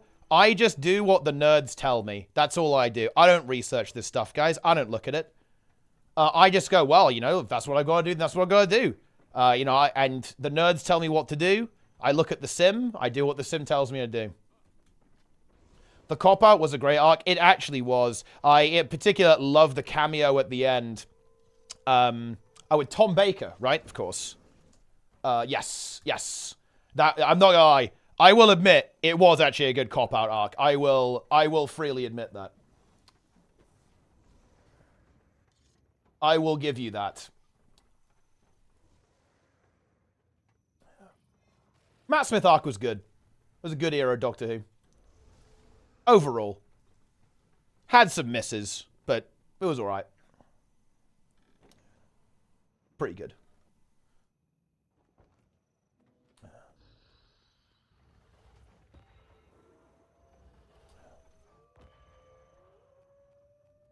Yes.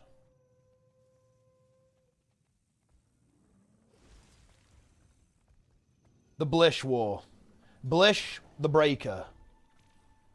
Alter Command. I actually haven't, no. I've seen that show pop up. I haven't found the time to watch it.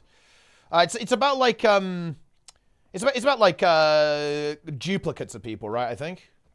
Tennant? Yeah, I mean, I think some would say. I think if you ask for what was the golden age of Doctor Who, I think a lot of people would say Tennant for sure. Certainly some of the most energy the show's had, and some strong writing as well.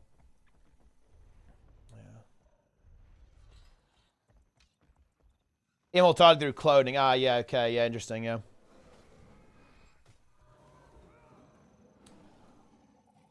See you at 6 a.m. for Bountiful Delves. Ah, yes. I'm kind of out of keys, though, at this point. I'm depleted. I'm literally depleted. Yeah.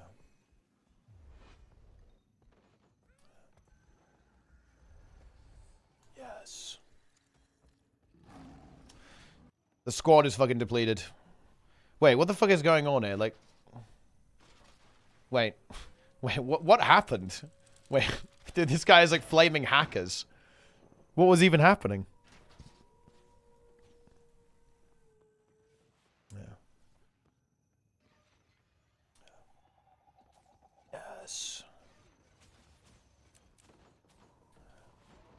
The cop-out ruined it for me. Despair. It's over.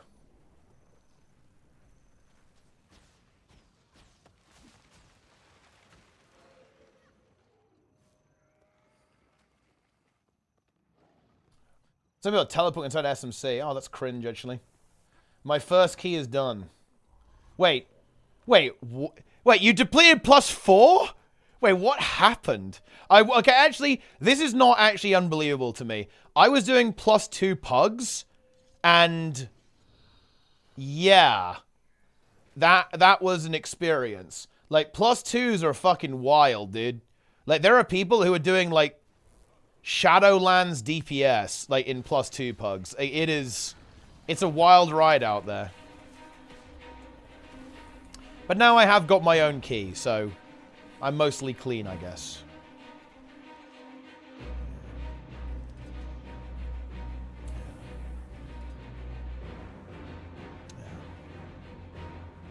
Blind Prog. Ah, I see. Interesting. Is Scourge going to be useful as a healer after October? 3 sets of damage and minor support as their only roles? I think it's pretty likely that Scourge gets some fairly hefty compensation in one way or another. Maybe it will take another patch after this to compensate Scourge. Will Scourge still be playable after the patch? I think so, yeah. But I think it is a brutal nerf. Yeah, heal Scourge with the transfusion change is an annihilation tier nerf. It will still be fine, because it actually is like a decent healer in its own right, honestly. Like, having all the barrier is pretty good, like, for the team. But, like, it basically loses, like, a huge amount of its carry potential.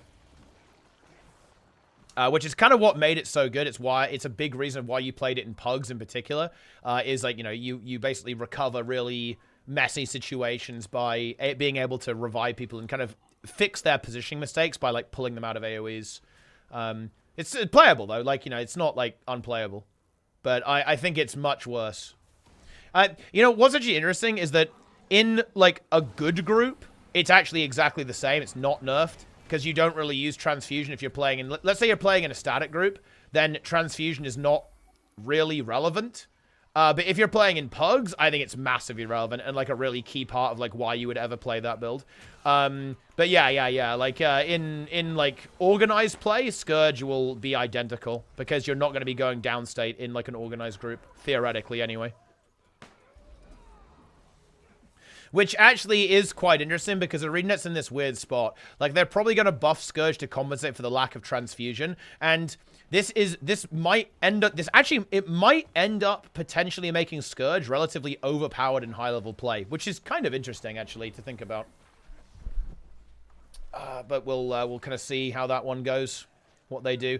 I think what I'd like to see them do is probably just give it a bit more boon access. That probably wouldn't break the game. Give Scourge a bit more boon access, maybe a bit more healing. I think what I was chatting with Grim about this. What I'd really like to see is a trait that changes how dagger abilities work or how staff abilities work. So, like, for example, maybe like there's a trait that says like whenever you use dagger 2, it like AoE heals people as well, right? So like, you know how you like siphon life from a target? Maybe like you share some of that with your allies. Maybe add Fury to Torch 5 in PvE, for example. Maybe make the duration on the might a little bit higher, like more might stacks on like Abrasive Grit, for example. I think there's a couple of things they could do. Like give it some like very easy swiftness application as well, because it doesn't really have particularly good swiftness application right now. Like not easily anyway. So there's a couple of things they could do, I think. And yeah, maybe make Staff like a proper heal weapon too. So again, maybe a trait that changes staff skills into support abilities instead. So instead of damage, like you just like support instead with the staff weapon. So there's I think there's some ways. And the thing is, guys, you have got to understand, transfusion is fundamentally broken, right? It is like fundamentally broken. They could also, you know what they could do? This would be a lot of work. I wonder if they would ever do this. They could make a new elite skill for Necro. Well, that would be terrifying, actually. Maybe don't do that. I was going to say they could make, like, an elite signet for Necro that almost is transfusion, basically. But then you have to commit an elite skill to it in the same way that, let's say, a druid has to. Like, a druid might have to commit to Glyph of the Stars to have that revival ability. You can have like a longer cooldown on it, right? So you could have something like that on an elite skill that you have to commit to and give up the CC. You could do it on a utility skill as well, in the same way that Search and Rescue exists for Druid, which is essentially transfusion, except a little bit different with how that works. So there's ways that this can be addressed, I think. There's things that that ArenaNet can do. If they want to kind of preserve it or like just move it around or shuffle it a little bit. But I mean, yeah, transfusion is a broken ability. Like, guys, that is a fundamentally game-breaking ability. The ability to move down states on a 15-second cooldown is fucking wild, right? Like that's a skill. Yeah, that's something. It's something.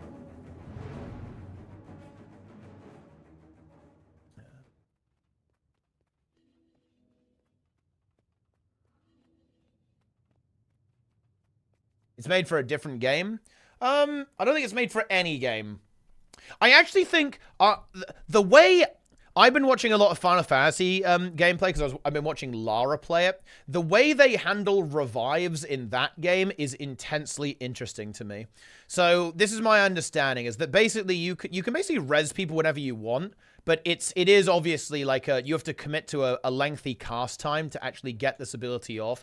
And of course, it is a debuff. When you res someone, they have a debuff, I think. This is a very interesting approach. Because like WoW basically says, well, you can only res someone every 5 minutes in World of Warcraft. Whereas I think Final Fantasy 14, you can basically infinitely do it. But it's obviously a very heavy commit to execute the ability, and there's a debuff on it as well. It's a very interesting approach they have, I think, to kind of managing that. Increase its cooldown by 20 seconds per person teleport. They could do that easily, I think, actually, but I don't think that would there's a really big design issue with that. The design issue there, Asaria, is that, think about this, right? That's all of your healing. So that would just be a very poorly defined trait. That would basically be saying, okay, well, if you res 5 people, you have a 100-second cooldown. So you can't press, like, your only healing button for 100 seconds. Like, that is, yeah. That's an interesting meme. And also, the other issue with that is the following. Like, a lot of the time, you're only transfusing, like, 1 or 2 people. So that actually wouldn't be very punishing. Realistically, that wouldn't be a particularly large nerf.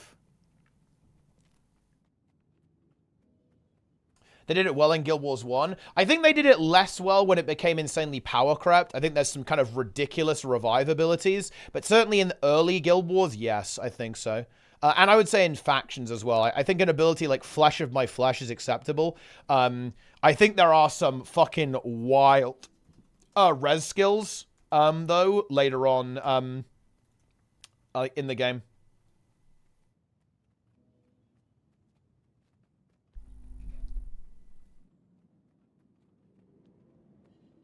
Yeah.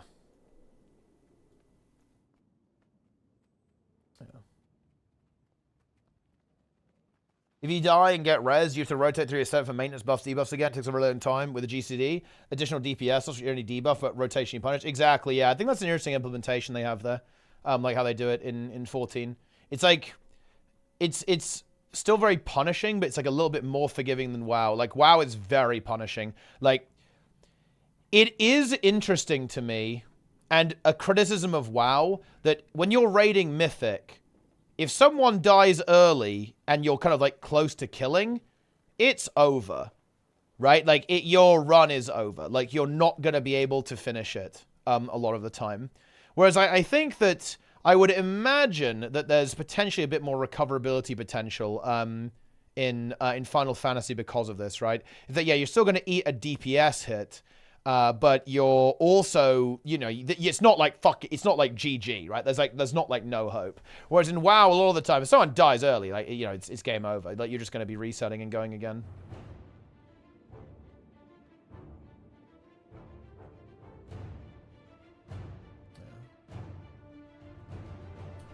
Yeah, no hope, exactly. But yeah, eventually, guys, eventually, I probably will end up playing that game.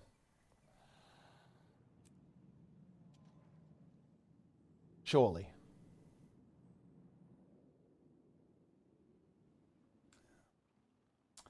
Very good.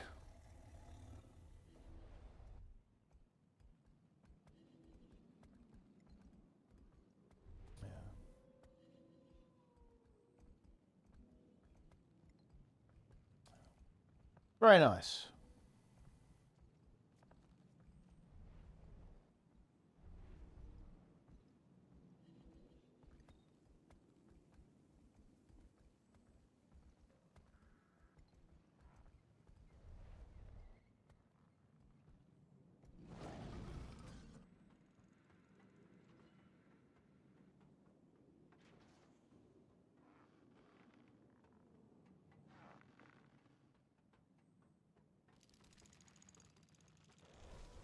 Yes.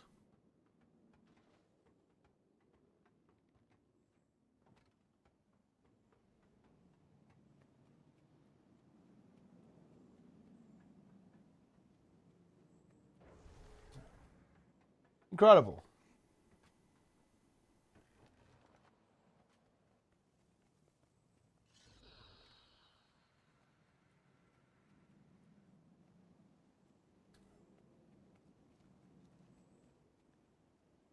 Ah, Snap in the chat. Snap is activated. Is Harb Necro the best Roman for Wars? It's definitely a very good one, yeah. Like, it's really strong. Maybe not for much longer, though. We'll have to see what happens with the Celestial nerfs. But very powerful. Very, very powerful indeed.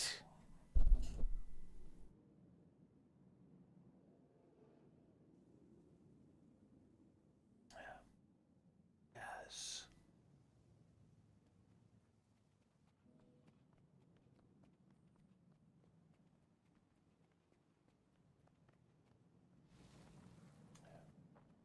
Look at it, made it at 50%. Ooh, so I guess they're in the lead now, all right? They're in the lead.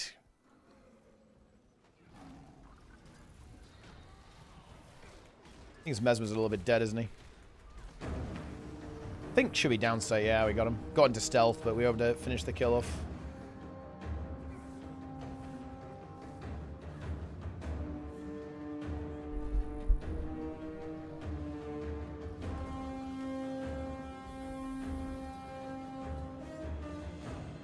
Incredible.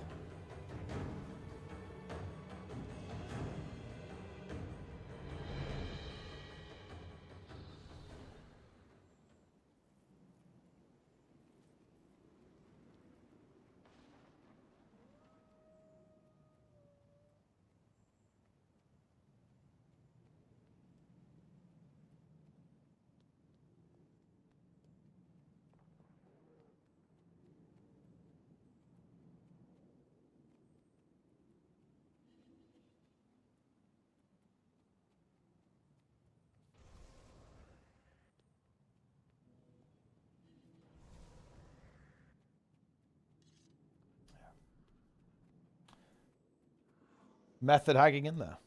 Let's see. What's the Raider IO? What's going on? 50.46%. They are 3% ahead of Echo. And the pull counts are very similar too, actually. Very interesting. It's going to be a close one, guys. It's going to be a real close one, isn't it? Really close.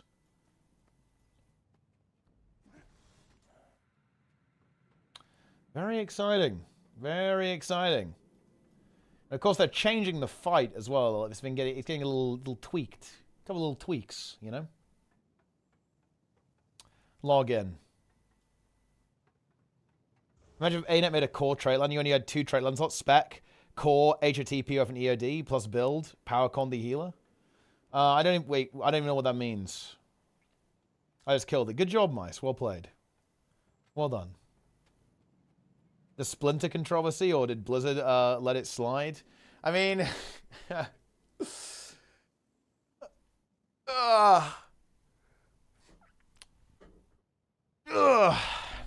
a little bit of exploiting going on, guys. That's how it goes. Reaper builds? I think Reaper can be okay as well. I think Reaper's a little bit slow to be a roamer, though. That's its only main issue. Is it, you know, it's going to struggle to keep up with things. Like, Harbor's pretty good because it has some solid mobility on it. And it can heal itself well. It's got good sustain. Reaper sustain, not so good.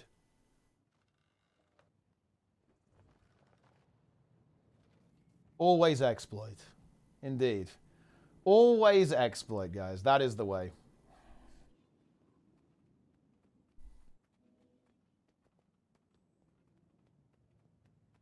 Yeah. Very good.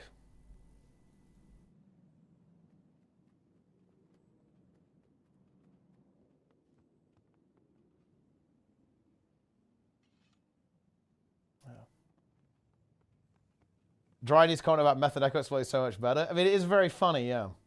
Oh, yeah, because, yeah, of course, the Liquid was a little mage. To be fair, though, I think once they got caught, they did stop doing that. You know, you have to give them some credit there, I feel like. They did shut it down.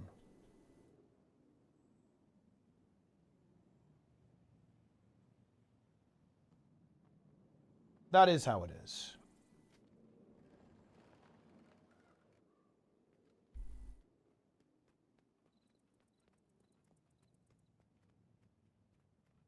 They should have banned I'm Fired Up. This is a big blue place about taking X seriously just became worthless. Do you guys think so? Yeah, I mean, you're oh man, especially I hate to say it, like you're almost like not wrong. Because let's be honest, they knew what they were doing, right? Like with the mage exploit, they knew what they were doing. Like it's not like they didn't realize that you know, wasn't an exploit. Like it's clearly an exploit. They shouldn't have done that, right? They definitely shouldn't have done that. For sure. It's not the biggest thing in the universe, right? Not the most massive exploit, obviously, but I mean, yeah, you shouldn't do it. You shouldn't do it.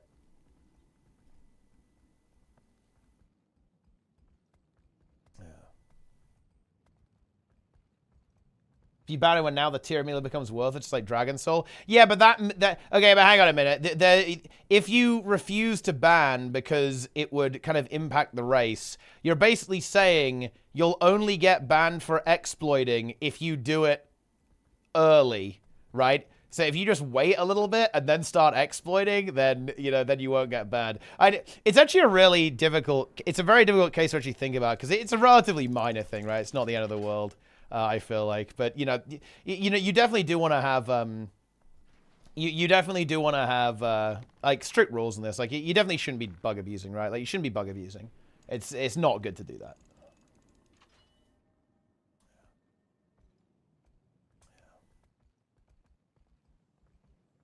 The cleanse.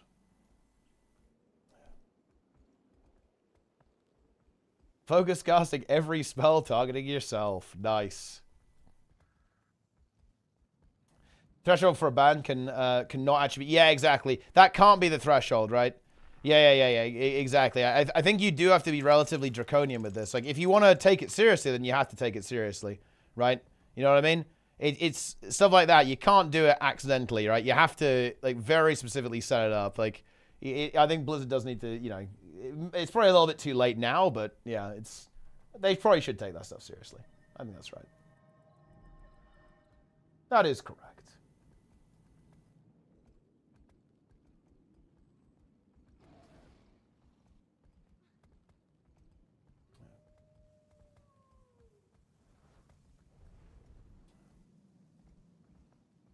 Because, yeah, I mean, I guess the rep exploit was a bigger exploit, but it's also kind of irrelevant, right? Like, do they really get a lot of eye level from the rep exploit?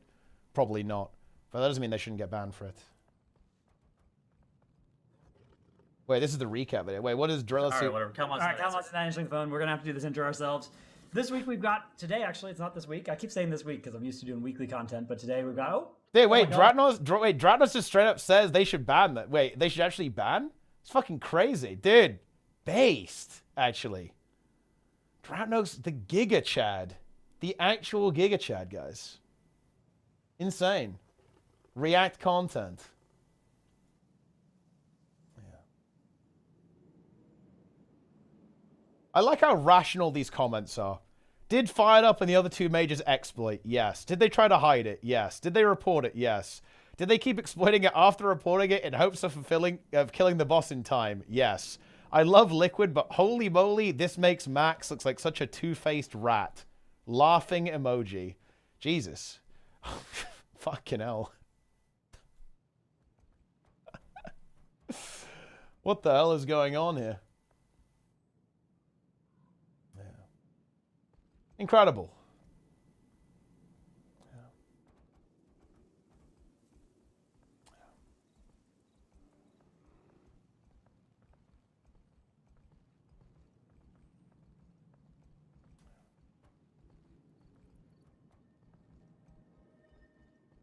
Incredible.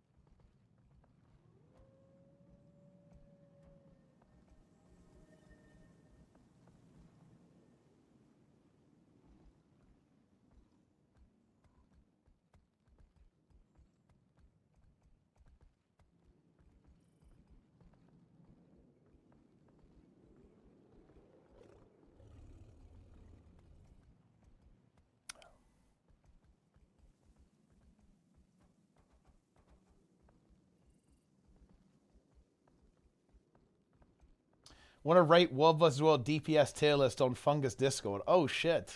Dude, let me have a look. Whoa. Okay, let's see what we got. Hollow OP tier. Mirage and Berserker always useful. Reaper strong. Strong situational. Core Warrior, DH, Willbender, Soul Beast. Acceptable, Spellbreaker, Daredevil, Scrapper, Vindicator, and Virtuoso. And then Mold. Mold is Deadeye, Catalyst, Untamed. Yeah, brutal to the Untamed, man. Weaver, Bladesworn, Harbinger, and Scourge. Mold tier. Honestly, I'm not fully up to date. I have no idea. But, I mean, Hollow's definitely pretty good. Mirage is also definitely pretty good. So is Berserker. Yeah, Chrono doesn't even make it. Chrono doesn't even make it on the list, guys. Doesn't even make it in. Oh my god. No. Weaver. I can't. Imagine playing Weaver. Also, guys, I'm out. I'm done with the stream. Will I stream tomorrow? Who knows? But I'm not streaming today anymore. Gamers, thanks for watching. Hope you guys enjoyed the stream. I'll see you tomorrow. Or maybe not. We'll find out.